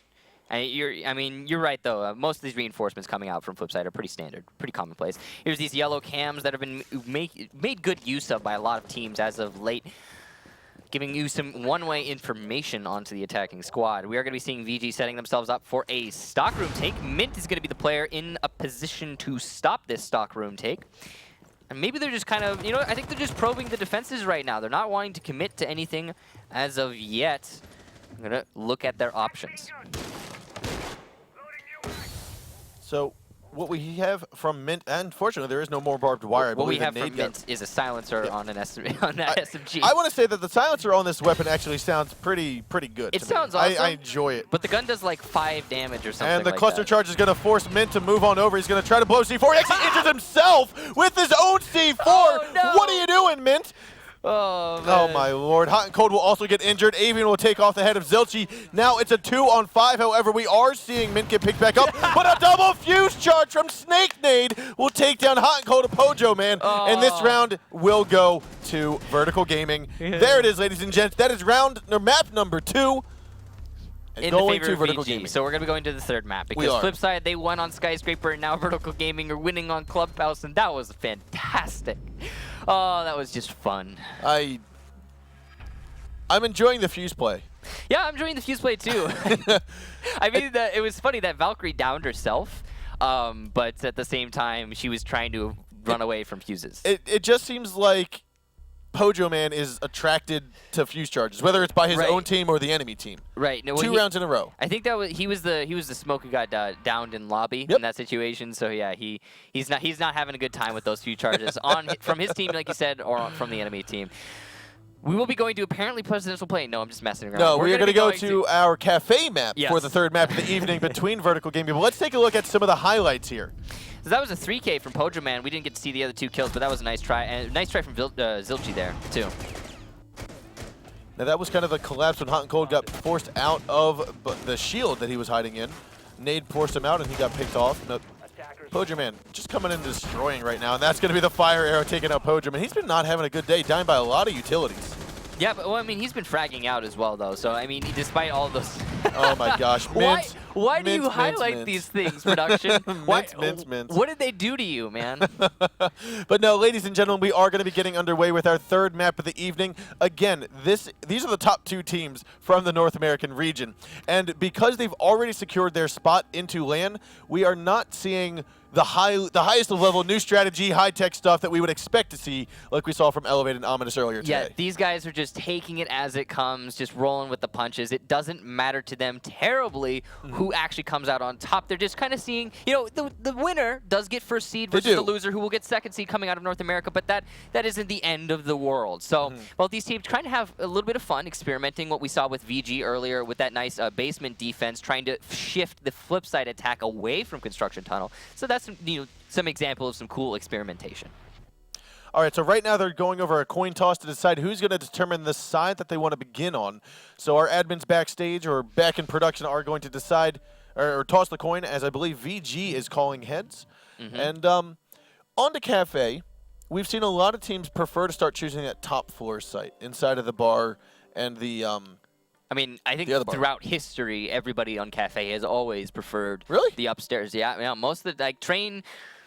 Okay, yeah, no, I think upstairs has been. I mean, okay, season 1 it might have been train. But all right, season 2 it wasn't in the Pro League, which is when I played, which is probably why I don't recall. And then season 3, and then on, it was definitely bar. I mean, you're thinking when you're talking about bar versus train room, yes, you have to deal with the skylight, and that's that's an influence on the round. That's a vertical pressure from above, but it's not nearly the same thing as a destructible floor where you can place fuse charges. You can dictate when you're engaging, who you're engaging, using bucks, shotgun, or sledge, or what have you. You can throw grenades through. I mean, there's so many more options when it comes to destructible floor versus just a little skylight. Yep. So I feel like not having to deal with the vertical pressure from above on the upstairs defense has made a lot of teams prefer it overall. Yeah, we've started to see. I like the amount of castle that we're seeing played. Oh, yeah. I mean, we've seen it on pretty much every defense on any bomb site here so far today. Remember when Montaigne got his buff? I mean, he got the side flaps, right? And then he got the C4 resistance, and then he started to see more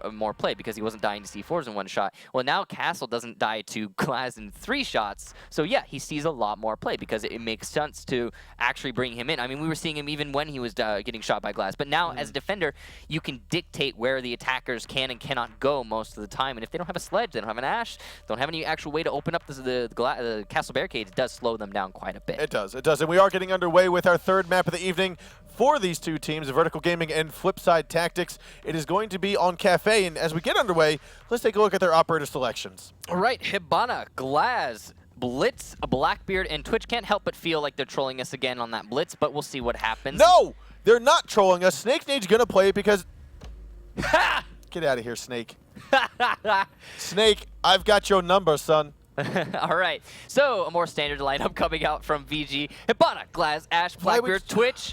Why would you do that? You know. It's all right. It's all right, Blood. It's all right, buddy. I'm out for blood now. And on defense, Mira, Jaeger, Valkyrie, Smoke, and Echo coming out from the Flipside lineup. You know, it would have been better if you did Echo. Yeah, no, the stuttering didn't work. Well, I said and whatever, it doesn't matter. We're going to be seeing them defending, lo and behold, the upstairs bomb site from Flipside. This is unprecedented. I think it's very well noted. No, but in reality, we are starting to see the upstairs bomb site be the most... The one that's chosen the most. You see, you keep saying starting to see. Starting, it's guaranteed to be. It's the upstairs bomb. Yes. People like the upstairs bomb site. We've seen a couple teams try to go for train first, but I think most of the time it's just to throw the other squad off. I think that's really the only reason you're going to be doing that. Nice camps coming up from Hot and Cold. Sorry, buddy, you're going to have to make new ones after today. These are actually pretty common ones, and I wouldn't be surprised if they get picked off real easily by a VG. We'll see what happens. They're going to be setting themselves up, going to the roof, as you expect to see from most of these attacking squads. Now, it's worth noting that VG, they don't have a thermite, which means that they are going to be kind of limited on the walls they will be able to open up going into this attack. There is no pressure coming from Flipside in the piano itself, although I believe they do have those mirror windows looking into piano from the freezer. I'm deploying a drone. Now we are going to see King George start to drone on out as Adam's holding the little pixel angle all the way down at the bottom of red stairs, looking for someone to try to rotate on up. So Adam being in this particular position means that there is only one way for the defenders to rotate back onto the top floor if there are any roamers, and there is one roamer. Only 4 players from the defensive squad on the top floor. There is only the white stairs now for those players to rotate back, and that's pretty commonplace that an attacking squad will cut off the red stairs pretty early in these upstairs attack. Now, what we're seeing here, just by that bird's eye view, we saw 4, like you said, 4 of the defenders are on site. They're pretty much huddled around, and I'd say 25% of the map, a corner of the map here. And that's going to give Piano Room the flexibility to be taken over by Vertical Gaming as long as they get that mirror window opened up. And they do have the Hibana, so there's every possibility that they can get it open. They also don't, there is no mute and there is no bandit, which means there's no disruption to prevent that. that camera getting taken out is actually more significant than most default cameras in the game. Eclipse getting a pick onto Zilchi to start up the round for them, but Mint on a quick trade back. Now, both of these mirror windows have been opened up successfully by Eclipse before he was taken out. King George making sure that the body is dead. He's moving on over now. Mint's inside of the bathrooms. And will he try to move on over? He's going to get actually killed off by Pojoman after he's been disoriented. Now a 3-on-4. 55 seconds left to go. Snake didn't try to come on over. Fight Mint instead of that back hallway. Adam going to go for that headshot on the hot and cold from the flank around, and that is a good shot, a good coverage from Blackbeard up on top of the drop hatch. Yeah, covering that flank is very important. A lot of teams don't actually do that. Pojoman getting a trade or getting a kill onto Avian, putting his team in the man advantage, and Mint securing it even more. Now it's all down to Adam in a 1 versus 3 situation. 30 seconds on the clock. Like we said, there are 30 seconds. Adam trying to go for the push here. He's going to go for the one tap onto Easy Peasy Lemon Squeezy. And Mint is just tucking himself around. Pojoman, yet again, another headshot kill into the piano room. And that is going to be game number 1, or round number 1, going to Vertical Gaming. Or sorry, Flipside. Right. The defenders. Flippity flappity side. On the flip side, it was the flip side who took the first round. I can't help myself sometimes. I know. I can't help myself. Looks like we will be having a... no, we won't. Play out? Okay, we will not be having a rehost. Thank you, VG, for that. I appreciate that, Adam. It's very kind of you to let this continue on, friendo. Thank you. Thank you. When you're watching this VOD back, thanks, VG. Appreciate it. So we are moving on to round number 2. Seeing as how we are going to see that bar and cocktail lounge chosen by VG. Let's see if the defense is going to be a little bit different. They are choosing the exact... No, they're not choosing Echo. They're choosing Bandit instead. But other than that, they're choosing the same ops. Yeah, I think bringing the Bandit in this situation might actually lend to their advantage. Denying the Hibana access. Okay, I said Hibana. There is no Hibana. There is no breachability yet again on the Flipside Tactics lineup. Instead, opting to bring a Glaz, a Twitch, an Ash, a Blackbeard, and a Thatcher. So an interesting decision by them. I think this is definitely not the first time they've done this. Not bringing any breach. I can't help but feel like they're just messing around. Not bringing a Thermite or a Hibana. I mean, they've brought in Thatcher. They got half the puzzle. they can get rid of the bandit charges, but they can't open the wall. So, I mean, they can open up the. At least they can get those mirrors though with the Twitch. That's something, right? Now the wall looks like Hot and Cold's having a little bit of difficulty here. He's doing a standstill moonwalk. That's what's happening. Right now, it looks as though I don't know. The rehost actually was called after the 15-second mark, so I don't. Oh, we are going to see a rehost. We are going to be seeing a rehost. The admin's going to be calling it.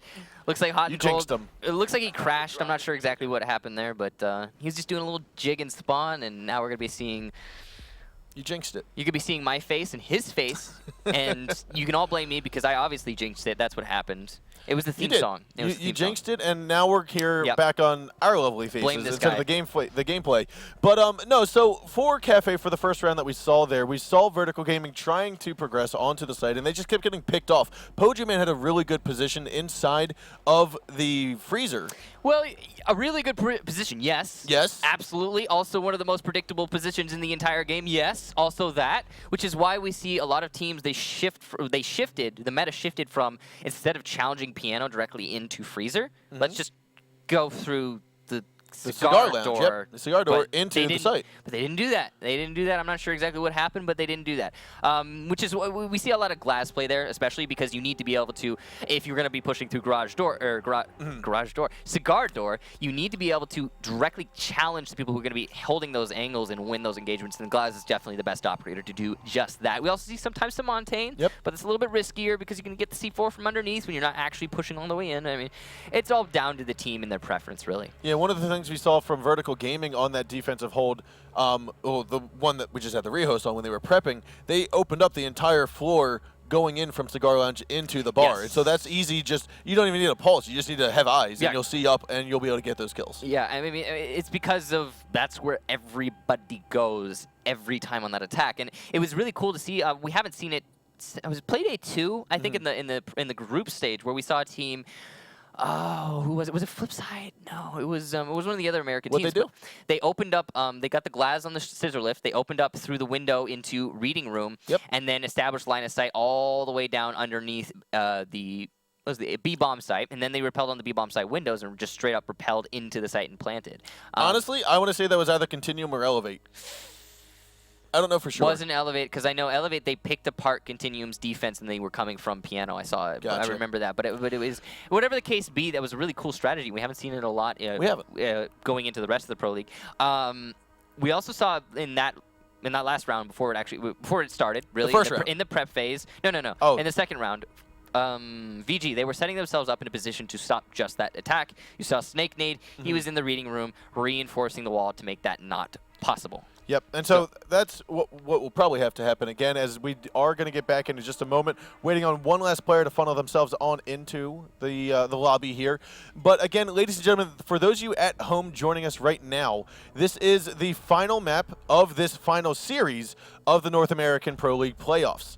Both of these teams, Vertical Gaming and Flipside, have already guaranteed their spots to LAN, and they are just fighting to determine who is first and who is second in the North American region going into the brackets of LAN. Earlier this afternoon, or earlier this evening, we got to witness Ominous and Elevate GG, and that was quite a showdown. Yep. Elevate came out on top after 3 maps, and they will be taking that 3rd spot from North America in the LAN event.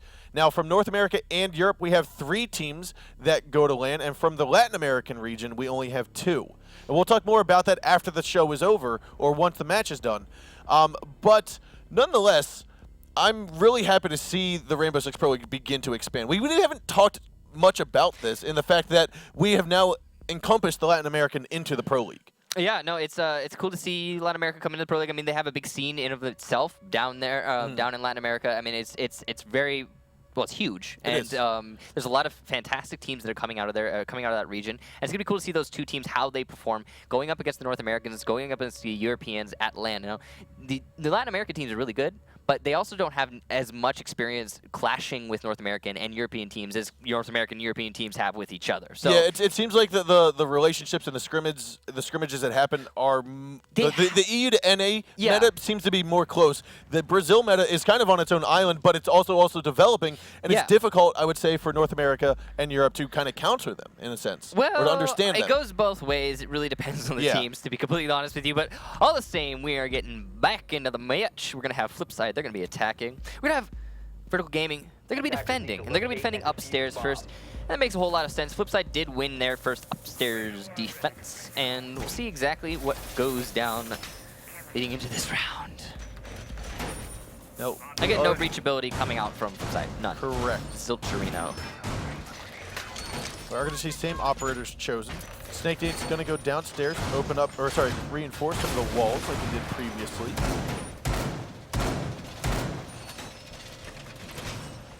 But with Vertical Gaming, the standard setup seems to be unfolding yet again from these guys. We're going to see the walls inside of Piano get reinforced inside of Freezer. The one that is a little different is what Snake has been doing. And right now he's underneath, opening up this before. This is what we talked about before. This is called site construction, ladies and gentlemen. And it almost always comes down to smoke. I mean, we are closing out on a lot of finals for people in college. He's probably finishing off his architecture degree or his interior design. He now has a master's. Yeah, absolutely. Definitely. Yeah, that's what's happening now. Yeah, no, Flipside, they're going to be repelling themselves up in a group here to the roof to try and establish, well, dominance over the roof. Oh my gosh, surprise, on a cafe attack? Are you kidding me? That's never happened before. And they're going to be progressing from this roof down into likely Piano. And from Piano, pivoting through Cigar and the Freezer wall into the B-bomb site. Serious. Now we are going to have Easy Peasy working his way here. Still looking at the top. Last time this is where Blackbeard, I think that was Snake that was actually coming around. Yeah. And so Flipside, again, going for the standard push where they're going to drop on the top of red, work their way into Cigar Lounge, and then ultimately into the B site. But they do need to get rid of the people underneath. Yeah, so what's going to happen here is they're going to challenge these anchors, and they're going to either win or lose with these anchors, and that's going to happen. And, you know, based upon that, the round will be determined. And then the stipulation, the thing is, though, there's nothing that Flipside has to come back if they lose to the anchors. Whereas if the anchors lose to these guys taking into the site, there's still roamers downstairs in a position to stop the plant. Yep. And with a minute 30 on the clock, I mean, no man off the board on either side. That's half the round gone already. So the defenders are looking in a good position already. They are, and it looks as though Hot and Cold finally has spotted someone. He's going to focus on down the red stairs into the mining room, but to his right, inside of the train, is going to be King George, and he's exposing himself to that right now.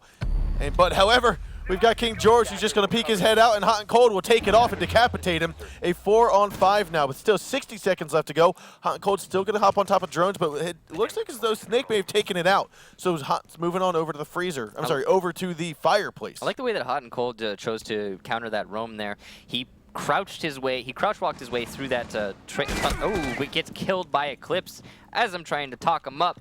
Why, Hot dude? Why? So that means that trade-off there goes to a 4-on-4. Now Mint's now got to take over the flank coverage as we have Zilchi still progressing forward into the site. He's watching Benoth. He knows that smoke is most likely out there, and that's actually exactly where he is. He's now moved over to the push of the cigar lounge. Yeah, but there's only 25 seconds on the clock here, and all the defenders have to do is chill. And there goes Eclipse. Peace out, dude. And here comes one shotgun shell from underneath, a couple pumps, but it looks as though Zilchi has dropped on through and has gotten Snake. There's 15 seconds to go. Mint trying to crouch his way forward. He's going to go for the backwards plant. He doesn't have a shield on his back. Adam's the last one alive. C4's going to get tossed and actually destroy Zilchi. And Mint going to come on up. He's going to go for this plant, and there will be the kill from Easy Peasy down onto Adam. And we're going to have round 2 go to Flipside. Don't watch. All right, guys. Nobody watch. Everybody avert your eyes real quick. Nobody saw that. I saw it. No, you didn't. Don't lie, all right? Don't lie. Looks like we're going to be seeing a Rehosta Reno because of the crash from one of the players on the VG lineup. Now, that's an unfortunate circumstance for VG, but I'm pretty sure that round is going to count nonetheless. Yep. No, that round will definitely count. There's no ifs, ands, or buts about it. So with that, we are going to get into round number 3 after we get this rehost done. But that kind of positioning from VG, we saw Snake Nade right underneath. Are you doing another kick dance? What? I'm not doing anything right now. What are you talking about? No, so the little positioning that Snake Nade had underneath, well, I say little, but it was a big positioning, very, very thought out. But at the same time, all Zilchi had to do was just drop. He got the kill, perfect timing. I don't think anyone would have expected someone to go away from the site with 15 seconds left to go. Yeah, it was kind of unpredictable. But I think, you know, it was sad because Adam could have. I feel like Adam could have clutched that out if he hadn't switched to his shotgun. He had his aim on both of those players, but he was using a shotgun, so the bullets just went everywhere. It was kind of unfortunate to see that last 1 versus 2 that he couldn't clutch it out. But it was a nice try. All the same. All the same. Oh, the same. Yeah, nothing really nothing changing too much on these cafe holds or attacks for the most part. It's all predictable stuff we've seen before. It's all mostly coming down to engagements and roamer hunting.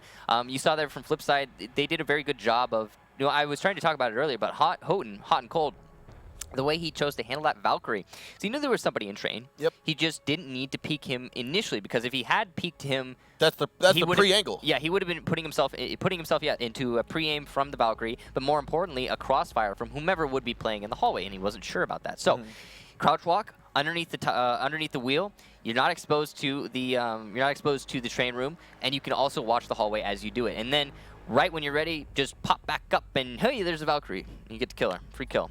So that was the kill that he had gotten, but then he went on over, and I believe that was the Jaeger that swung around. That was Eclipse. Eclipse was the Jaeger swung around from that reading room hallway towards the back of White Stairs and popped him with a little nice shot there. Yeah, no, it was a good trade back. And because Eclipse traded him back there, it meant that the roamer game was still alive, and it meant that the defenders had a chance. Unfortunately, though, Snake Nade, when he was playing underneath, he did get picked off and was unable to stop the plant. So, and it's unfortunate that he couldn't work it into his advantage. It is, and we are starting to get the players to follow back in here. Now we're going to see the teams go.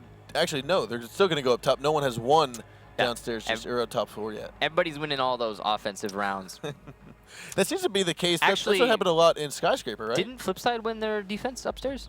Am I tripping? I think you're tripping. I think tripping, it's 1-1. No, okay. Well, no, it's not 1-1. We've seen 3 rounds played. We have? Yeah, that was the 3rd round. Either I'm tripping. We had a rehost. Maybe. No, you're right. No, I whatever the case be, we'll find out when we get into the match, guys. We can't decide. I know you guys in the chat are spamming it right now, but we can't see that, so I'm sorry about that, man. It hurts. So getting underway here with Cafe, we're going into the round where Vertical Gaming is now going to be on attack, which I believe is round number 3. They're gonna attack the top side again. What happened previously was they all just tried to funnel in through Piano when even both windows were open of the mirror windows inside of the freezer, and they just couldn't. You had what? No, what am I thinking here? Yeah, I'm pretty sure that I know that VG lost their upstairs attack for Flipside, dude. They did. Oh, you 'Cause are right. Adam You're was right. the So it last is one 2-0. alive. He was in right. piano. He got picked off by the Flipside smoke. won. Yeah. Yeah. 2-0. So it's 2-0 if anything. Yep. And yeah, and we're going to see Flipside. They're going to be defending Train Room, and we're going to see how Flipside choose to interpret the Train Room attack. Now, it's also going to be important to note how exactly Flipside choose to defend it, because there are multiple different ways. And let's talk about the many different ways to defend Train Room. So we've seen some great ways of holding it that are kind of outside of the meta this season so far. We've seen players, 4 players playing in Train Room, 1 player playing above, and then Mira's looking into the sites and nobody in sight at all. Just let the attackers take it and go for the retake. Yeah, Ominous's take on that. That was Ominous's take, Yes. yeah. And it didn't work for him, but it was real cool to see that there are many different ways you can hold the site. And it almost worked for them. It was so close, but I'll say it didn't. And yeah, so there's that way. There's doing it a little bit more conservatively, where you still play 1 player in the train. You play maybe 3 centered around library, maybe 1 on the bottom floor, and then 1 on the top floor. There's the more common way, which is you play 1 in train, you play 1 other in the B-bomb site, you play 1 in reading, 1 on the and then 2 on the upstairs hold. And that's more common. I think it's something we see a lot of in the current meta as it stands. But it's been falling out of favor, I feel. It's a more versatile way to handle it, but a lot of teams are trying to go for the extremes. And, like, for example... So you say going for the extremes. Does that mean that since these teams are testing meta, we could see a downstairs hold? Or is that still so far out of the meta that... No, like honestly, so with the addition of Mira, you can now reinforce 1 wall, put a Mira on facing the main door.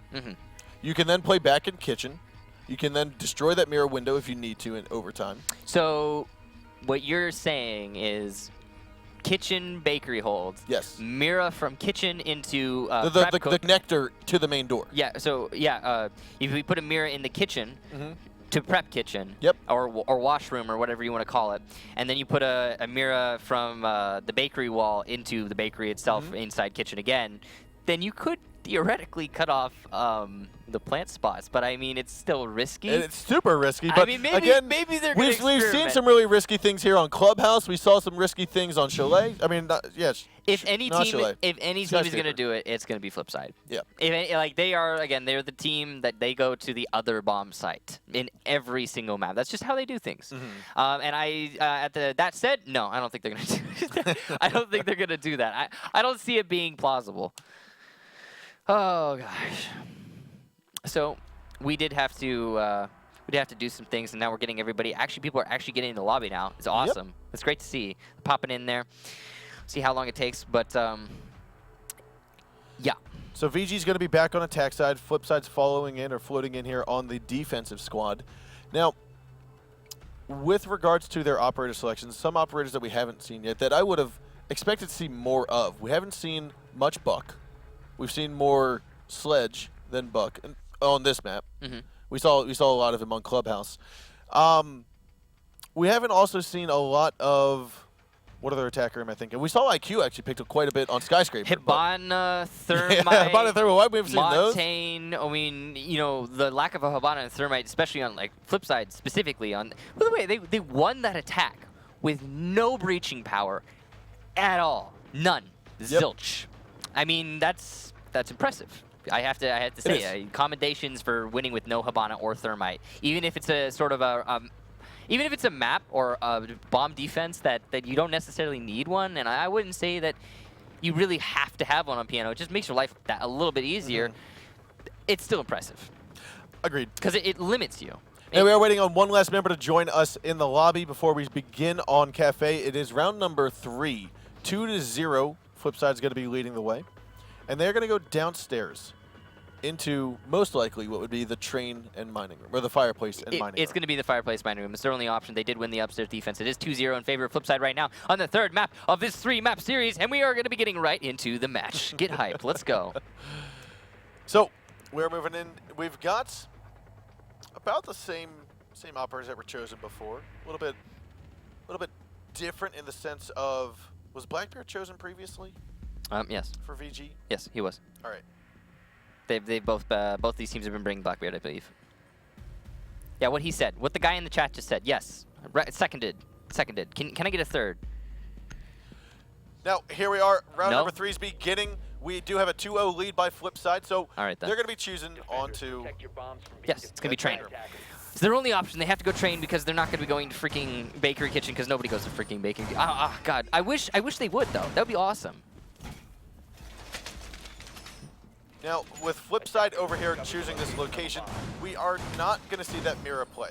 That's one of the things that Ominous would most likely pick on up. But for here, they're not going to go with it. They're instead just going to go for some, what would be seemingly good / standard reinforcements. See where King George's drone is right there? That wall, you could put a mirror there. That'd be really useful. The wall in the B-bomb site as well, where that painting is on the floor. You could put a mirror there. That would be really useful. That'll give you full visibility into the hallway and then Red Hall as well. So, I mean, like, there's great places to use mirror here. They're just opting not to. I mean, they don't need to. I mean, it's not essential on this hold. Yep. They are going to be going for a pretty heavy roam strategy right now. It looks like they're going to be having 1 or 2 players in the site itself. Some pressure. I'd like to see what's going on upstairs.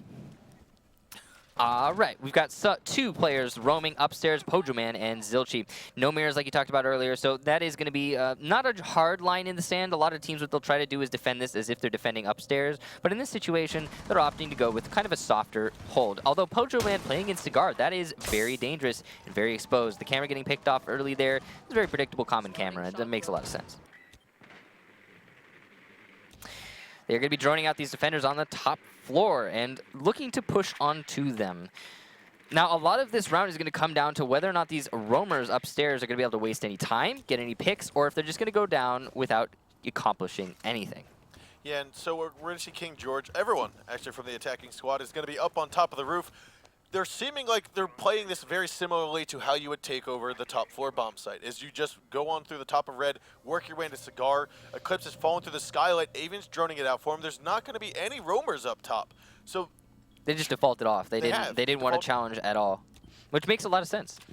I mean, it didn't waste. They didn't waste a lot of time, but why take the risk if you don't need to? When you're challenging an Eclipse who's got a FAMAS, it's a very powerful gun. It's also a big risk. Now, King George and Eclipse are both going to spot out Zilchi here momentarily. They know that he's in the back reading room corridor right outside a fireplace. With that, Eclipse is going to continue getting back on his drone.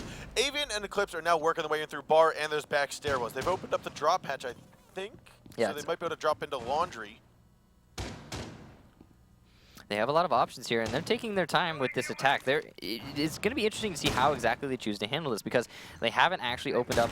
I mean, they're opening up holes into the site, lines of sight, they're opening up the drop, but they haven't actually dedicated themselves to any particular form of take, right as of this moment.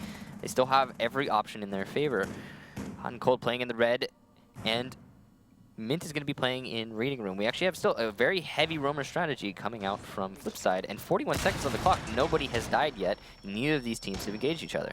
Yeah, they are just trying to take away as many angles as possible, but as the round goes down, they know that everyone's going to have to get off of this. You've got 3 attackers on the back stairwell here. They are going to try to go for a fireplace push, but I don't know how successful that's going to be.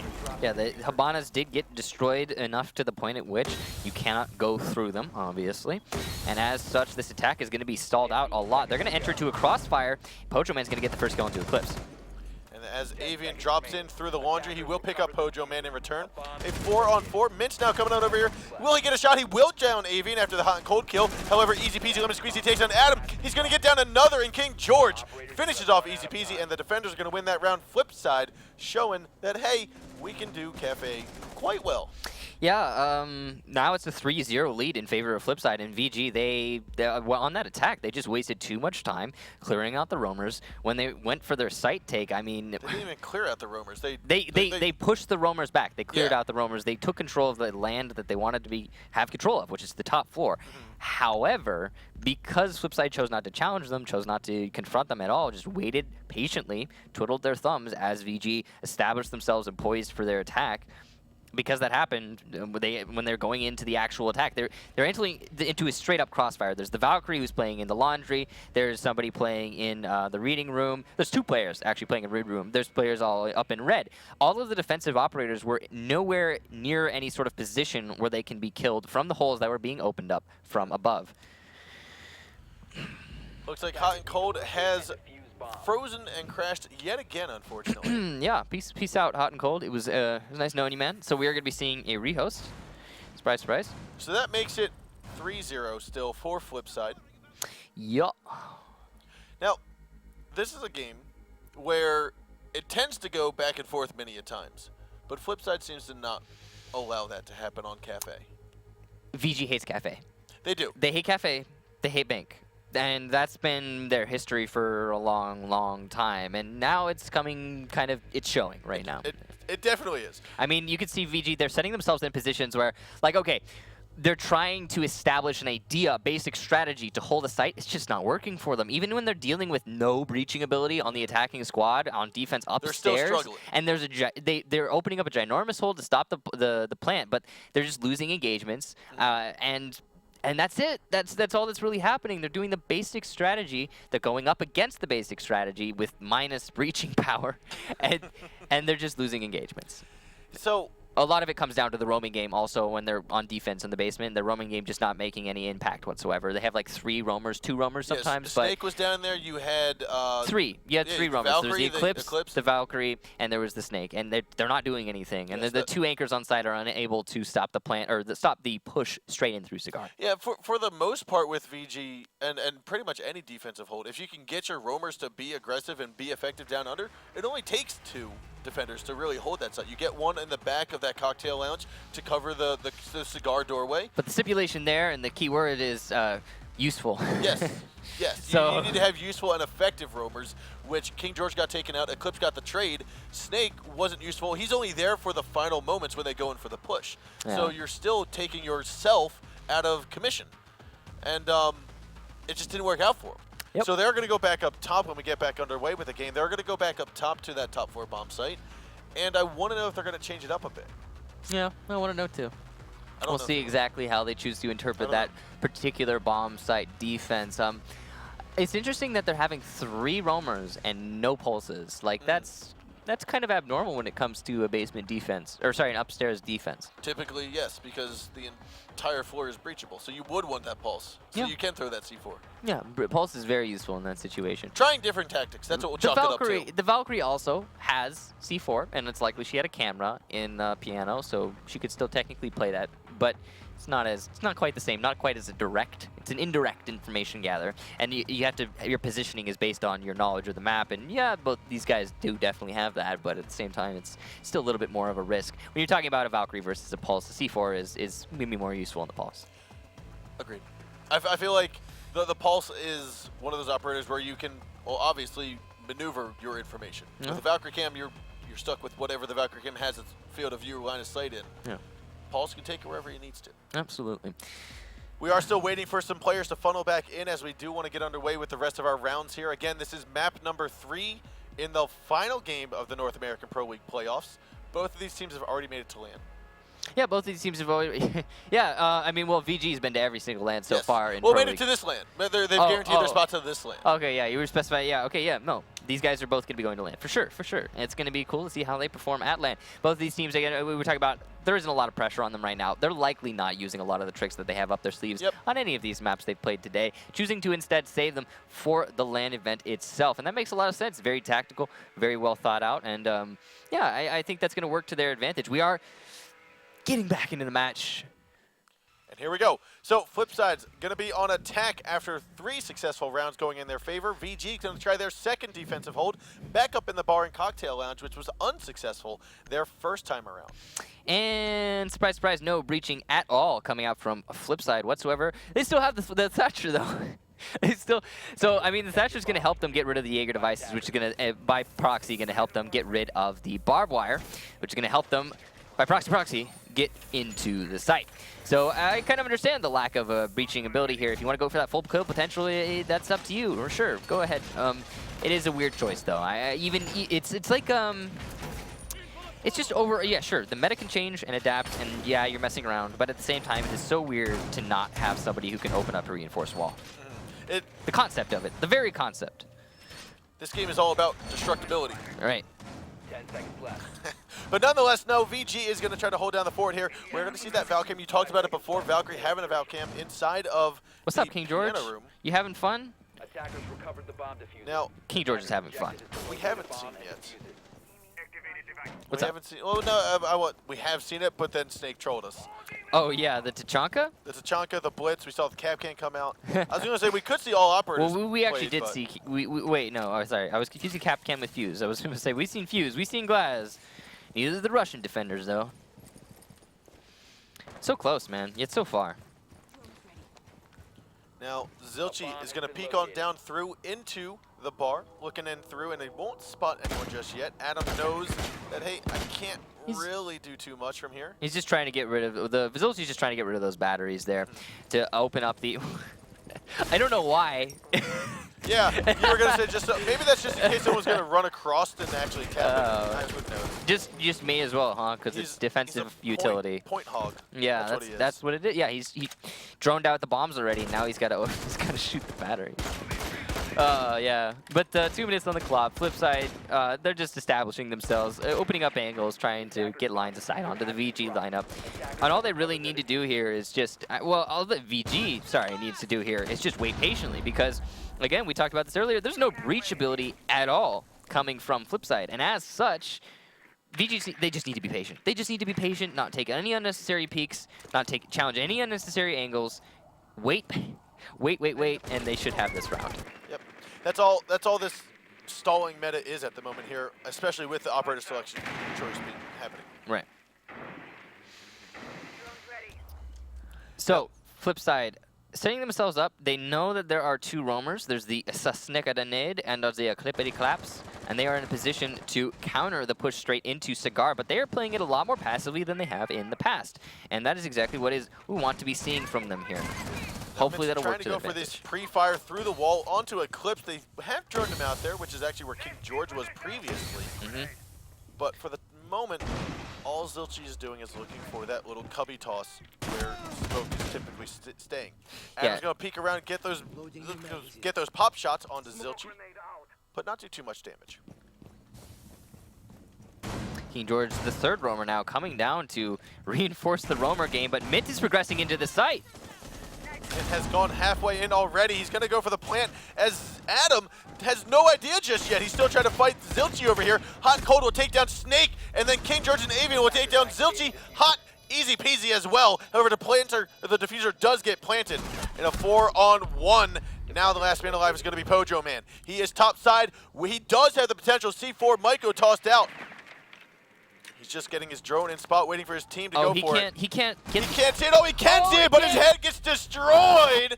And we are going to see VG come here and win their first round. If Avian were where Jaeger is right now, he actually wouldn't have been able to been seen by the Blackbeard. But all the same, the round probably would have gone exactly the way it did. So a nice round by VG to actually win their first round. Yeah, win their first round on Cafe. That was a good job. Good job, dudes.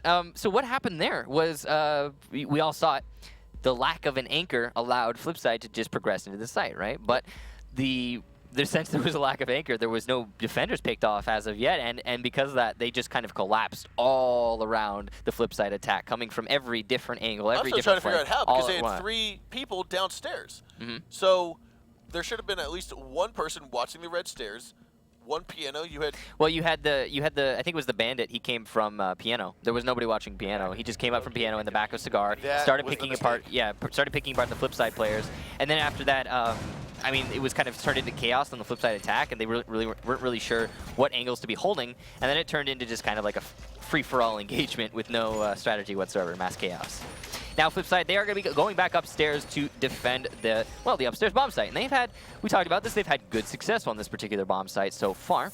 And if they do win again, they will be putting themselves onto match point. Also, if they win this round, match point not only, but also Vertical Gaming, they will be forced to defend Train Room, which we haven't seen from them yet, so maybe they're really good at defending Train Room. But as of this moment, we can only guess. Yeah, now one of the differences that we've seen here with, well, actually, maybe it was there before. Oh, this is a very nice spawn pick here by Easy Peasy, but he's not going to catch anybody.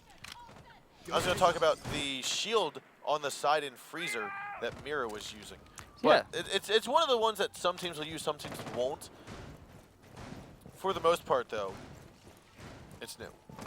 No. I mean, well, not really. I mean, I guess new if you consider it like as the Mira meta. So since Mira came out, sure, but maybe new in that regard. But since then. Since then, yes, there's yeah, that's new. Sure, I guess. But yeah, the shield is gonna allow for somebody to actually play the mirror hard for as long as they choose to until it gets destroyed, obviously. So VG establishing themselves on the roof, starting to position themselves in a way where they can take on to the site. And no surprise there. The shock drone is going to go into the freezer in an attempt to get those mirror windows. I can't quite tell if they did, but I doubt it, considering that Zilchi is waiting for it right now. Yeah, it doesn't look like it at the moment. Avian will be taking his Yokai drone. I'm sorry, he's not the Yokai drone. That was just the Hibana drone. And moving that over. Each and every one of the attackers just chilling on the roof, droning out the defenders, trying to figure out what they're going to be dealing with when they go into the site. They're starting their droning with the red stairs side of things, and going into Piano, they are conscious of the fact that those two mirrors are in that freezer, and they're going to have to contest with them, as there are Mint and Zilchi both playing in that freezer. Even Pojo, man. There's a lot of players in there. They're going to be progressing their way slowly into the cigar now, looking for options, looking for picks onto the defensive squad. And now Avian still here trying to challenge out this. Ooh, looks like he might have tapped the shot there, but missed him. The Twitch drones were successful in opening up the mirrors, and now Zilchi has to rotate out of bathroom into the white hallway. He's going to go for the peek here, but Avian right behind the couch. He's going to bait him out as Eclipse goes for the headshot. Takes down Zilchi.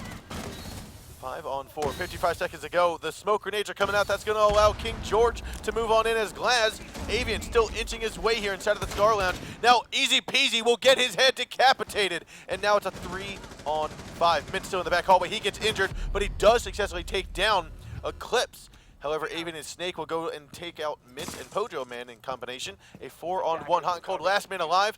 Diffuser looking like it might get planted here momentarily. You got this, Houghton. You got this. Easy peasy. Oh. He does not have a C4 anymore. Nope. Yeah, that's unfortunate. So with that hot and cold, we'll have to clutch this round in a 1v4, and it does not look like it's a feasible option for him. Feasible option, yeah. Feasible, no. It's a choice, but I don't think it's going to happen. It is.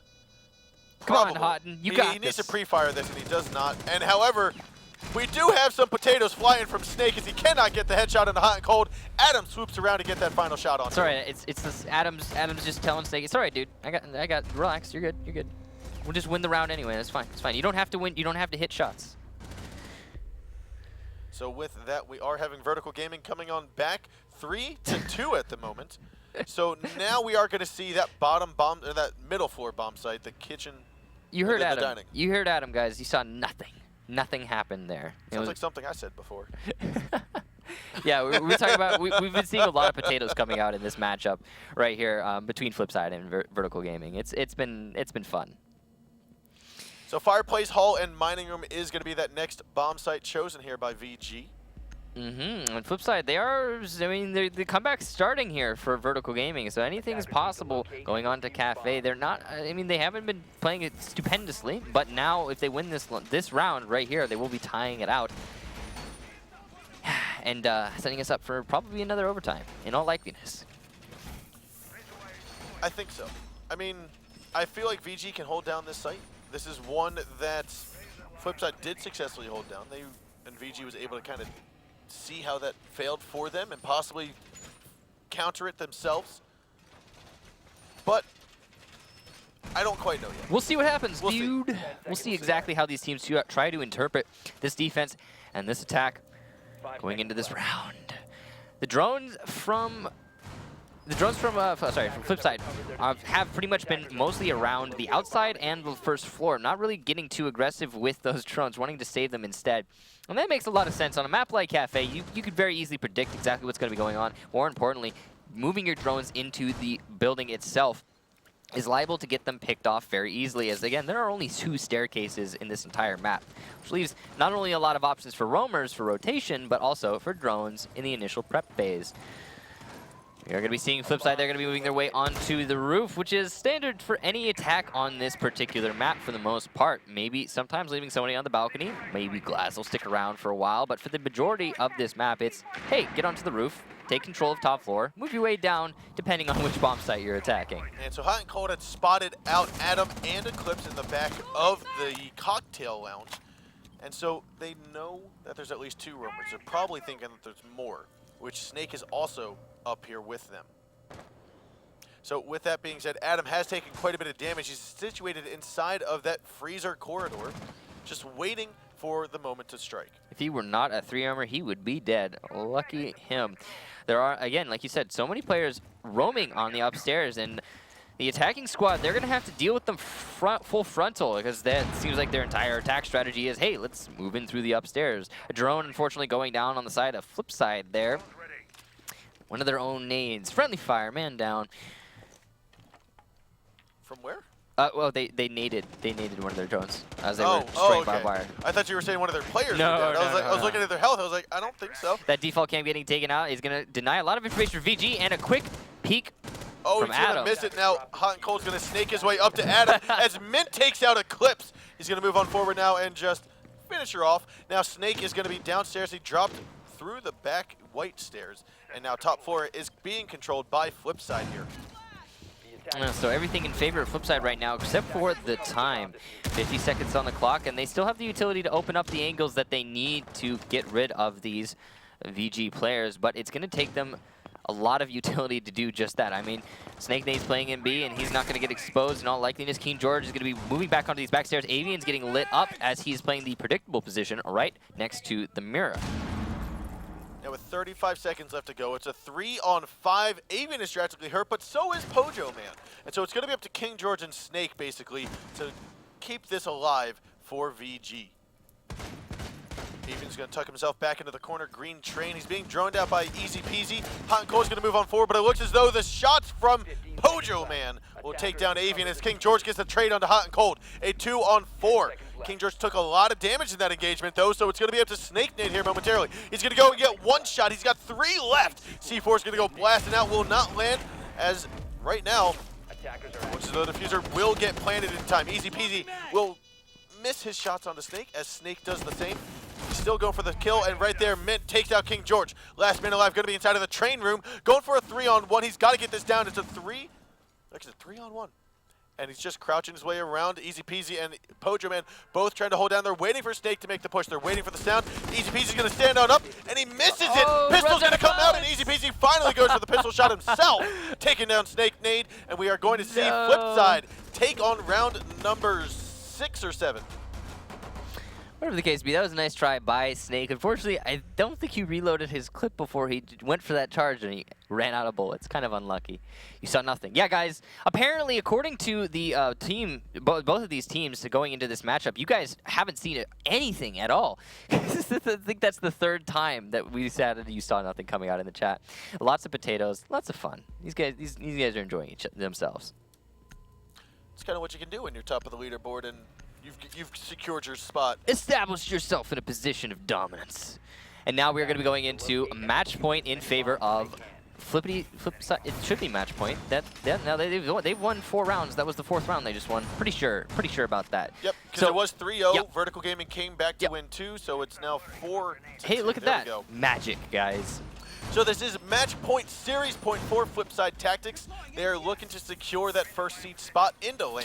I like the way that Flipside's setting themselves up in this site, opening up that entire red wall. That's pretty nifty. That's going to give them a lot of visibility if somebody tries to do the patented barrage attack, which is to come up red stairs, turn out your way. What? Penta tried it. A lot of teams actually have tried it, but I think Barrage were the first one in the Pro League itself to make use of it, and it was especially impactful because it was the 1 round that they managed to win on Cafe, I believe. No, they ended up winning 2, but that was their first. That was their turnaround spot. Right. No, you're right. Good call on that one. So, from VG, and we are seeing a Hibana, a Glaz, an Ashe, a Blackbeard, and a Twitch. And nothing surprising there on that lineup, and they're not opting to go for a breach less an attack lineup, so no, they're just going to go for the standard. They are going to be vaulting, rappelling themselves onto the roof. Again, very standard, as we expect to see. Yeah, one of the things that we have seen so much of is a top-down approach. We do not see much of a bottom-up approach here. It's like the only real way to handle a Cafe attack. If we're being real, you have to establish dominance over the upstairs, because if you're trying to come up from the basement, I mean, if you're doing a rush strat, it could theoretically work, but for the majority of the time, you're just putting yourself at in a just a bad position for them. And Okay, and the reason behind that is because top floor is cut down the middle so that the roamers can, at any moment, they can go down from a roam, but they can't go back up from a roam. It's not like they can levitate up onto the balcony. And because of that, you need to be able to cut that off as an attacking squad early on in the round to deny as much maneuverability on the defensive squad as possible. And yeah, no, that lends its reasoning to like why you have to take upstairs. You can't just simply take from below. Unless you're rushing and you catch them off guard, it's theoretically possible. And we are going to see Avian. Oh, he's saying Eclipse. Let's go to a hot breach. Is that what he's trying to say over here? I think it's going to be a hot drop. Nope, it's not going to be a hot drop. He puts it on the middle. I think he was just worried about possible C4 from underneath. Yeah, it's likely. So, VG, they have established dominance over the top floor, and 3 members from Hot and Cold from Flipside are going to be centered around this one doorway. One of them is going to get picked off by Eclipse. Hot and Cold, peace out, man. Now it's a 4-on-5 at the moment. 60 seconds left to go. Eclipse is going to spot out Pojo Man, and Minch, he's going to go for the pre-fire there. Gets him down, but is injured himself. He's going to call Pojo Man. Hey, Pojo Man, stay bombed up. But Pojo Man gets Eclipse down in Zilchi with the trade on the Snake. Now looking up from the drop hatch is going to be Adam as he takes off Pojo's head. A 3-on-2 now in what was, I was going to say, going to be a 5-on-2. Yeah. Flipside putting it, well, managing to maintain it somewhat. 30 seconds left to go, and they only have 1-man disadvantage, so anything's possible still. But Zilchi in a really interesting position. It's going to be difficult for him to retake onto the side. Easy peasy lemon squeezy going to be left alone for the most part to hold this. Now King George has spotted him out. He's most likely going to try to go in for the shot there. Just boink, right on top of his head. Gets it on down, and now there's only 1 defender left. This is Zilchi. He's got to get this clutch, though, if he wants to get his team to win. If he can stop the defuse, then, like, if you just stop the first one, right now. no, he's not going to make it. Oh, but Willie, nope. Nope. Oh, he almost saw the head. He strafed back and forth, and he had to do a double take on that, actually. That's unfortunate to see there, and now we are going to be seeing 4-3, I believe. VG trying to keep them, maintain their position in this match. But it is still match point. It is going to be match point in favor of Flipside if they can manage to bring it back. Yep, so it's 4-3. Flipside's up. If they win this, they win the round, they win the series, they win the map, and they secure their first seed spot in the LAN event for North America. Right you are. Now you can see there, Vertical Gaming, they have won a whole butt-ton of rounds on this particular half of the map. 3 rounds already, and it was a pretty substantial comeback from where the deficit that they were facing earlier. And now they are going to be defending upstairs. And they, the first round that they attempted to defend this upstairs bomb site, they didn't have a whole lot of luck. But leading into later rounds, they have been successful here. And yet again, no breaching power coming out from Flipside. Instead of opting to go with complete kill potential with that Blackbeard, that Glaz, and that Twitch. And well, I mean even that Ash. You know, the only one who's not like a total massacre sort of operator is the Thatcher, really, I guess. And he still lends to the fight a good amount of. I mean, he has a good gun. He's decent. He's decent. He's not a bad fighter. He's just nothing like an Ash or a Glaz or a Blackbeard for that matter, or Twitch. You just named like half the operators. You just named like half the operators. What do you? No, never mind. So. Yeah, I did. I've named all the operators on the lineup because the Thatcher again is the only one on there who's not like just one operator you would consider somebody you bring to the field to win the engagements, get frags. Yes. True story. But here we are, round number 8 on the way. 4-3 at the moment. Flipside's leading, and Pojo Man working his way towards this north window inside of the restaurant first floor. Now Snake is working his way around these half stairs. If he peeks on down, he might be poked off though. Gotta be careful because that is Pojo Man who's nailing down that window. So he's gonna be opening up that hole, and what that hole is, you can see through the drop down in Cigar, straight into the Cigar door. And that's what we've talked about earlier, is the door that is the most contested on this particular bomb site. The one that Hot and Cold just glanced at there. And that's just a nice way for the roamers to be able to influence the take in every way that they possibly can. Mint catching Snake Nade off with its drone and calling that out to his team is, I'm pretty sure they're already aware that Snake's roaming with that smoke down in Reading Room, as he's been there every round so far. There's going to be a Valkyrie playing in the Cigar Room, which is something that we don't see a whole lot of. We have She not, actually and she King fell George back. actually dropped it and is like, all right, I got droned out. I wasted some time. I killed a drone. Let's move around. And see, that's what we were talking about earlier, how she just vaulted off the balcony, and suddenly, oh, she's a roamer now. It took about all of 3 seconds. It's one of the fastest ways to become a roamer in this particular map. Oh! Looks as though Eclipse is going to peek on out, and Dome Mint taking him down. I honestly thought that was going to go the other way. Good shot by Eclipse. Now Hut is going to pay careful attention. Last time he was the one to try to engage downstairs instead of Mint. Yeah, And so I should say that might have been the wrong choice, flipping that around. the reason that Vertical have lost these defenses on this particular bomb site, and the reason, flip side with a trade back onto Eclipse though, that's going to even out the man count. But there are only 57 seconds left to go, and all that Vertical really have to worry about is, again, this cigar door with the lack of breaching power at all coming out from Flipside. That's the only thing. You don't have to think about anything else. Now a little pre-fire is going to happen and going to scare King George off a little bit as some bullets go flying his way. King George now going to get off. Hot and Cold actually sees him and calls him inside of the mining room. He's saying, all right, go move in for the push if you can, because we need to get this plant down. Yeah, and they do certainly need to get the plant down with only 30 seconds on the clock. There's not a lot of time for them to apply this Now, pressure. last time Avian came in through from this flank and piano. Is Hot and Cold going to be ready for it? He is going to try, but Avian going to come around and just dome him, decapitate him. 4 on 2, 4 on 3 at the moment, 15 seconds. Glaz going to take him down. He's got to move in, and Pojoman is going to rush, but coming around, Snake Nade is going to have to smoke grenades to try to stop this plan from going on.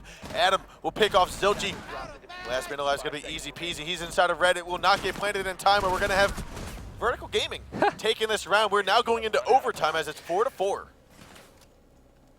And we are going to have a rehost because the coin toss will have to go down in order to determine which teams defend which, who's defending and who is attacking going into the overtime. Because normally in the game, when you don't actually rehost the map, the game automatically decides randomly who defends and who attacks. And we don't have that option right now because we had to rehost earlier. So we're going to have a coin toss and we'll find out just who is doing what.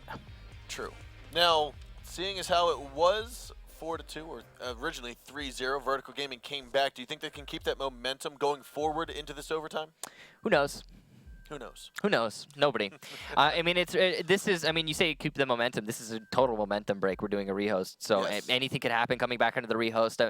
What we've been seeing from both these teams on the upstairs defense is a lot of it does come down to the roamer game, especially for Vertical Gaming. If the roamers are successful in any manner whatsoever, I mean, Eclipse getting that nice pick onto the Twitch, more often than not, they'll win those rounds, and we saw that happen just now. But if the case be that Vertical Gaming on an upstairs defense, they lose all those roamers without them having influenced the round whatsoever, then we often have Flipside take the round in their favor. And Flipside, they're playing it really interestingly going into that cigar attack. They're opting to not hunt down the roamers per se. They were doing it earlier, but for now, they've just been kind of playing it safer, I guess, pushing into the site. And it seems to be a little bit more conservative from what we saw previously. Yeah, safer is not the right word. Conservative is the right word. And they haven't been getting as aggressive onto those roamers, trying to take them out and force out the round in their favor. And I feel like that's been working to their detriment. But who knows exactly what the cause be. I also, when it comes to the flip side of defense, it's kind of a similar take, but at the same time, it's I don't know, it's different because when you look at the Vertical side, they are bringing breaching power, and also they have been pretty successful in getting those mirror windows open in the freezer. They have. So the Twitch drones played a vital role in doing that.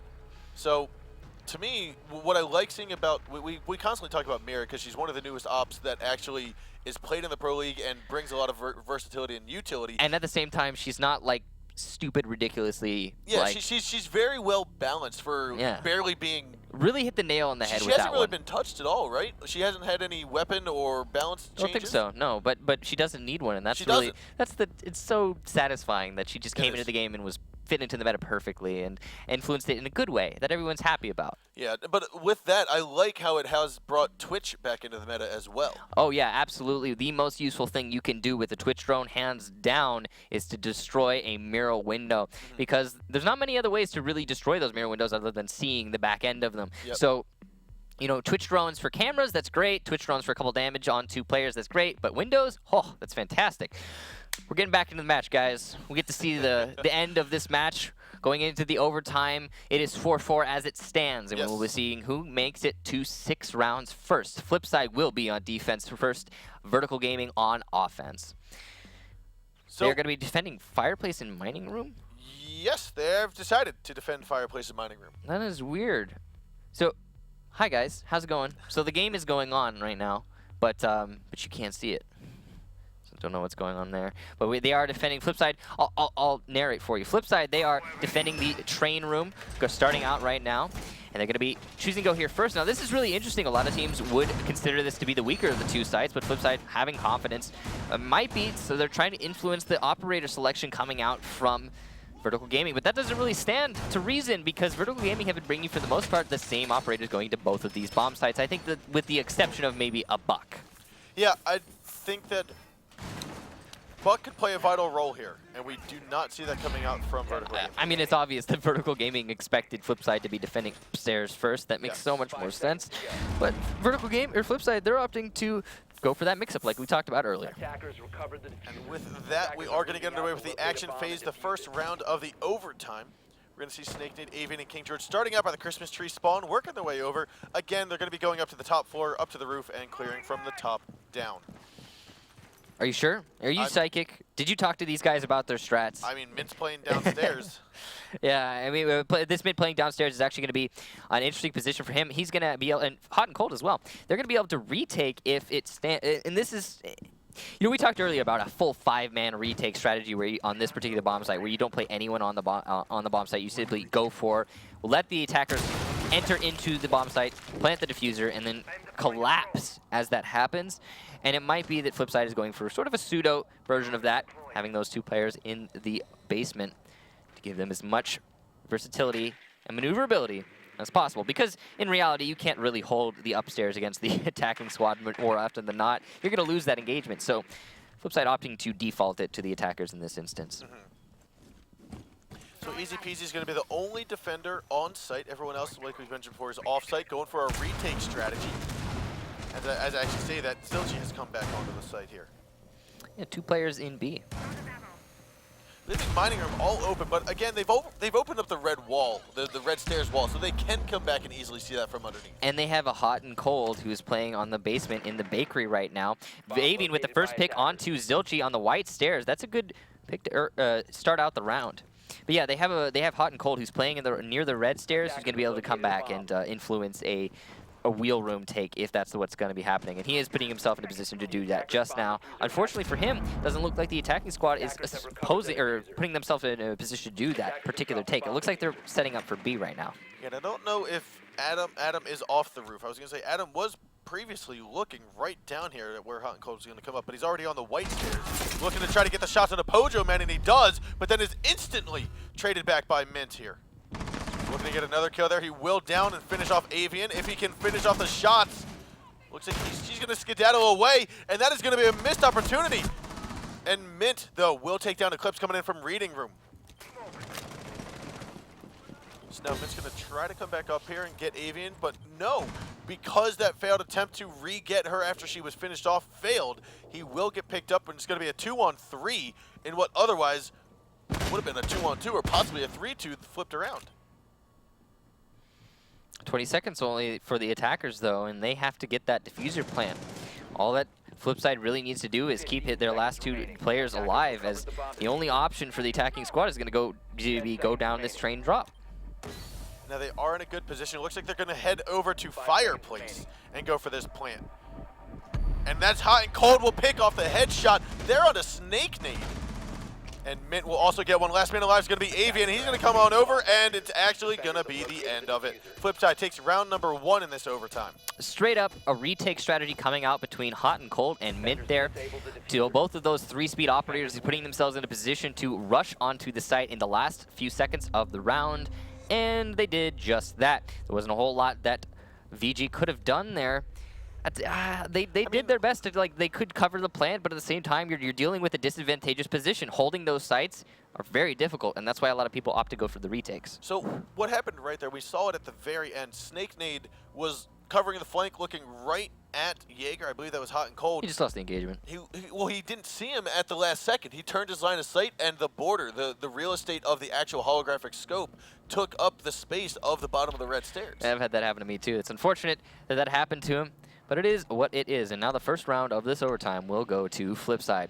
You're looking at one more round on their track record here, and they're going to be bringing it to a 2-1 victory in their favor in this series. And then they'll be getting first seed at LAN. So it looks as though Mint... He got a 4K in that round. He did. That's a very good job, Mint. Now we are going to see VG take that top floor bomb site where they were unsuccessful their first attempt, but successful their second. Yeah, it's been a difficult, it's been a back and forth battle in this upstairs defense for VG. Again, it mostly for them, specifically on this upstairs defense, it mostly comes down to whether or not the roamers actually influence the round. If it comes down to the roamers just getting picked off, which has happened many times, the anchors are unable to hold by themselves. But if it comes to being that the roamers are influencing the round, like by delaying time, getting at least one kill on the board, then again, oftentimes it goes in VG's favor. Okay, George, trying to think of where do I want to put... Put it on the chandelier. Oh, he's actually finished off his Valkyrie cam. So Oh, he's just chilling. He's just chilling out. He's just really upset at that monitor. Yeah, screw that monitor. So Zilchi very cautious of someone possibly trying to pop out of bakery. That's merely just a ploy. That's not going to be any kind of tactic that Flipside or Vertical It is a tries to tactic. use. It wasted 20 seconds just now. Not going to be any kind of jump out tactic. Yeah, no, yeah, definitely. There's no aggression coming from him. Snake Nade and Eclipse setting themselves up on this drop down to the roof to hopefully get a kill, but unfortunately for them, there will be a Hibana used, and they will not be able to get any sort of take out of that particular drop down. They're going to run back now into their default positions. Now, they have brought the Breacher, but used it for a soft patch. Yeah, well, I mean, yeah, flip side. They droned out the pulse and so on and so forth, but still, just unique to see. Now, Zilchi's still at the top skylight. Another successful opening of a mirror window. Yeah, this has happened a lot. It has. For both of these teams, the Twitch has been very useful in opening up those mirrors. Now, both windows have been opened up hot and cold. Still working their way over here. Now, he's got to be cautious of actually destroying the 3 drones that have fallen down to the top of red stairs. Drone's ready. The drone game is real right now as King George is going to get spotted out by Easy Peasy. Now this is kind of where you want to figure out, do we have to go underneath or are we just going to push in and move our way into the piano room? Hanko's going to wait for the push and he actually gets that headshot on the King George as he strafes around realizing that he can't stay behind the minibar. However, Avian is here right on the side of the couch waiting for someone to move over. Mint's got Diffuser in hand. It looks as though we're going to see Thatcher. That's Easy Peasy moving forward. Zilchi's going to take down Adam. And Avian gets 1 kill and then is instantly traded off by Espez Lemsquez. A 4-on-2 at the moment. Eclipse and Snake, last 2 alive. This is looking like it's going to be a flip side round. We could see the end of this being 6-4. Bomb located by attacker. It looks as though Mint's going to work his way down yellow hallway. Or by white hallway, and Eclipse taking out Zilchi. He's going to go in for the plant here, and Eclipse will not see it in time. So Diffuser will get planted, and we're going to have Snake Nade trying to make his way into Freezer, but Pojoman is going to try to prevent that as he's here right inside. Mint will be taken out by Eclipse. He's going to come around from the bar. Eclipse might get on over to it, but he doesn't know exactly where that Diffuser is. So Pojoman in a very good position. However, that heartbeat sensor is not in the hands of Eclipse just yet. There it is. He's going to spot one inside a cigar. Snake will take down Easy Peasy. Last man alive is going to be Pojo. He gets one, but he doesn't instead. And Snake Day just cannot find the Diffuser in time. No, it'll get diffused. There that was does. an excellent clutch coming out from Snake Nade and Eclipse, a 2 versus, I believe, 4. Yes, it was. To keep themselves in this match. Now we are looking at another round of overtime. Whomever wins this particular round will be taking the series overall. And it is going to be, ladies and gentlemen, drum roll please. We're going to see top floor. Eclipse on, or sorry, a VG on attack, flip side on defense, and they will be going, as you said, top floor because they won that train room. Yes, they did. And so with that, this is going to go to the 11th round in the overtime. This is the final round of the final match of the final series here in the North American League Pro League playoff. Final. Yes, everything. This is the last of the last of the last. It's all ogre now until we get to LAN, and then or that's that. Thursday for EU, however you want to Well, see it. I mean, EU's EU, though. The last time we'll see these teams play is today until 3 weeks from now. It's going to be fun. I can't wait to meet everybody else at LAN again. The best part about the LAN events is getting to meet everybody and, you know, shake hands and say hi and all that nonsense, and I'm sure these guys are looking forward to it. They both guaranteed LAN, as we talked about earlier. Neither of these teams, even if they lose, both of them are going to be going to LAN, so it's fine. You know, they're all good. They're chill with each other. They're friends. You know, they're scrim partners. It's cool. 5-5, as you said earlier. defense from Flipside, offense from Vertical. Nothing changing really too much on either of these lineups. It's going to be a pretty cut and dry attack here coming out for both of these squads. Attack, defense, all the same.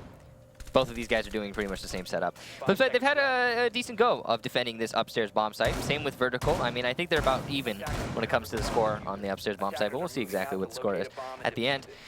So, I mean, it's still anyone's game, to be real. That it is, and on the attack side from Vertical Gaming, we are going to see Avian choosing that Hibana, which he has chosen many times over. King George still going to be on the glass, which... He's been doing well with the glass. He has. Been putting in a lot of work for his team. Now they are going to work their way up to the roof yet again. This is kind of the safest spot. A lot of times people try to rappel on the west side, facing the Christmas tree. And many a times that's where people jump out, they'll go for a peek, or you expose yourself to the piano windows, whatever it may be. Going where they're going up, it seems to be the safest spot. Going to the roof is the most, yeah, it's the, not just the safest, but the most common place for sure. As you can see, all 5 of the attackers are on the roof right now. Just chilling, droning out positions, waiting to start their push in through red stairs drop, and then the piano room. They are going to have to contest, though, with the mirror windows. And that all comes down to whether or not the Twitch manages to open them successfully. One Twitch drone at least has been destroyed so far. The shield will get destroyed. And the second Twitch drone coming in from Eclipse. This is, oh, he will get the mirror open, ladies and gentlemen. That is going to actually lend a lot of pressure to the attack as they move their way in through the piano. But he only managed to get 1 mirror with both of his drones. However, they do know that there's a reinforcement between the two, so it's not going to be played like a double mirror typically is done. Still gonna have to test with the one though. Whoever's playing in bathroom will, which is Pojoman in this instance, will have a lot of pressure put on him to hold that piano if it comes to be that VG choose to challenge that. There is still a hot and cold underneath who will be looking to get that C4 as the attackers progress into piano. Yes, so Hot's waiting for the perfect opportunity too. He's not quite sure when he wants to, although he sees everyone here. It's looking like a good opportunity, but again, they're constantly going to be moving. Oh, he tosses it up over there. He goes for it, and he gets the kill there on a King George, taking out the glass. Eclipse will fall to Zilch, or sorry, Zilchi will fall to Eclipse though. Eclipse will go for a second kill through the open mirror window as Easy Peasy will go down for the count. He's gonna take a little bit of damage from the Hibana charges to his side. Mint though will have to prone and get away from the opening.